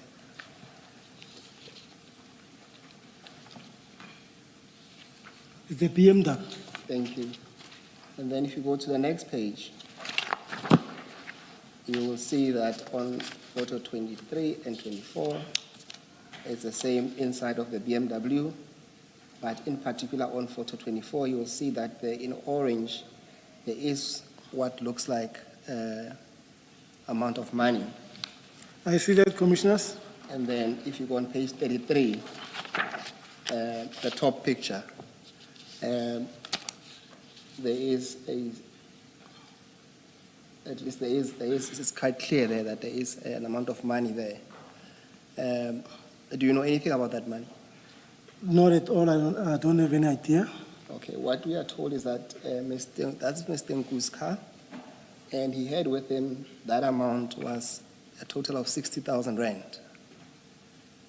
I heard about that. Yes, and what I wanted to ask you and get your comment is that the theory is that that money was possibly going to be used to pay either you or Mr. Mashaba or both of you as a reward for recovering the drugs. What's your comment? I totally disagree with that comment because, I mean, even if they say I'm very cheap, I wouldn't change drugs worth 200 million for a 60,000. That's my take. You did not know how much the drugs were worth at the time. So you cannot say I wouldn't change drugs worth 200 million for 60,000. You had not seen the drugs, so you don't know how much they were worth. No, I'm answering because I know that those drugs worth 250 million. Only know now. On the day you did not know.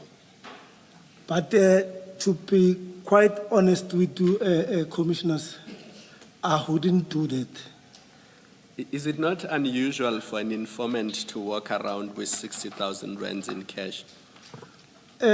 Commissioners, to be honest with you,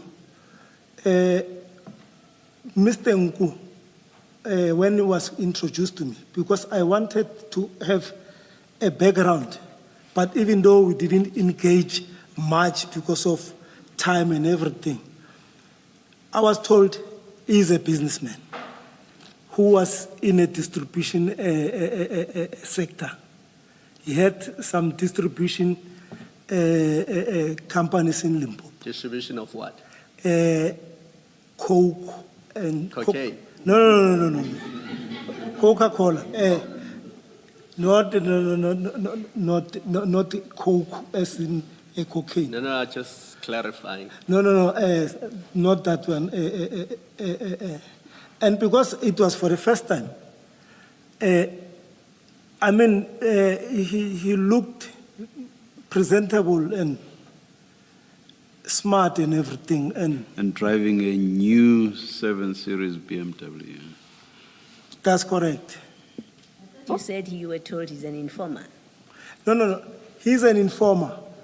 Besides being an informer, he was running his business, not that he was living as an informer. No. Let's go to page 396, warrant of Samahan. Can you just, page 35 and 36? That is still the same BMW, and I could be wrong. Can you just clarify why is that money now in police bags? Is it after it was recovered by the police? Even though I'm not privy, because I didn't, but I will assume that it was now inside an evidence bag. So he did not have police exhibit bags. I think that's the point I'm driving at. No, but I think this was subsequent to his arrest. After it was recovered in his car. That's correct. All right, thank you. Thank you, Commissioner Baloyi. Can we go to page 396? We are on the same bundle, the exhibit bundle. Three.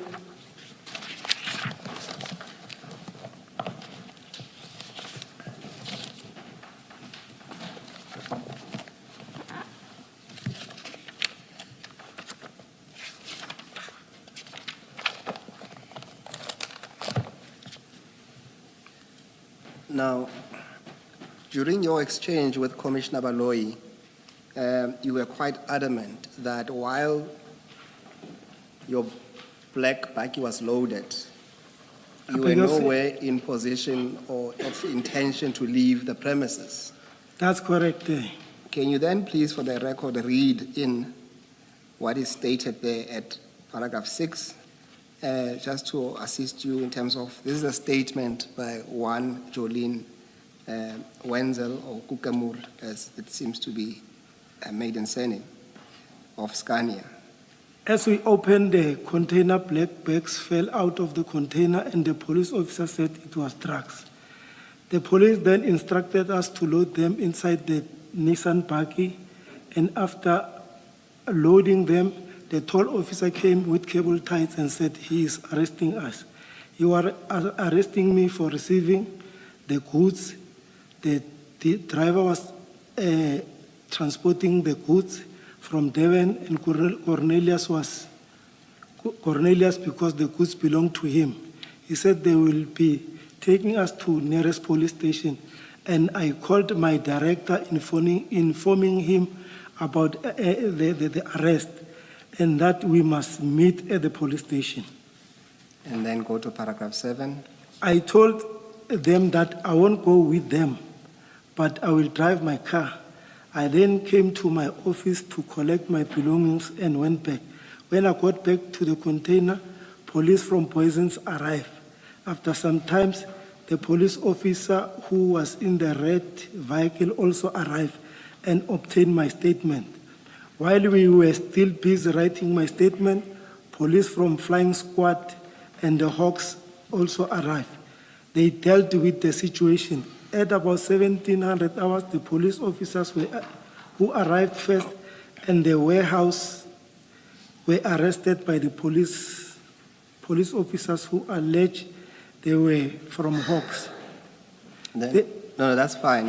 You can leave it there. What I wanted to demonstrate to you is that even this evidence by Jolene, it accords with what you had informed your colleagues that you were going to leave the premises.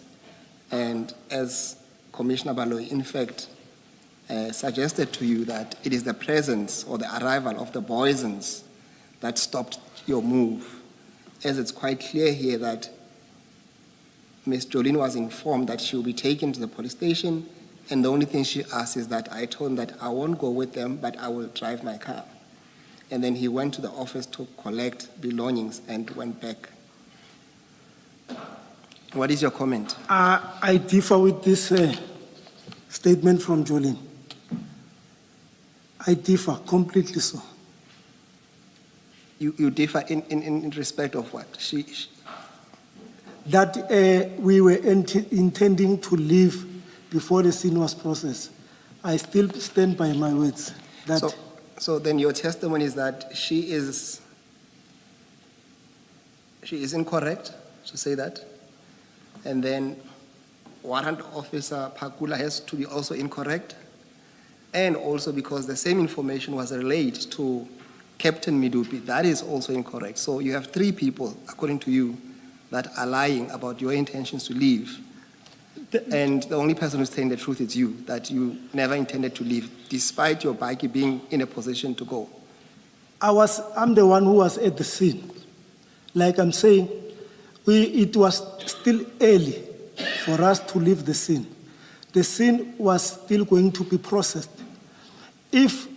I still maintain that if we had intention to leave, we would have left even before the Boysons arrived, because they came 30 minutes later.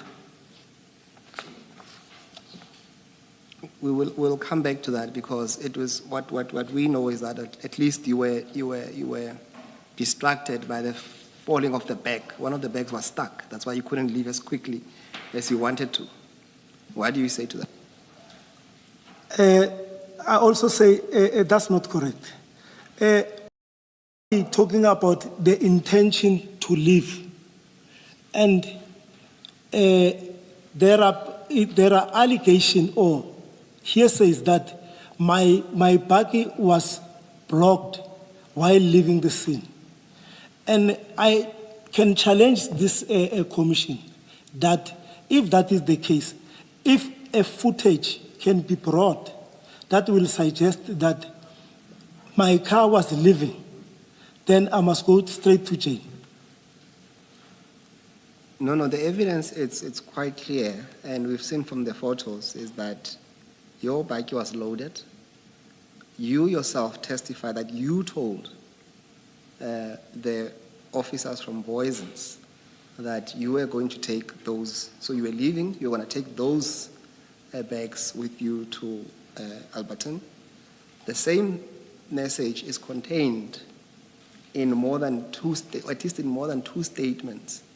One by two statements by Warrant Officer Pakula and one statement by Captain Midupi, and also the fourth person now, or at least the fourth statement by Jolene Kukamur says the same thing of your intention to leave. Like I'm saying, I won't agree to this, and I don't even agree to that. Our intention was to leave the scene. That is incorrect.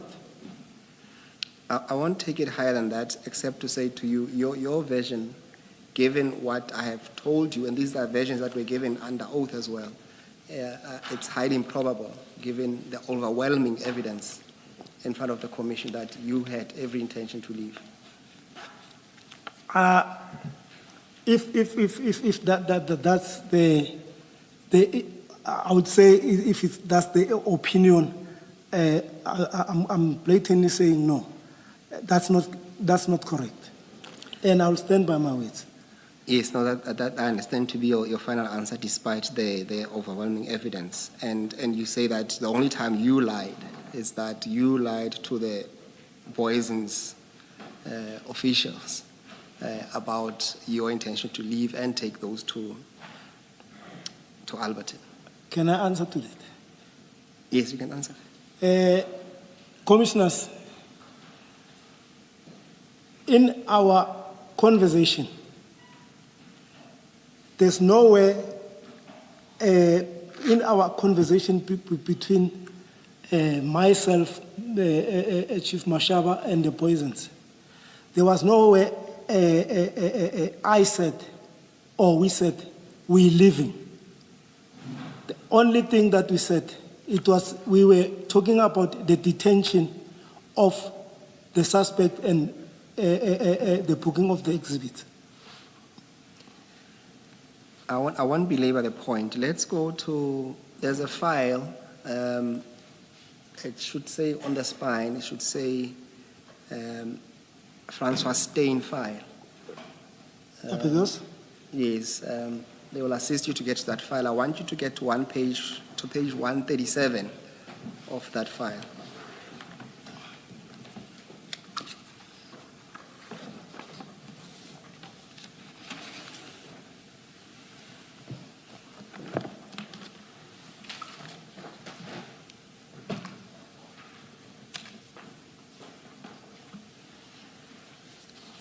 Yeah, I'm there.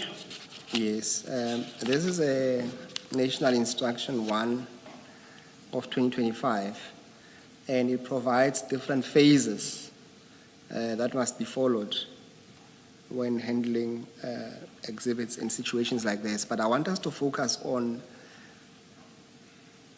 you will see if you go to page 136, just the page before, this phase is called the reporting phase.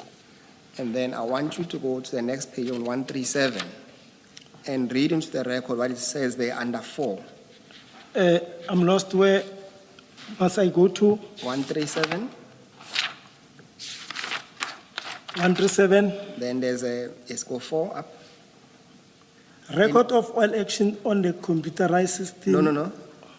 Top of the page, Does it say any 137 member. on top? Or any member who arrives at the scene of crime first must take the responsibility of the first responder as set out in this national instruction until an appropriate member from the division, visible policing, or detective service takes over this responsibility. And at Arlington, at least you'll accept that you would be the first responder to the situation. That's correct. Now, please go to the bottom of the page at 10, says responding phase. Sorry, can he read B also? He read only A before he goes to the responding phase. Please read B on 4. So you did 4A, then do 4B. Report his or her arrival at the crime scene to the appropriate dispatcher at the community service center or 10111 center. Did you do that? No, I didn't. Then let's go to 10, responding phase. Then read 1. The first responder must approach the crime scene with due consideration to his or her own safety, the safety of others, and the preservation and the integrity of the crime scene. And according to your good self, did you do any of those? The preservation and integrity of the crime scene, that one I tried my level best. And the safety of others? No. You cannot even begin to say that, warrant officer. You accepted earlier when basically all three of us engaged you that Commissioners, I'll say it was an oversight. the container was opened, the seal was broken, in fact, and the container was opened. No pictures were taken before any of that was done. And then a number of people handled the bags with their bare hands and lumped them onto the back of your buggy. Everything was a stuff-up, as one of the people who prepared these reports said, and you accepted that it was a stuff-up. So you cannot even begin to say that you did your best to preserve the scene. You cannot. I agree, Commissioners. Thank you. Please try to remember your testimony so that you don't appear to be at least committing perjury or at least providing contradictory versions. Now, when you go to 1A and we talk about your own safety, you were asked earlier on by Commissioner Khumalo as well to say you did not consider or at least ensure that your own safety was intact, more so that you chose to drive to a position or to a situation where there could potentially, or there's a risk that there could be even an ambush because you are escorting a truck full with at least suspected drugs and without any protection. You accepted that? Accept that. Yes, and the same would apply when I asked you specifically to say to you, do you find it appropriate and safe for Mr. Nku himself to be there in situations where he had provided you with all the necessary information? Do you remember that? I remember that, Commissioners. And I say to his safety as well was not taken into account. You accept that? I accept that. Yes. Then let's go to the next page, 138. Page 138. 138. 138. Yes, go on top. There's 3. The first responder must. The first responder must assess the situation with regard to initial observation, arrest the suspect as per the prescribed, maintain the first responder report, Annexure D2, and ensure that all unauthorized persons are removed from the crime scenes and they remain outside the outer cordon. And at least on this score, you'll accept that you did not, especially on the last one, you did not ensure that all unauthorized persons are removed from the scene and they remain outside the outer cordon of it. In fact, you did the opposite because you allowed the civilians to handle the exhibit. You accept that? I accept that. What is the first responder report, Annexure D2? What goes into that?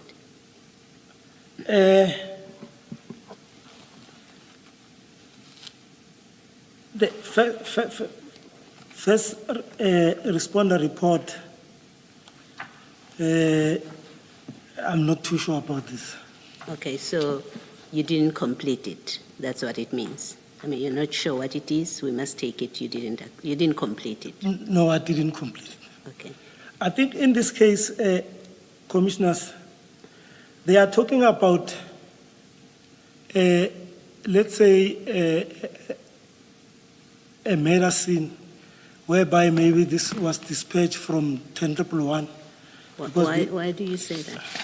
You don't know what the report is, the D2 annexure, so you can't speak to when does it apply. I'm happy with your answer, or to leave it at you saying you're not sure. What is this D2? I'll take that. I'm not sure about that. Okay. This is broadly about crime scene management. That's what it is. So it's not about murder or any specific or particular thing. Crime scene management. Okay, you accept that? Accept that. It doesn't apply to just murder. Okay. And you've accepted to the evidence leader that you were the first responder at this scene. That's correct. Okay. Now, I'm a bit confused because much earlier you said this was Mr. Mashaba's scene. You said it was Chief Mashaba's scene. Now we know there's a national instruction that instructs every SAPS member that if you are the first one at the scene, here's what you get to do. You did not do that. You let Chief Mashaba be the owner of the scene. Can you just explain it, just to make sure that I don't misunderstand? By the virtue of Chief Mashaba being there, the custodian of the information and a commission officer. He was also responsible or it was also So appropriate. are you saying what you read earlier doesn't apply to you? I mean, you were the first SAPS member on the scene, acting on information from a traffic officer and an informer. You're the SAPS member on the scene, and you've accepted that you're a first responder, and you accept, I thought, that what you read earlier in the reporting phase, that you accept that it applied to you on the day. Did I misunderstand you in this No, discussion? you heard me correct, yeah. Okay, so another thing that we see is you go there with an informer and someone who gave you the information, which is what Chief Mashaba is here. You get there and you let him be in charge of the scene, notwithstanding 8, that which you read. 8(4)(a) and B. You did not comply with that. I take that, Commissioners. Okay, you accept that. Yes, Commissioner. All right. Thanks, Mr. Msipin. Are you aware, Warrant Officer, that there's another national instruction? Is that one of 2017 that General Musikidi referred to in relation to the Port Shepstone bust? Are you aware that there's another national instruction that deals specifically with handling of drug busts and drug scenes? Are you aware of that? No, I am not aware of that, Commissioner. And I assume that you don't know what it says. No. Do you see why it was inappropriate for you to be at a drug bust to begin with? You're simply not qualified to be there. I think that point was made earlier. I agree, Commissioner. And even if we were relying only on this national instruction that deals with crime scenes, we looked at 8, even 9, if you go to page 137, item 10, paragraph 10. Remember we dealt with item 8 and I asked you to read B. And B deals with the reporting phase, but even the responding phase, if you look at sub 2, bottom of the page on 137, on arrival at the crime scene, the first responder must confirm his or her arrival at the crime scene to the dispatcher. So you must still call 10-111 and say, I'm at a crime scene, I need support, this is what the complaint is about, I need people who are qualified to handle this scene. You had no business going there telling people to open the container and to take out bags from the container. That is simply not your job, and you had no business doing that. Do you want to comment? No comment. And this doesn't just apply, I hope it's a lesson, not just to you, but other officers who are in your possession, because they may never get the opportunity to sit where you are sitting. But they must also know that there are prescripts that are applicable to how police perform their functions, and they must familiarize themselves with those prescripts so that they do not get into trouble. Do you accept that? I accept that. Thank I don't take it lightly. It's noted. Okay, then let's deal with the last section I want to refer to, which is the controlling phase. Can you read that into the record?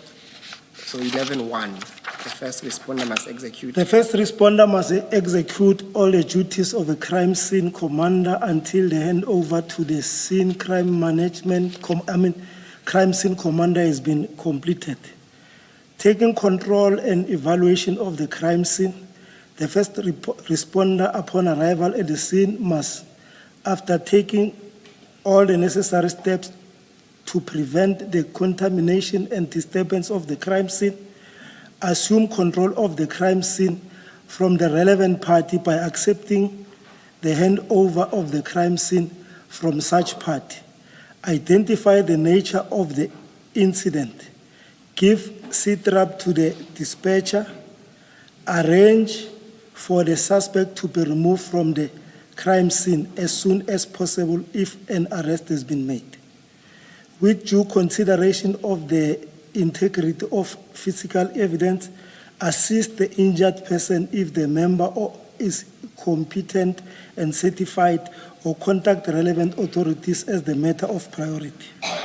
Document the place where the injured person was found and make notes accordingly. I think it's fine that the rest they talk about where there is injuries or possible fatalities, which we're not there. You can go to B.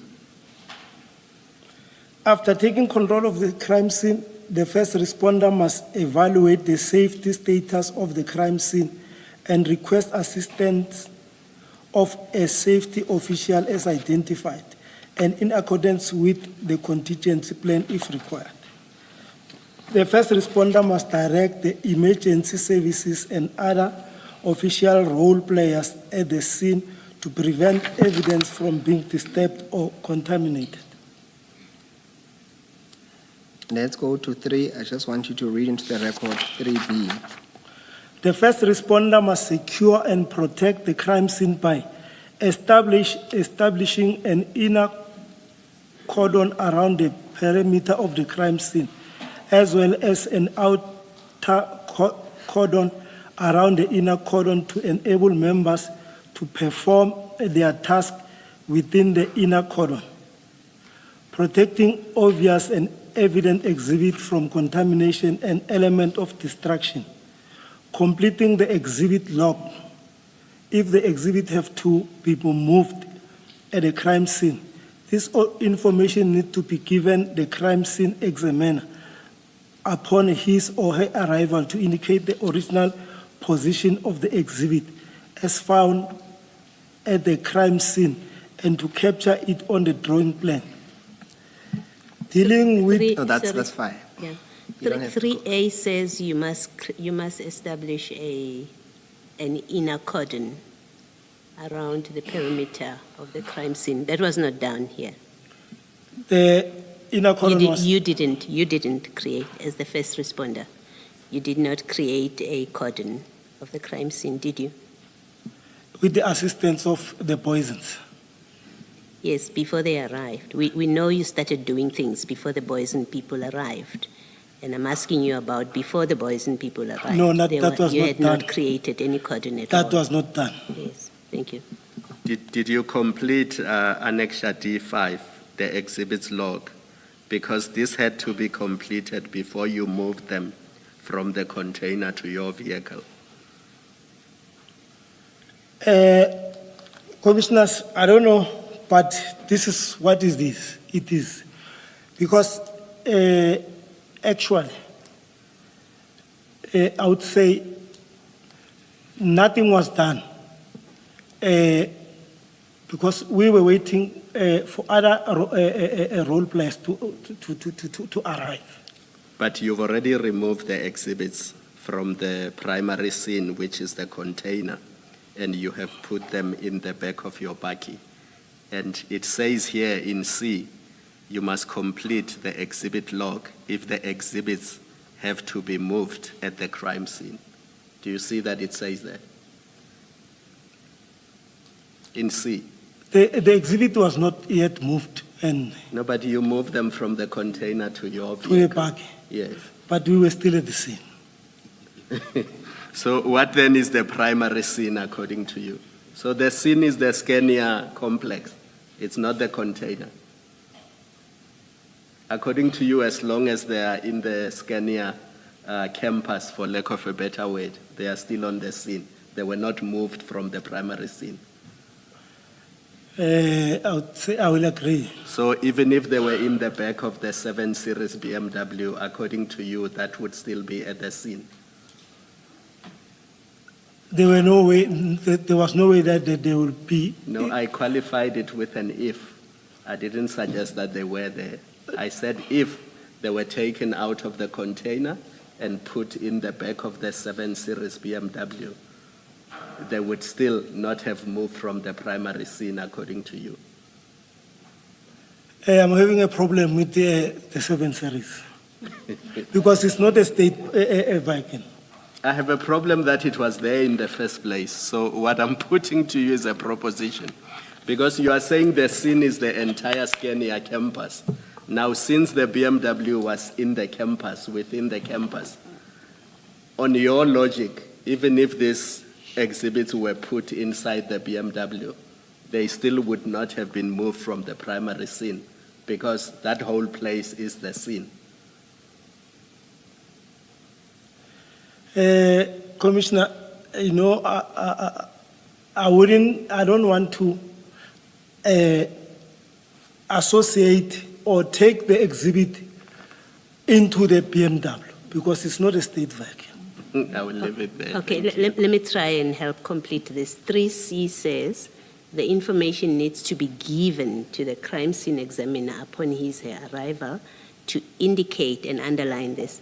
The original position of the exhibits as found at the crime scene and to capture it on the drawing plan. So the original position of these exhibits would have been the container and where you say they fell when you opened the door and they fell before you took any of them onto your back here. According to 3C, that is the original place or position of the exhibits when you found them. It's in the thingy and in the container and on the ground where you say they fell. Commissioners, I'm asking for a comfort break. Yeah.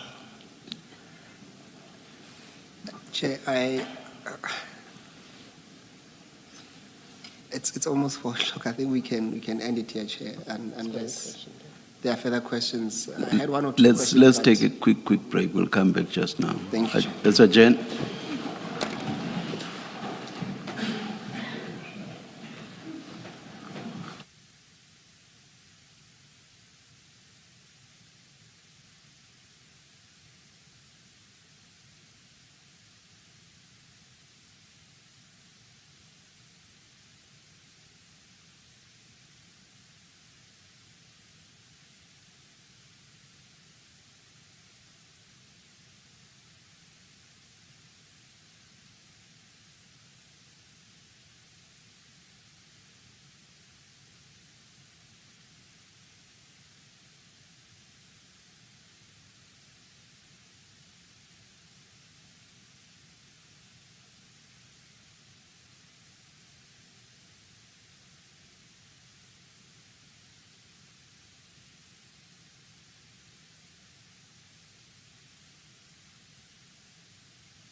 How about the Mosbat? Mineral tea, mineral implications.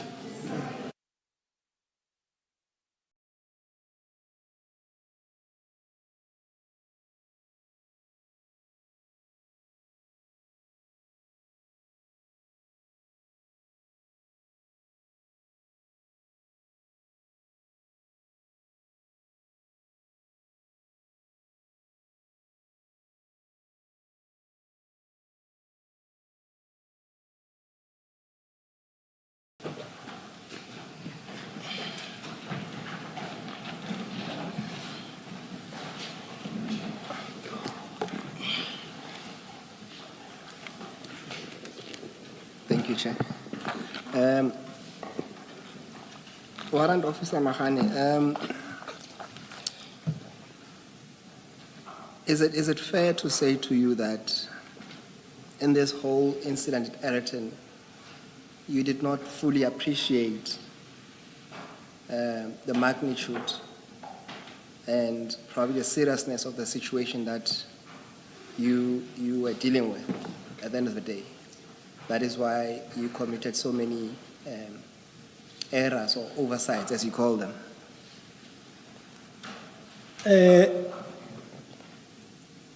My answer to that will be that really, if I anticipated that the situation will turn out like that, I would have done better. Taking into consideration that by the time we arrived there, it was the only two of us, Mr. Mashaba, and should we maybe have got the information like before and have a full knowledge as to how big or how, the gravity or the magnitude of that consignment, or we would have done better. I specifically requested you when we were busy with your testimony to say that you are here to testify for yourself, and I would appreciate your answers. And for the record, to confine that applies to you, especially if you are going to say, with the benefit of hindsight, you have to speak to yourself, or at least to your own actions and decisions, not. No, I understand that. Thank you. If I had an opportunity of having a full information about the drugs and that kind of consignment, I think I would have done better than I did. In fact, when the chair asked you in the morning to say when you first arrived at Yellow Jersey Logistics, and had you opened the container and you saw the drugs, and he asked you what you would have done, you said you would have then, stopped and called the necessary people to attend to the crime scene. Do you remember that, giving that answer? I would say yes. Yes, and Is that because you don't remember? Yeah, because if you can remember. I also remember. Yes, Mr. Musi. And the simple proposition is that you should have done exactly that when you arrived. At the very least, if one was to be fair to you, at least as soon as you say in your own testimony, as soon as you saw the black bags falling off, what you should have done is to simply say, do not touch, we don't know what's in here, cordon off and call the relevant people. Do you accept that? Accept that? Yes. Chair, those will be our questions. Thank you. Just something very quick, Warrant Officer. Truth be told, I think we were humoring you to even take you through several paragraphs of this national instruction on crime scene management. I'm saying we were humoring you because we all know that everything that could have gone wrong actually did go wrong. And the function of that was, as you admitted this morning when I engaged you, both of you were clueless as to how to manage a crime scene. That is why we have the mess that you ended up with. I'm just summing up the entire scene. Do you accept that? So? I accept that with both hands, and I'm not taking this very light. If given another opportunity, I think I would handle this kind of situation very differently. If I may come across such a situation. Yes, I'm saying we are humoring you, taking you through these prescripts because you simply do not know them, and therefore there isn't a snowball's chance in hell that you could have complied with them because you knew nothing about them. Do you accept that? I accept that, Commissioner. Thank you. Chair, can I put a last question just to piggyback on your last exchange with Warrant Officer Mahane? And the opposite of it, Warrant Officer, is that it's either that you do not appreciate the fullness of the situation you're dealing with, but at worst for you is that you were complicit to the process of intercepting these drugs to at least assist the intended recipient to recover them. What is your comment to that? That one, I'm totally, I still maintain that.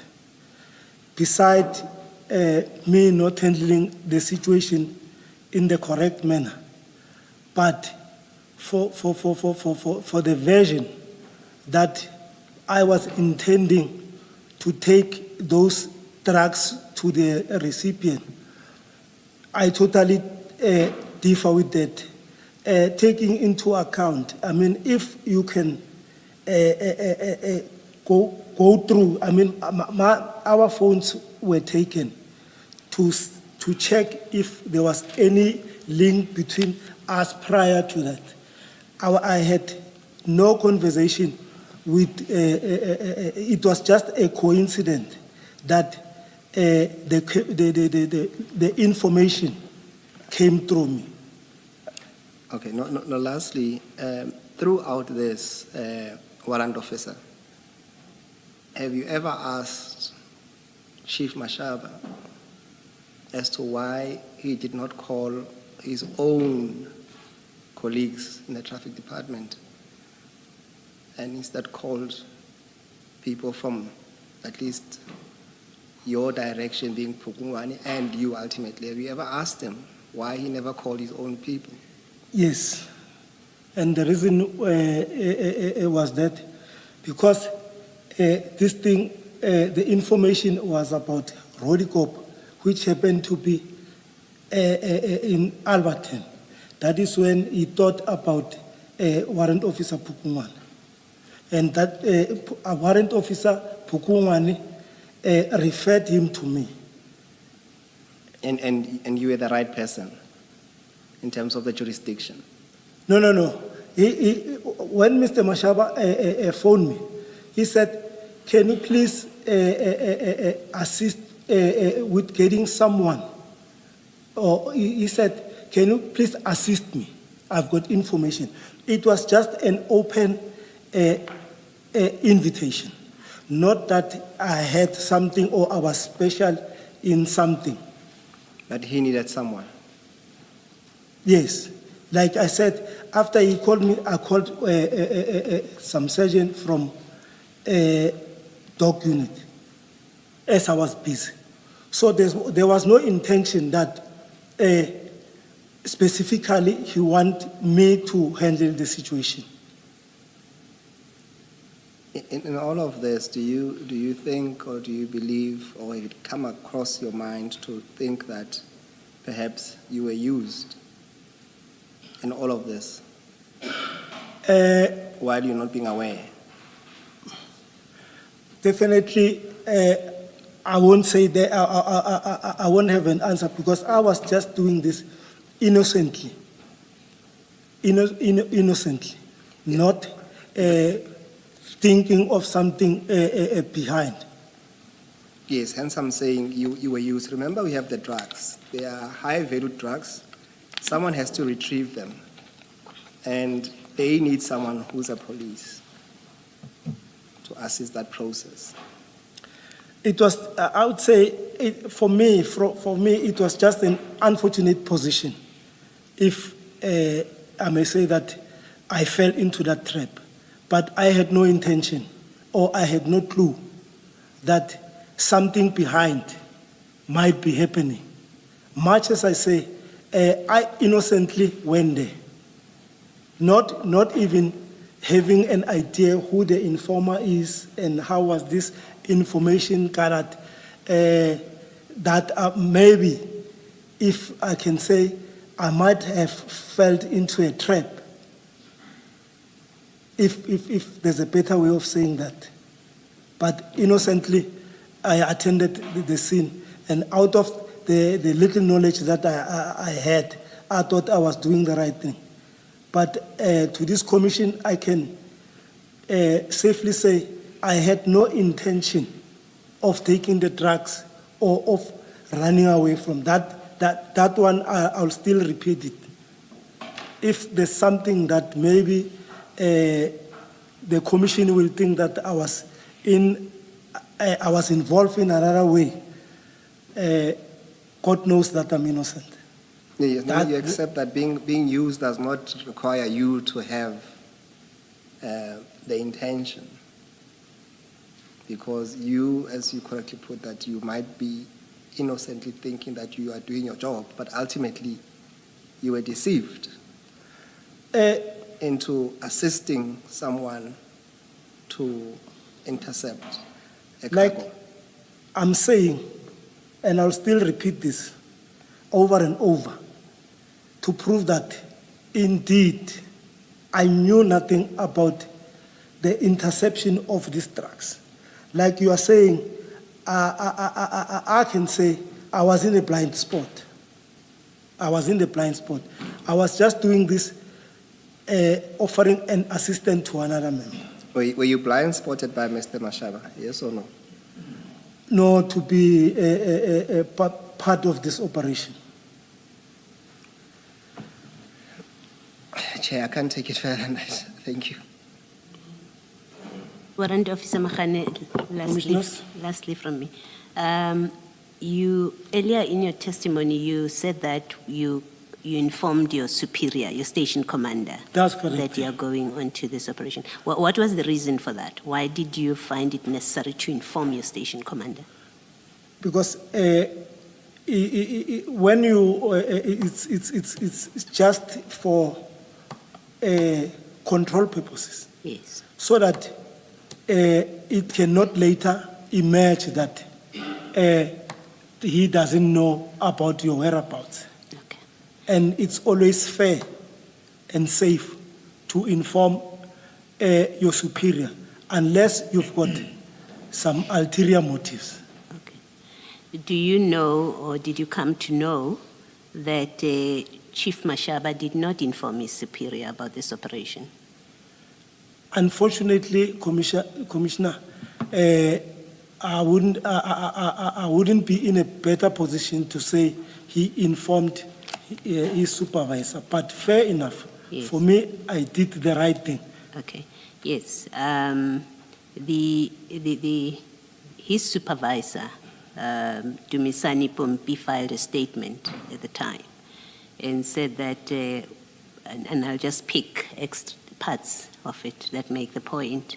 He says, Chief Mashaba, in all his work engagements, he keeps communicating with me as his supervisor with regards to his duties, right? That's the one thing he says. And then he says that morning he called Mashaba for a meeting, and Mashaba said he's busy. And then at about 11:26, he heard from Deputy Director that Chief Mashaba has been arrested by the Hawks. He had that. And then he then told me, and then he called him, and then he told me he could not tell me that they had an undercover operation of drugs. This is Mashaba now. He finds him on the phone. After now he's arrested, that the operation was successful, but they just having a misunderstanding with other members of crime intelligence. The indication from him was that they are fine and they will handle the situation. This is Mashaba to his superior. And then this is what the superior says in the statement. For me, this denoted that the responsible person for SAPS that approved this operation will discuss the misunderstanding with the general from intelligence. This was a reference to General Khan, a telephone call from General Khan. So the person responsible for the operation would have been you, according to his superior. There has to be a SAPS person responsible for the operation. But you've told us that, in fact, Mashaba was responsible. And then lastly, this is what the part where his boss says, I can confirm that I did not place Mashaba, he calls him Acting Deputy Provincial Inspector Mashaba, on duty of the activity he was performing at the time of his arrest, and he did not even inform me about it. So that's what his superior says. So Mashaba went and did his own thing without his boss knowing. And you have said, you have explained why you would inform your superior. Right? I did that. And quite notably for me, you say unless you would keep it, you would inform unless there was an ulterior motive for not telling your superior. That's correct, sir. Okay, all right. That's what I wanted to point to you. But then I want to put certain facts that have come out of the evidence or indicators that I want you to understand why there is concern about your role in this and the kind of conclusions that I shared with you earlier to say it looks like you were part of a scheme to intercept these drugs. One, and I'll list them, just try and remember them, but it all comes from the evidence, okay? And one is you are an office-bound person by your job. On that day, and your commander says that, and on that day you left the office to be involved with a drug bust because Mashaba, who's not your friend, he's not someone you work with every day and do operations with, calls you out of the blue and says, come and help me. So we've established that. You leave your desk job to go and assist him in a drug bust where you have absolutely no experience. You don't know the protocols that apply. You've never done a drug bust, but you go and assist and join him when you have no relevant experience. That's one. Two, from the evidence, you did not call any relevant role players to come to the scene. You did not call LCRC, you did not call SANEP, you didn't call dog unit. The one person you called who said, I'm unavailable, you didn't say, put me through to somebody else or to your commander or something. You let it be Maja. I think that was Maja. When Maja says, I'm unavailable, who is dog unit, that was the end of it. You never called dog unit. You didn't try to call the forensic lab. You didn't call Vispol. You didn't call Boysons. You didn't call anyone that's relevant. You went to an operation you didn't call LCRC. You went to an operation with someone who's come to you with information to say, SAPS, here's information, and you go there. That's two. Three, you let Mashaba run this operation on your own evidence. You told us that. He was in charge from the get-go. He was in charge of this, in spite of a national instruction that says You are the first responder, which you accept, and therefore you should take responsibility for that operation. You allow yourself to be run by a traffic officer on a scene where the national instruction says you must take responsibility. Having done that, you completely participate in contamination of the exhibits and the scene. You do that. We've established it's because you don't know anything about the protocols and procedures, but you undermine completely any chance of a successful investigation where these things come from, who touched them, because of you touch them and you get other people to touch them. So I think that's 4 for me, 5. We now have these WhatsApp messages where now we know someone was interested in the interception. You say you know nothing about it, but we know that's in the mix, right? Now we know that it was in the mix. Someone was exchanging WhatsApp messages about the very drugs that you are part of, the operation of which you are part of and are supposed to be in charge, but you are not in charge. Mashaba did not inform his superior, and you say, if you don't inform your superior, and I accept that. If you don't inform your superior, there must be an ulterior motive why you do so. And then lastly, in my list, there is the issue, the concerning issue of, well, one, you have someone who's supposed to be an informer being inexplicably part of your operation. Even if you say he just sat there and watched, inexplicably, you've got someone who's watching, seeing, going with you to track where the drugs are going. He's going with you from Yellow Jersey to Scania. If you had left that place, Scania, before Boysons arrived, he would have been going with you. So you've got someone whose presence is not satisfactorily explained, and you, first responder, are allowing all of this. He sees what's happening. But here's another worrying issue that Commissioner Khumalo has raised with you. This person has money, has a stash of money in their car. This unexplained person, in fact, this person whose presence is unexplained, supposed to be an informer, but his presence is uninformed. He's found to have a lot of money on him. That doesn't look good on these facts when you look at all of these facts. And what I want to put to you on all of those facts is that I hope you do understand how that reasonably creates a basis for suspicion about your own involvement in this. At best, you may have been innocent and been used by Mr. Mashaba. You came in innocently thinking you are here to assist someone who wants assistance. But the full set of facts here shows that this operation was not a legitimate police operation.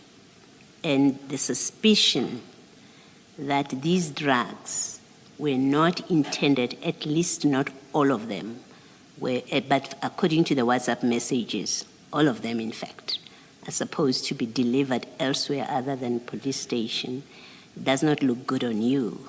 It makes you appear to have been knowingly a part of this illicit operation, that you were brought in just to create the cover of SAPS, because that's what you did. Knowingly or unknowingly, you created cover for Mashaba that when you went to Yellow Jersey, you were able to say, I'm SAPS, here's my card. You did that. You got to Scania, you said, here, I'm SAPS. When other police officers arrived, you said, here, I'm SAPS. So you provided cover to someone who, in fact, this was his consignment, it wasn't yours. He got the information. It wasn't your consignment. You didn't find it. So I hope you understand how it looks and how it creates suspicion about your own involvement and your own knowledge of what in fact was happening in this scene or was supposed to happen. You understand what I'm putting to you? And you can, you can comment if you want to. Commissioners, with all fairness, I won't dispute your remark or remark. In all honesty, I still maintain my innocence. I don't know how best can I explain this. I don't know how best can I explain this. That maybe I was just in a firing line, but that is all I can say.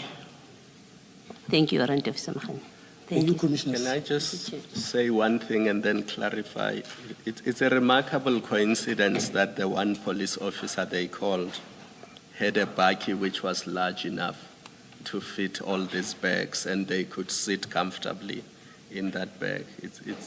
It's a worrying coincidence. But my question is really clarification more than anything else. Did I understand you correctly in the morning that you had just finished your shift? You were in a night shift and you had just finished when you were called? No, or no, was no, it no. the case that you were not on duty at all on the day? No, I was on duty. You were on duty Actually, I reported early as a duty officer. at 6 o'clock? I visited the station Yes, as a duty officer. yes. Coincidentally, while I was busy with my visit, Yes. is when I received this call. All right, so you were on duty that day? I was official on duty. All right, that's all I wanted to clarify. Thank you. Thank you, Chair. No further questions. Thank you very much, Warrant Officer. You're excused. Let's adjourn and resume at 9:30 tomorrow.